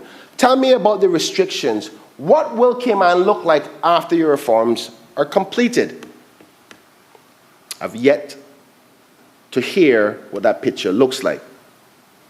Because, Mr. Speaker, it was sad that the honourable member from Bodden Town West had to highlight the fact that nobody's going through the numbers, the rates, and expressing that as the reason for these changes. The other part, Mr. Speaker, is the fact that there's an expectation to follow blindly without the regulations being attached to this. Mr. Speaker, the sad part is a lot of what is being sold that will be fixed in this amendment is not going to be fixed in this amendment. I know it is the government's intention holistically to fix these problems over time, along with the point system and the regulations and further amendments, but let's not sell to the public something that is not real.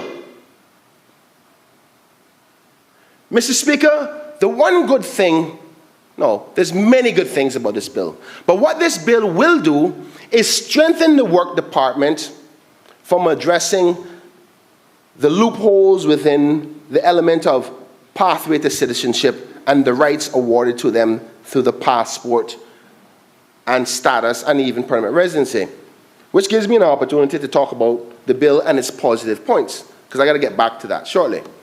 This bill is good because it helps with the information sharing. It deals with the validation of the bills and the actions of the current legislative framework. It strengthens the administrative enforcement ability of the department and the director. It makes it longer for people to get status and Cayman Islands passport, because there's a serious abuse system there. It also helps deal with the marriage of convenience fight, which I'm very proud of, because it's probably one of the biggest violations that we have. It also addresses the rollover policy with the civil service. Now, those are just some of the main things, and I'm certain that we will go through further more of the things that are positive about the bill. But that's the fundamentals. A lot of this is being talked about labor. And the promise that these amendments will do to labor. And I'm still confused to how. I'll dive into that a little bit. Mr. Speaker, a question was posed to me on Wednesday morning. I was on the radio, given preamble of us coming here, and unfortunately I had left the radio show already, so I couldn't get to answer it. I haven't answered it at all since the very day I put up that billboard. Because everybody go, well, Mr. Bryan, you were the one with the immigration reform now, sign. And I'm very happy I was the one that started the spark. Very proud of that. And the honourable member from West Bay West said she doesn't understand what happened. The sign came down, disappeared after a while, and she was unsure whether the members and my government didn't support me or did I give up on it. Questions, legitimate questions. And then she obviously, wanted to say, well, we took it up and we carried it forward. But I think she should recognize, and I think she has, but it's not politically smart to big up the other side. But I want to remind her the main reason why most of those changes couldn't come to this parliament is because 4 members of her current government refused to allow us to bring anything sensitive to this parliament. Let's not forget. One being your premier, the other one being your Minister of Health, the other one being 2 members of your councillors. We couldn't bring it. So let's be honest about the truth. But my point is, Mr. Speaker, the reason why I haven't answered that question, because I know, just like she said, it's complex. It's a very complex problem. And why you have to be ever so diligent with the fixing and reform of this. Mr. Speaker, you see, for me, immigration has always been 2 things. The pathway to becoming Caymanians and permanent residents in this country, and the other part, labor. You see the labor part here? And I got that right. My humble opinion. This bill will strengthen the department to stop many people from becoming Caymanian, which is the #1 problem. That's why I'm proud of this bill. Because we have to make sure that we protect what we know as Caymanians and as Cayman. Because the truth be told, we talk about population control. I don't know how one are going to stop that one. How are you going to stop a Caymanian from opening a business and say, I need more labor? I heard the honourable member, my colleague, the last speaker, talk about restrictions in a free market system. Good luck with that one. Good luck with that one. Mr. Speaker, in talking about population controls, we don't have a population problem, Mr. Speaker. We don't. What we have is a lack of planning problem. What we have is our forefathers' work, and you were there too. You were one of the persons who gave us good guidance, and they never followed. You wasn't in a part of that group. The gazettos and the forward planning for Cayman, if they were listened to from back then, much of the congestion that we have today probably wouldn't be here. The road, for example, which we continue to still want to get to Frank Sound, which caused much of the congestion. Mr. Speaker, I'm going to give you an example of something I used at one of the debates when I was Minister of Tourism at a conference. Mr. Speaker, there's 19 of us in this Parliament, 2 executive members, 21, you Speaker, 22, with about 9 members of staff, about 30 people. If 30 of us went into the committee room, you probably feel it, the small committee room, you probably feel a little bit congested, huh? But if all of us were in our own spaces where we normally sit, where we normally work, 2 different sections of eating, 2 different spots of sitting, it don't feel congested at all. The reason why we feel congested is because everybody gets up in the morning, goes one direction, and when they get off the work, they go the other direction every single day, in and out. You can have the same amount of the population you have here if we planned this country properly, and we wouldn't feel any congestion at all. Mr. Speaker, I had the privilege of going to Bermuda, and people talk about how the restrictions of cars is the big thing to cause the lack of congestion. The truth be told, I sat with the minister. He said, Kenneth, yes, restriction helps, but it's not only that. He said he'd been to the Cayman Islands, he just doesn't understand how we developed. Everybody going in the same direction every day, in the morning and in the evening. Everybody works in the west and everybody lives in the east. Of course you're going to have congestion. If we spread out properly and develop properly, not everybody had to come to town. So the population is not the problem. We have enough land. We just haven't developed properly. So, Mr. Speaker, I hear I'm talking about this legislation fixing population controls. Tell me how. I want to agree with you. I have already agreed that this legislation will address some things. It will address your ability to get a Cayman passport, which is being abused of. They have extended the time period, made sure you don't have access to that. Because yes, many people, they married or whatever, and they get the Cayman passport, cut, they're gone. I'm glad that the director will have that strength. But I am also concerned that we don't know what the clarity is to the discretion by the director is. There's no criteria as to at the discretion of the director to revoke. And the director is somebody I went to school with, Mr. Speaker. Probably the most honest person I've ever met. He was the nicest guy in school. You couldn't even be mad at him. And he's from Cayman, so you know he's super nice. Right? So I am certain that he's going to do a good job, but it's not about him. It's about the legislation that we create, because God forbid he retires tomorrow and say, you know what, I've done. I don't know who the next person is going to be, but it's not about the individual, it's about the process. And I don't understand how the discretion is going to be up to him. Suppose he get up one day and say, I don't feel so good and I don't like this applicant. Matter of fact, he wasn't the guy who was looking at my wife. You know what? Get rid of him. How can you give carte blanche discretion without criteria to that? I've asked for that in the meeting. Did we get it? No. How can you create? Matter of fact, you took that to the court would throw it out. You have to have some guidelines. I've asked for them. Have I seen them? No.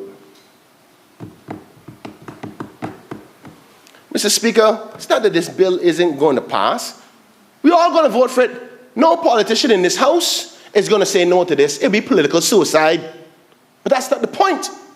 The point is that when we pass legislation in this House, we got to know where we are going.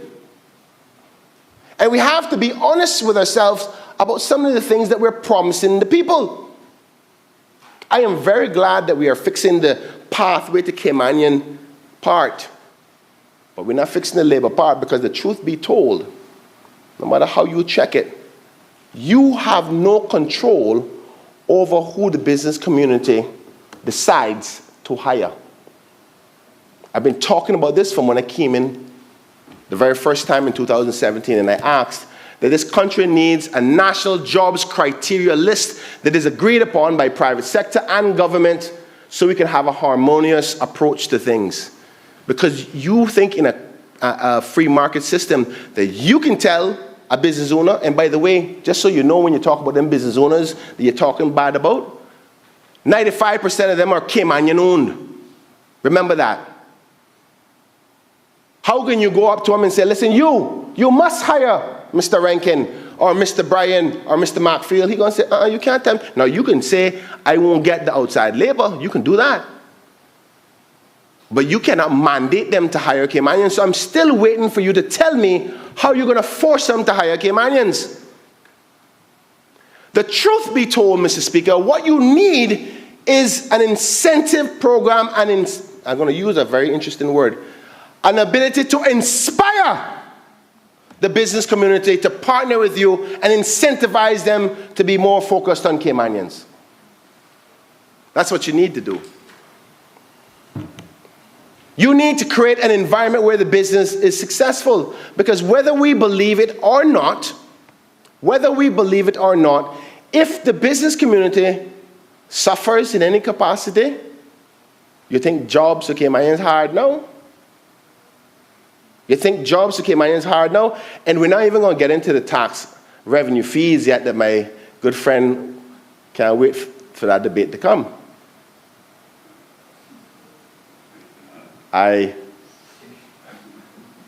Because if you pressure them, granted, let me rephrase that, because I don't want us to think that the minister cannot say, listen, this is the direction of the government, and we're going to hold fast to that. There's nothing wrong with that. Matter of fact, you do need to send a message. You heard the Honourable Member from Bodden Town West talk about the fact of our hardball approach after COVID and reopening the country. But as I said before, it's not what you do, but how you do it. Now let me ask this Parliament one question. Where did this us versus them come out from? And as I said before, every single member ensured to say this is not about us versus them. Who are they responding to? What are you responding to? You know what they're responding to, Mr. Speaker? Because in our community right now, there is a feeling that this administration is creating an environment anti-business, anti-foreigner. I didn't make it up. And it's confirmed to me when I hear all members strategically made sure that in their speeches, we are not an anti-government, anti-expat government. Because you're feeling the pressure. Where did that come from? You know where it came from? Irresponsible comments. And I'm not going to shy away from this. Mr. Speaker, when you're a leader, there's a lot of things that you want to say that you can't say. You simply just cannot say it, even if you feel it. When you speak on behalf of the government, you can't be afforded the opportunity to say, if you don't like it, get on the plane and leave. It do not work that way, especially when we are in a society that unfortunately depends heavily on outside labor, especially when it affects our competitiveness as a jurisdiction. We are already expensive as it is. Now, that may not sound good to some. Some like to hear the talk of, get rid of them. I think that probably the example that was probably used best, I found it so funny, was the one by the Honourable member from Bodden Town East. He said the monkeys were so happy when the farmers died, because the farmers used to kick them out of their fields all the time, until the next year when there was no corn in the fields for them to eat. Didn't realize it was the farmers that was creating their food for them. Now, Mr. Speaker, I don't want anybody to be left with the idea that I think that because outside investment and workers are here, that we must suck up to them. But we have to recognize that we're in a delicate place. If Cayman becomes a jurisdiction that is seen to be anti-everybody, not wanted, and the political atmosphere is, we don't need you, if you don't like it, get out of here, and the cost of doing business is so expensive. You ever heard of the term capital flight? It is real. We're having it already through technology, outsourcing. I haven't heard anybody say anything about how we're going to address that from a labor perspective. It is real. And we cannot afford to have that tone. Matter of fact, I know that we're not that way. That's not who we are. We were built on the notion of togetherness. Not immigration, but integration. What we need to do is inspire those that come here to say, it is your responsibility to be a part of our society together. Break down the silos of the gated communities. Understand that West Bay Road needs to understand what's happening in Central, and when they are poor and they can't eat, that it becomes a problem for the bigger society. We need to inspire everybody to be together, not causing a division, because we didn't cause it on this side. You can pretend all you want, but each and every one of you members know you're feeling it out there, and it came from somewhere. It's irresponsible behavior. Mr. Speaker, the business community is even talking about it. You know what we met with them and said? Many associations, I'm not even going to say which one, because they're so frightened. Hear what they said. Guys, we are afraid to say anything. Well, why? Well, there's a feeling of a Trumpism happening, and we don't want the government to come after us. Mr. McTaggart, am I lying? Unfortunately not. You mightn't believe me, but you'll believe him. They say it to all opposition. Okay. Well, according to the Minister of Finance, that's just a tool that they use to get the politicians to be puppets. Okay. All right. Mr. Speaker, I want us to know that we're in a very beautiful position and we can fix it. So I'm not, as much as I like to shout and scream, everybody knows I'm very animated because I want to make sure you understand what I'm saying. And I'm afraid to say what I have to say. But let's look at other jurisdictions who can be successful with larger populations than themselves. Dubai. Dubai has over 80% of their population non-United Emirates citizens.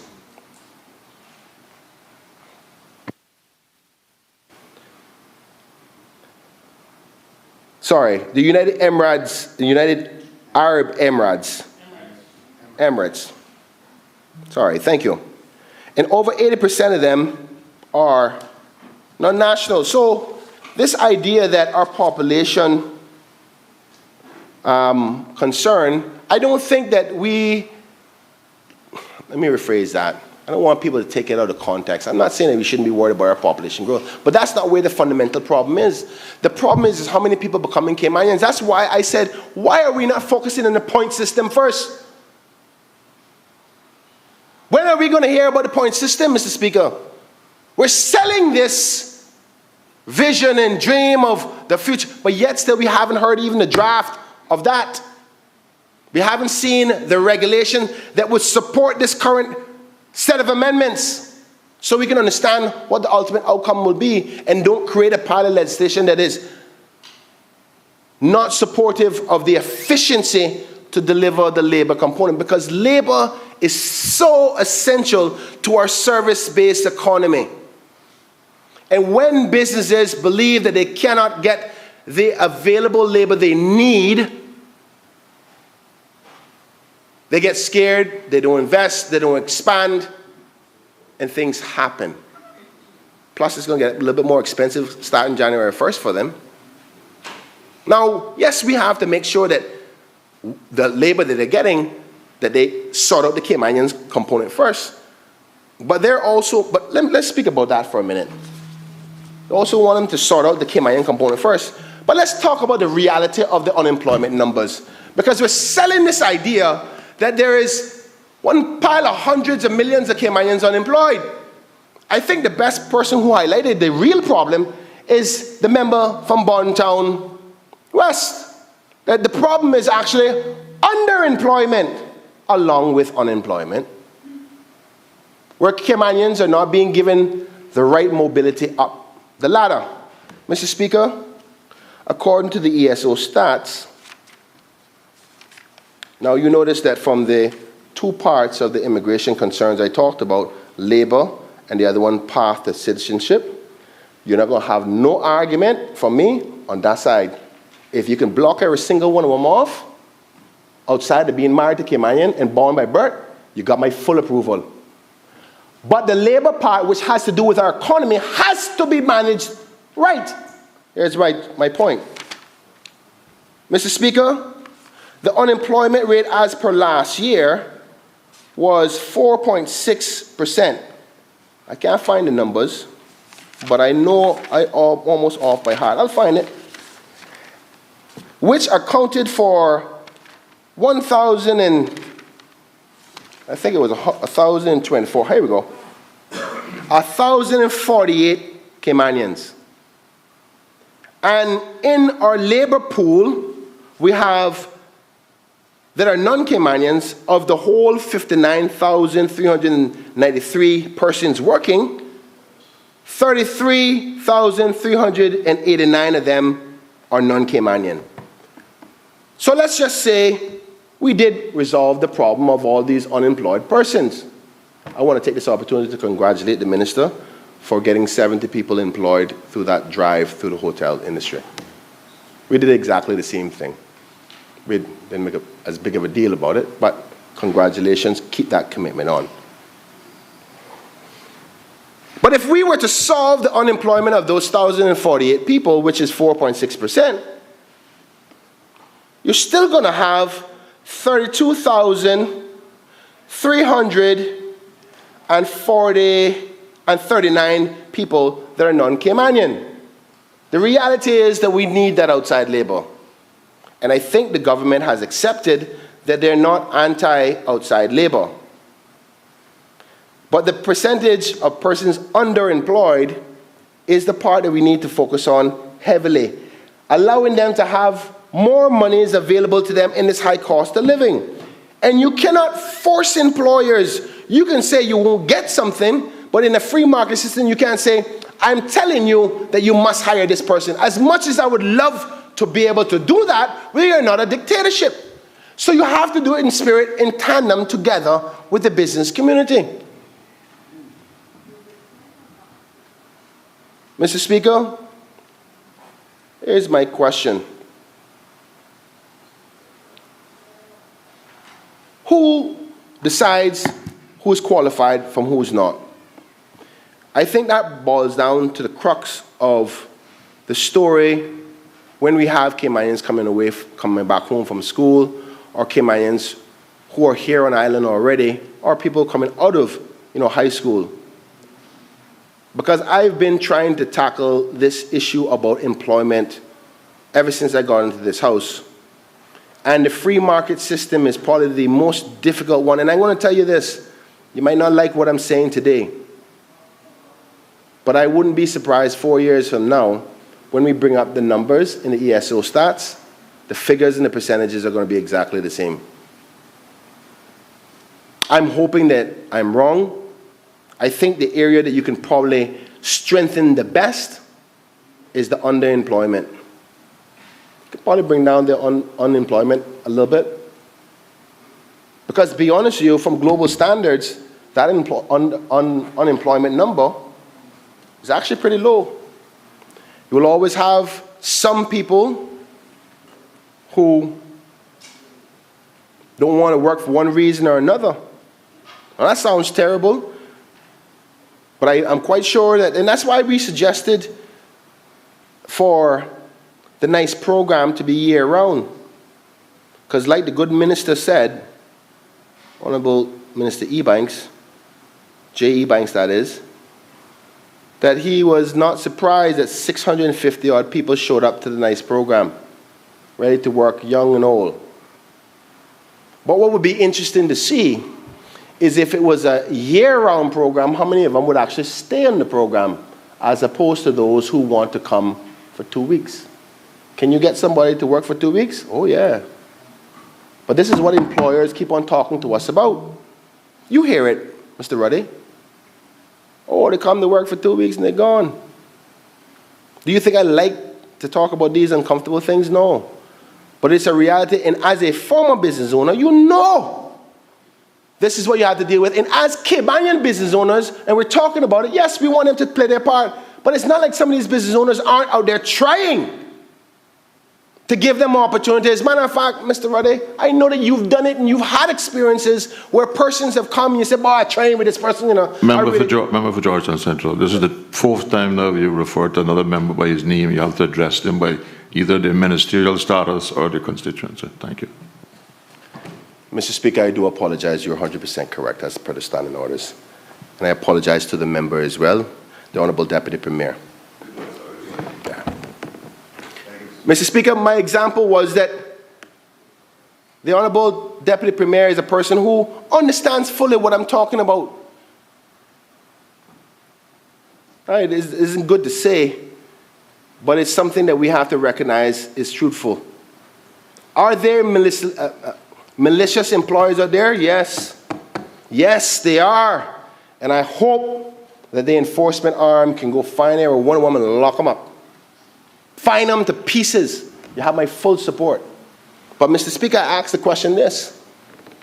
Can this government say they have given the minister the support necessary for the enforcement arm? I went through this with the budget for him and asked him, I said, you have not increased the staffing levels, you have not increased your budget to do the enforcement arm.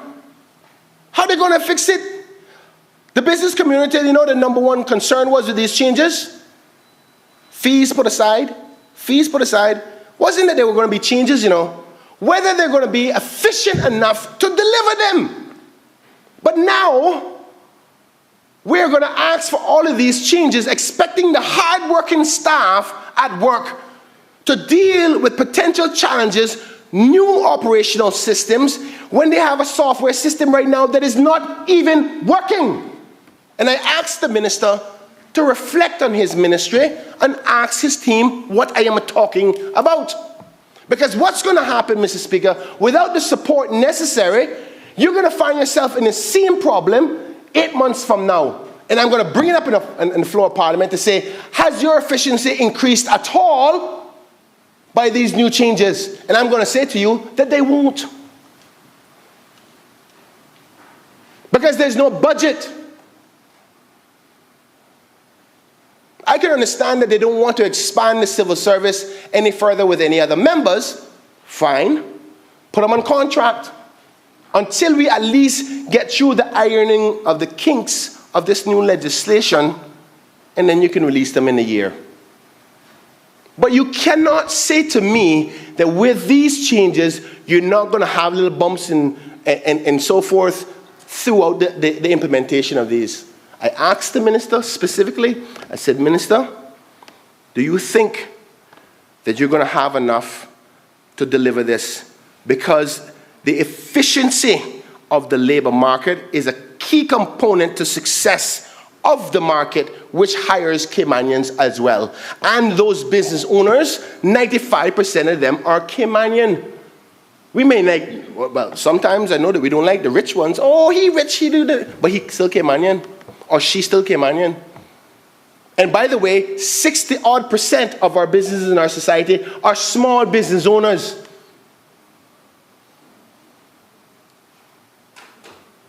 Mr. Speaker, I have serious concerns about the ability to efficiently deliver the efficiency expected in this, because the part that is being sold is that these changes will make it more efficient.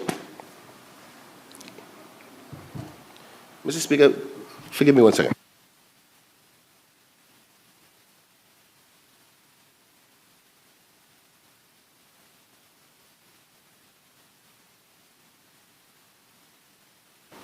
Mr. Speaker, let me get off my rant for a little bit and talk about something that's a little bit more sensitive in my mind.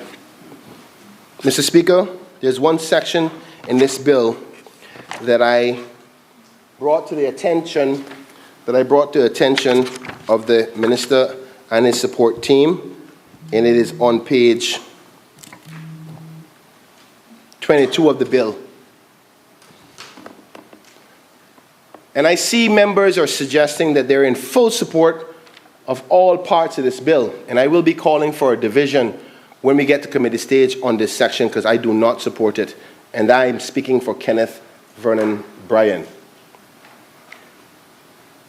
On page 22, on the clause 10, it talks about the amendment to section 28 of the current law. And this part, in layman's terms, plans to change the current process for persons who are married to a Caymanian who normally would be able to get status at year 7, but it's not revocable until year 10, or it can be revoked until year 10, and after that it's non-revocable. Now, I expressed my concern about the fact that a married couple who are genuinely in love, and we talk about genuine marriages. I heard the Honourable Minister for Ebanks-Wilks speak about the genuine marriages will be respected. I think I quoted you right? Genuine marriages will be respected. But now,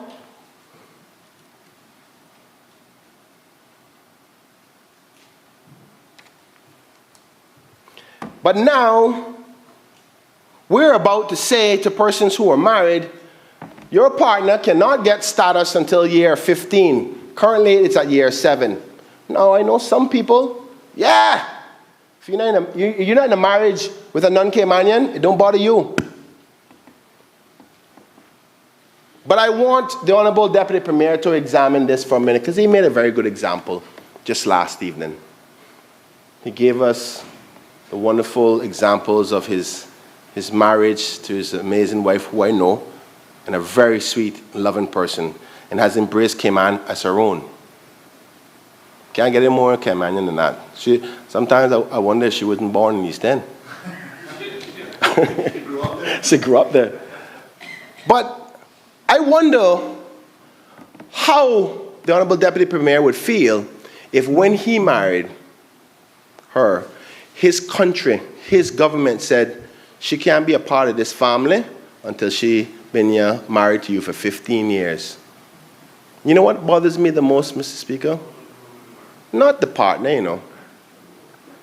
That was the law when you got married. Actually, just saying, I'll help you. Don't need no help, partner. Don't need no help. Thank you. Mr. Speaker, here's the part that I have a problem with. Not the Cayman partner and the Cayman spouse, who will be upset by this. Not even the person that is getting married to the Cayman partner. It's the children. So here we go, Mr. Speaker. Let me give you an example. Couple married, they have 2 children. 1 girl, 1 boy, 18 months apart. Now, you know that we have, and I think every one of us in this room would have probably experienced this, maybe the older ones not so much, but the teasing about, oh yeah, well you're not even from here, you're not even Caymanian. When in high school. Remember that? Jamaican, get from here. You're not even Caymanian. So think about this for a second. 12-year-old getting into high school. And the teasing starts, because that's where it happens in school. That's where the emotional component of mental health really comes down to play. Right? That child is there and sitting down there while I start talking, beautiful child, well-mannered, come from good family. Hearing the friends talking about, oh, you're a foreigner, your parents not even Caymanian. And then that child goes, I've never been exposed to this type of discussion before. What are they talking about? And then they go home. Mommy and Daddy, you Caymanian, right? And the good deputy premier says, yes, of course. Born and raised. Navel string somewhere up inside, it was a town then. As much as you've been living in East End, you navel string in town. But mommy is originally from somewhere else. So my mommy not Caymanian? No, pumpkin, not quite yet. So that child go back to school, afraid of the conversation, being teased that their parent not part of the Caymanian. Now this is a genuine loving marriage. Now here's the thing. Currently we're giving it to them at 7. The government, through the minister, and what we were told in opposition, was that the reason why they want to expand it to the year 15 is they found that there was a pattern whereby people were leaving their marriages at 1 week literally after the 10 years, which is the time upon which you no longer can be revoked. Up to 10 years, it can be revoked for one reason or another, marriage unstable, fishy business, blah, blah, blah. And I said, okay, well, let's not throw out the baby with the bathwater. If that's what you're trying to fix, extend the period of revocability to year 15. Why would you take away the opportunity for a family to become one in the Cayman Islands? Give you another example. Married couple, forget the children, because it seems like we don't care about children and how they emotionally feel, because trust me, that happens. I had to deal with it with my own 2 children. I married a foreigner and very proud of who I married. I don't know. But my 2 children have to listen and say, well, and many of us in this room have expressed that feeling of having one partner who is not Caymanian. But we're changing the legislation to make further divide in it unnecessarily. That's the problem. So my children had to have a conversation. Well, mommy is from the UK and stuff, but don't worry, mommy is a part of the family. Literally had to take the paper and say, see this paper? This paper says mommy is a Caymanian. Because children think about stuff like that. And the worst part about it, you see, at year 7, not so bad, because the average age of a child after marriage will be around 8 or so. By then, they're not exposed to that yet. They're still in primary school. And the truth is, we're trying to fix, you heard what the good member said? Sometimes we try to fix one problem and you create another. And I brought it up and I said, guys, what are we trying to fix here? Are we trying to further divide the Caymanian families, upon which most of us in here has some descendant from somewhere else? Some of my people marry some of the craziest people, but I can't tell them who to marry. I cannot. What we are doing, though, in this law is giving the discretion to the director to be able to examine marriage of convenience. Because that's the reason why we're doing this now, because we're worried and we're thinking of it from a place of every marriage is a marriage of convenience. Not all marriages are marriages of convenience. Some people are actually still in love. And we cannot assume, like you and I, and let's stop there. We cannot assume that every marriage has to be treated like a marriage of convenience. I was just about to say, and I went off track. Still got 56 minutes to go. I got plenty of time. Mr. Speaker, I was just going to say another example of the effect of this. Married, 8 years, finally got some deposit. Me and my wife, ready to go. Going to go buy a house. First time came on homeowner. Yippee, we said we worked really hard together as a family. One child, 2 years old. We need a home now. We gotta get out of the apartment. We go and we apply. We can't afford for it by myself as a husband Caymanian, so we have to do it jointly to get the loan. Then I write to the Honourable Minister of Finance, the good member from West Bay North. Good member, can you give me a discount? Can you give me my duty waiver for the first time Cayman homeowner? You know what he's going to say to me? Unfortunately, because there's 2 people who own that, and one of them are not Caymanian, I can only give you 0.5%, or half of the 7% that you are qualified for. And God forbid if you go over 2 million. If you can afford 2 million. I don't know why you bring that into the conversation. I should have left that one out. Yeah, okay, you win on that one, you win on that. But let's stick to the point. But I go and I write to the Honourable Minister. He says, unfortunately, the rules does not allow me to give your partner that 3.75% duty waiver on your, what's the average house cost now, about 450?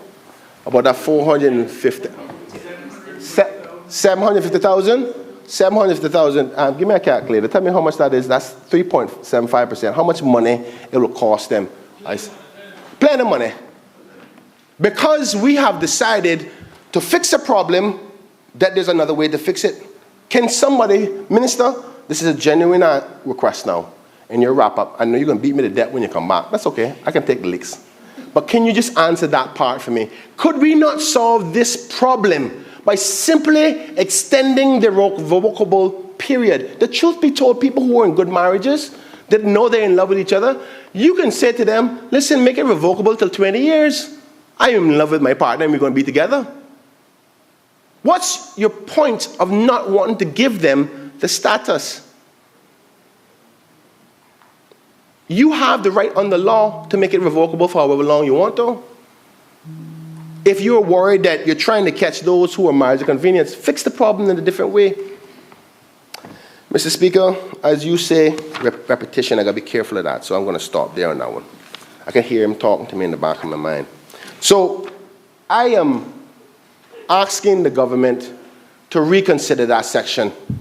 As you have seen, I've given an intention to make the amendments to withdraw that component, to leave it as is at 7 years. Mr. Speaker, I want to give you a notice of 2 amendments. Thank you very much. Thank you very much. Mr. Speaker, as I was alluding to earlier, I want honourable members to be aware that I intend to move a motion to withdraw that section of amendment, to leave it as is. And if the government insists on trying to further protect it, I would support the extension of the 10-year mark to 15 or even 20, which you ultimately will still have the controls over if you have suspicions of a marriage of convenience. Matter of fact, Mr. Speaker, this brings me to my next point. And again, another genuine request to the minister. Explain to me what documents will be required for the annual declaration. Because we brought this up in the meeting with the Honourable Minister and his team. And what we were told were, well, you only need to do a, what was it called again? Affidavit, thank you very much. An affidavit to say that your marriage is intact. And I said, that's fine. You're in a good marriage. You got to be able to do that once a year. That's not going to kill you. But yet still, we have seen no definition of what those requirements are.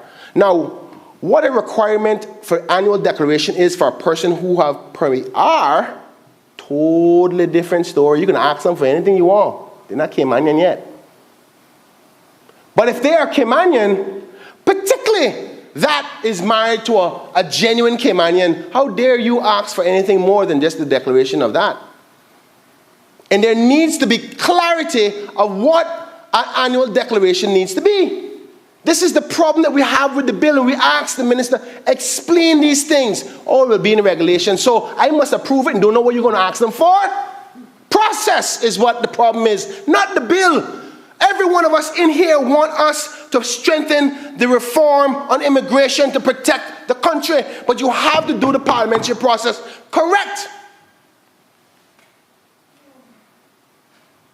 And most of the members know, you know, Mr. Speaker, most of the members know. I know the experienced ones of this parliament know that there's some procedural failures on behalf of speediness. And I understand the country is dying to feel something that is in their favor. I get it. But we cannot sacrifice the foundation of the immigration system on speediness. There would be nothing wrong with bringing this bill at the end of January, where we could have ironed out these kinks and delivered a unified front. Nothing. Nobody's saying that it's a rushed bill, but it's not our fault that the government did not provide the opposition with the amendments until 25 hours before the debate, and knowing that we have no access to legal advice at all to examine those amendments.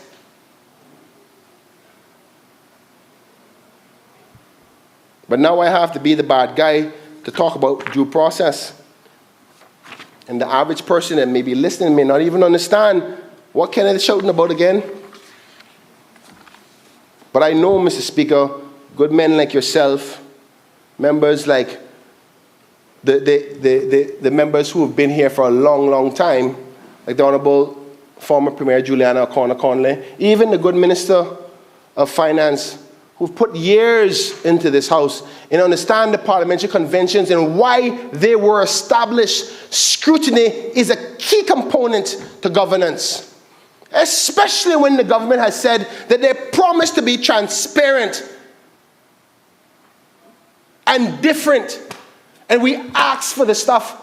We get promises on the floor of the House. Matter of fact, Mr. Speaker, as far as my memory serves me, when you give a commitment to Parliament on the floor, you're obligated to provide it. Did we get it? No. No, let me rephrase that. Let me take that from out of the Hansards. That's incorrect. We got it 25 hours before, let me rephrase that, 11:48, the day before we started at 2 p.m. So that was 26 hours and 12 minutes before we debate, before Parliament starts. Mr. Member for Georgetown Central, would you please add to that that those were done in compliance with the requirements of standing orders? And I am not aware of any parliamentary procedure that requires regulations to accompany bills. Thank you, Mr. Speaker. You're 100% correct on both points. In respect to any procedural failures. But if there's an expectation for consultation with the opposition, the good minister said, we offer the opposition. The opposition is the one been asking them. Let's not pretend. I didn't want this to be disputed. Matter of fact, it's not disputed most of the parts of the bill. To be honest with you, the three parts that have been issues were minor. Like, can we deal with this part about the Caymanian partner getting status and the revocability? Easy. Can we know about what the discretion the director will have and ability to revoke? Can we know what the guidelines are? Easy stuff. Can we know exactly what is expected for the declaration? 3 things. 3 things is all we ask for. So we could have got up here and said, the minister is amazing, the government is amazing, let's go together.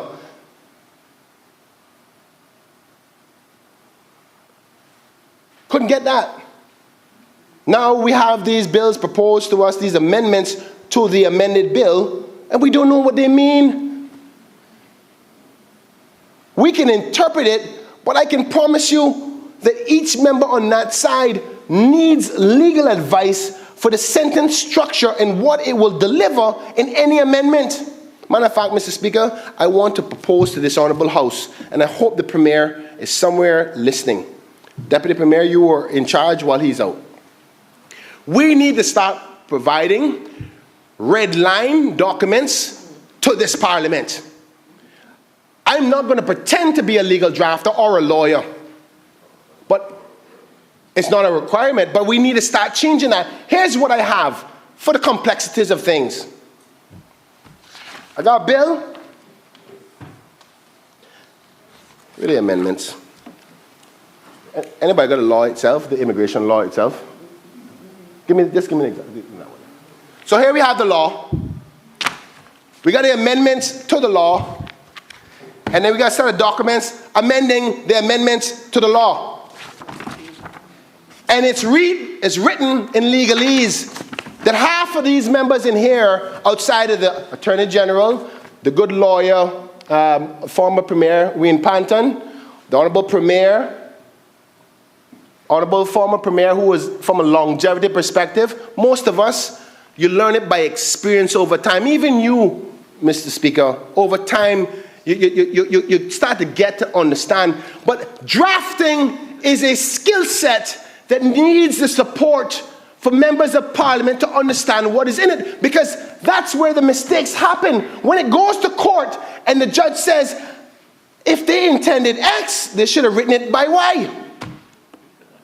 It happens all the time.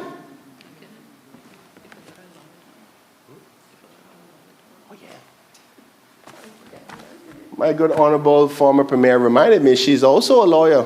I forgot that. So yes, and my good friend, the Honourable Minister for Environment, is also a lawyer. Madam Minister, please forgive me, I forgot. Right? So, if we are all honest with ourselves in this house, do you really, half of the time, I was there with some of you, I remember us asking AG, read that for me again, and how does it, okay, explain how that's interpreted this way. No, I'm not going to dispute that, because we know we're there in the cabinet meetings. But we want the public to do that exercise. We want the public to go find the law, get the amendments, then get the amendments to the amendments, and then understand what's going on. That's what we want to do. Come on. All I'm saying is, I want us to all agree to what we're saying. Is that wrong for me to ask that? Nobody disputing whether or not we should make these changes. Everybody wants the changes. But you know what? Kenneth, you talk too much sometime, you know. But I know one thing. The Hansards is a record of this Honourable House. And politicians will be politicians. So you can sell a story, all you like, of what you think this bill is going to do.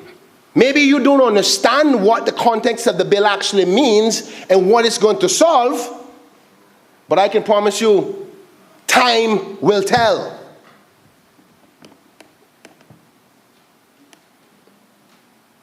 Because yes, it strengthens the restrictions to pathway to citizenship.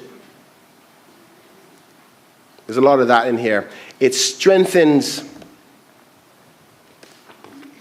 the ability of the work department to stop frivolous marriages of convenience. I'm so happy about that. And Honourable Director, I hope you cancel every one that you find that you don't like. Can I play anyone out there? I know about anyone. But I also know there's some good ones, and there shouldn't be many good ones. They shouldn't be affected in a negative way. Thank you. Mr. Chairman, I want to confirm again that my sign that I put up and my position on immigration is twofold. And I want the listening audience to remember that immigration his pathway to becoming Caymanian and permanent resident in this country, and the other part is the labor. And I ask ourselves the question, what are we trying to fix?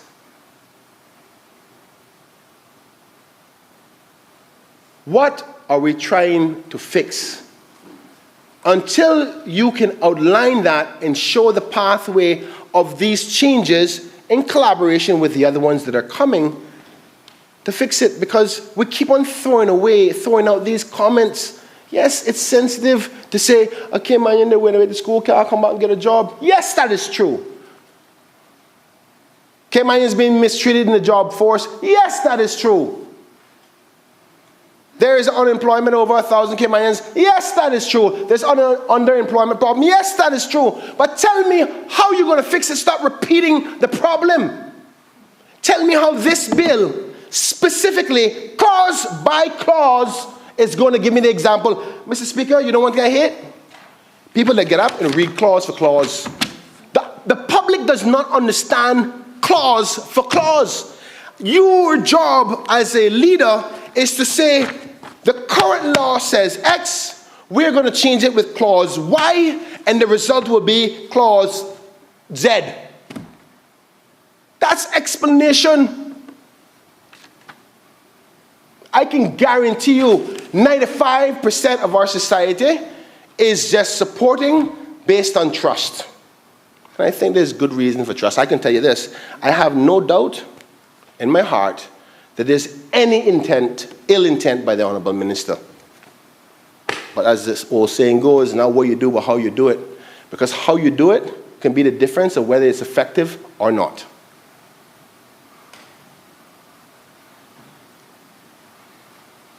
And I'm asking us to be more diligent. Please. The Cayman Islands has to be ever so careful with our competitive edge.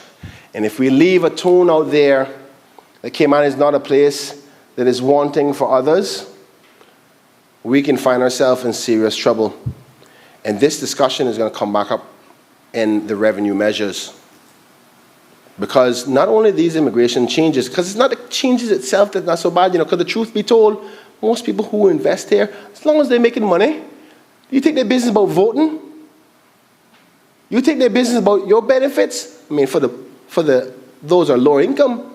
But they want to work and give an opportunity, protect the thing that is most important, which is the power of the political arm. Because you know what's going to happen? This is what's going to happen. The more statuses we give out, which means people who are not originally born of this soil have cultural norms of this soil, we're going to lose the political power in this parliament. And then you're going to get legislation that come here that changes things that is not Caymanian. It's already started. And I'm not even going to bring up that sensitive topic. But I tell you what's going to come next is when the new voters start to say, man, I want to shop on a Sunday. Not because of religious reasons why we're on Sunday, Because the truth be told, we have Seventh-day Adventists too. But it's the principle of understanding. Our forefathers said, you need time to break. You need time to rest your mind and take time out with your family. We're this close that the next set of legislators, because politicians go and say whatever the constituents want, I can guarantee you that. Oh, the voters in my area said they want it open on Sundays. That's what they do, because we are representatives of the masses of voters. That's our job. So if the masses of voters start to be more non-generational Caymanians than they are Caymanians, what do you think will happen? Other norms are going to be requested. And then you see politicians who go, I want to please my elected arm, and they're going to bring legislation down here. Next thing you know, you have a government fully of people who support non-generational Caymanians from a voting bloc perspective. That's what we need to protect. Not the population, as much as we may think that the population is the biggest problem. Because the truth be told, as long as you have the power politically and economically, It don't matter if we get to 200,000. The truth be told, if our population is growing with 95% of the business here who are owned by some Caymanian somewhere, they're winning. I mean, I sometimes I wonder, what is the plan for population control? You plan to cut it over? Try that. Try that. When people, you see the hardest thing, I granted, it was out of control. And we are here. But I want to find your economic model of cutting back population control. You're talking about finances going down. Everybody has made an investment in the current market that we have. May solve some other problems. Maybe we can freeze where we're at and make up for some of those other things like housing. I would agree with that. And I want to support some of the points that was brought up by the Honourable Minister for Environment, particularly when it comes to health and social welfare costs, that was brought up by the Honourable Minister for Rankine. Because stopping the pathway to Caymanian status will address that burden. Because we are spending a whole lot of money on NGS 55 and HEA 2. And the more Caymanians we make, the more expensive that gets.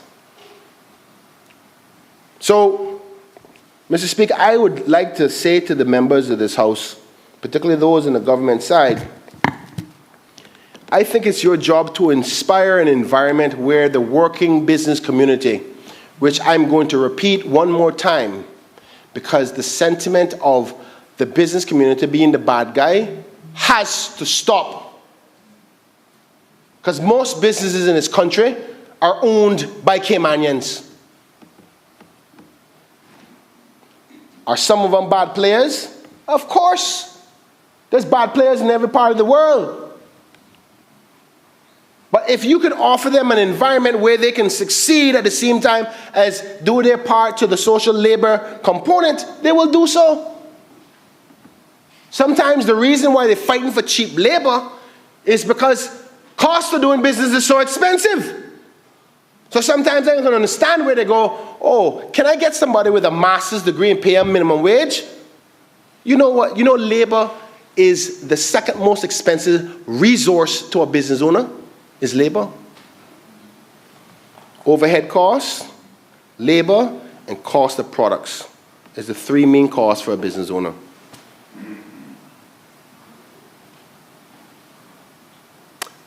So, if we are expecting for them to not take advantage of the competitive edge of the world, because what we're saying within our immigration system right now, which this is where the strength comes in from the enforcement or the restrictions on if a Caymanian is hired, because we keep on saying, oh, we need the best of the best from across the world. They're not competing within Cayman. They're competing with the rest of the world. And if a business owner can have somebody who is highly qualified, willing to accept less, and willing to squeeze out more hours than they're contracted to do, that means more money for them. It's a natural behavior, the power of money and the love of money. So, are you planning to stop business communities from loving money? The best way to get them to do the right thing is to incentivize them to do the right thing. I wish they were morally guided to do the right thing, but I can't even depend on that anymore. And I'm glad that the Honourable Minister from East End highlighted the fact that this problem cannot be solved by itself and recognized that there's other problems that we need to fix to help solve the bigger picture. Training and preparedness. Granted, I dare say, though, our schools have been producing some amazing sets of students over the last decade. And the excuses, I think, are more driven by profitability rather than quality. You know, percentages vary. Still some ones that are really don't want to put in the hard work, but you'll always have that 1 or 2% across any society.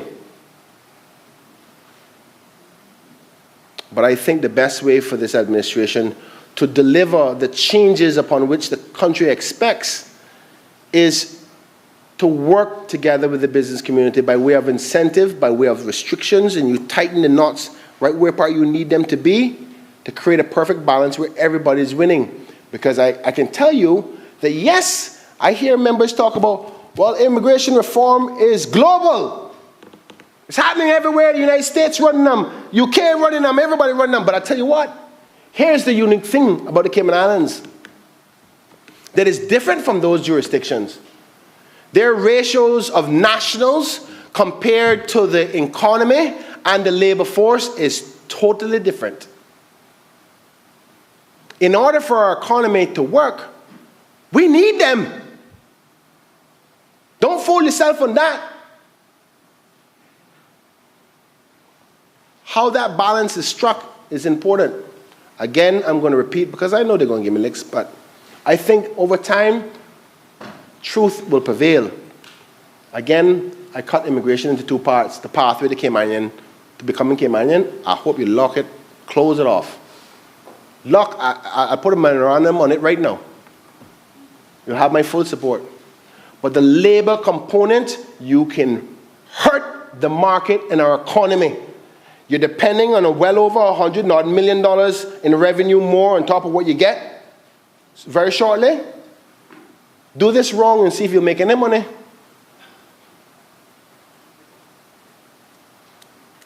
We want to fix these problems. I hear the sad stories. I almost cried when I heard the Honourable member from Savannah speak.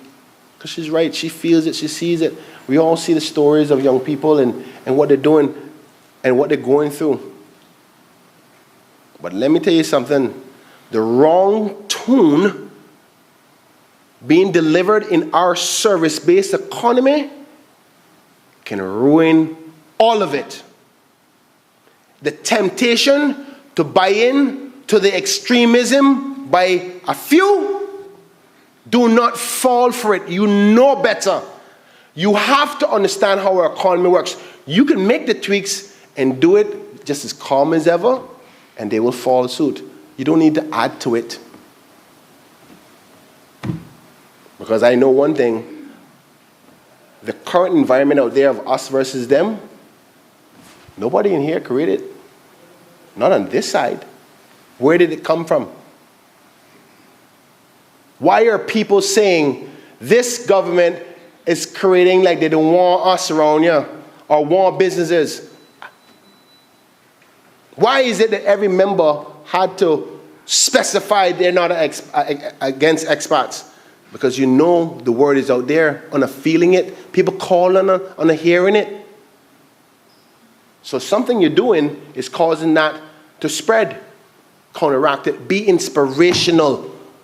Inspire them to buy into the Cayman dream together, to say, guys, I want you to succeed in your business. Particularly the Caymanian ones. But you have to understand your moral obligation too. Come on, let's partner together with the future that is so bright. Not the tune of, if I don't do this, we're gonna shut down your business and if you don't like it, go. Wrong tune. That's not what leaders do. That's not what governments do. And this has nothing to do with the specifics of what's in this bill. I wish I had the time to do a cartoon illustration almost of every specific impact on real life terms of what this bill is talking about, because many of the things that you're saying is not going to happen in this bill. It's the other subsequent bills that are coming and the regulations.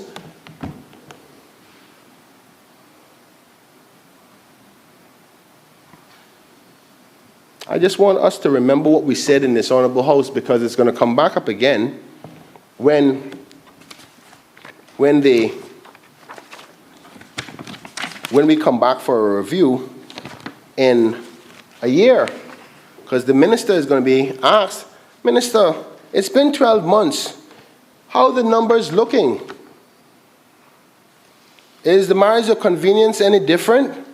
Are Caymanians getting more jobs? Are the students coming away from school with more and more jobs? You're going to have to answer to that. And I hope that you can answer positively. That's not my feeling. My worry is that you may set yourself up for a trap. Because the truth be told, I sit down here, I set you up for a trap by way of saying that the way you're trying to think that you're going to fix it, it may actually not fix it, it may make it worse. You have to try something. I'm happy for that. Don't get me wrong. I'm very happy for we have to do something. But the part that we're dealing with right now is the rights to become Caymanian, which is important. But the labor part of it, I'm not convinced at this point that these set of changes is what it's going to take to fix that problem of unemployment as well as underemployment and the attitude of togetherness and training in the Cayman Islands. Every member, most members said, this is not the only thing. We have to do others. Yes, you're right. I'm glad they recognize that. Because it's not one thing by itself. It's not one thing by itself. Member for Georgetown Central. In accordance with Standing Orders 14.2, the House is suspended for 30 minutes until 5:30 p.m.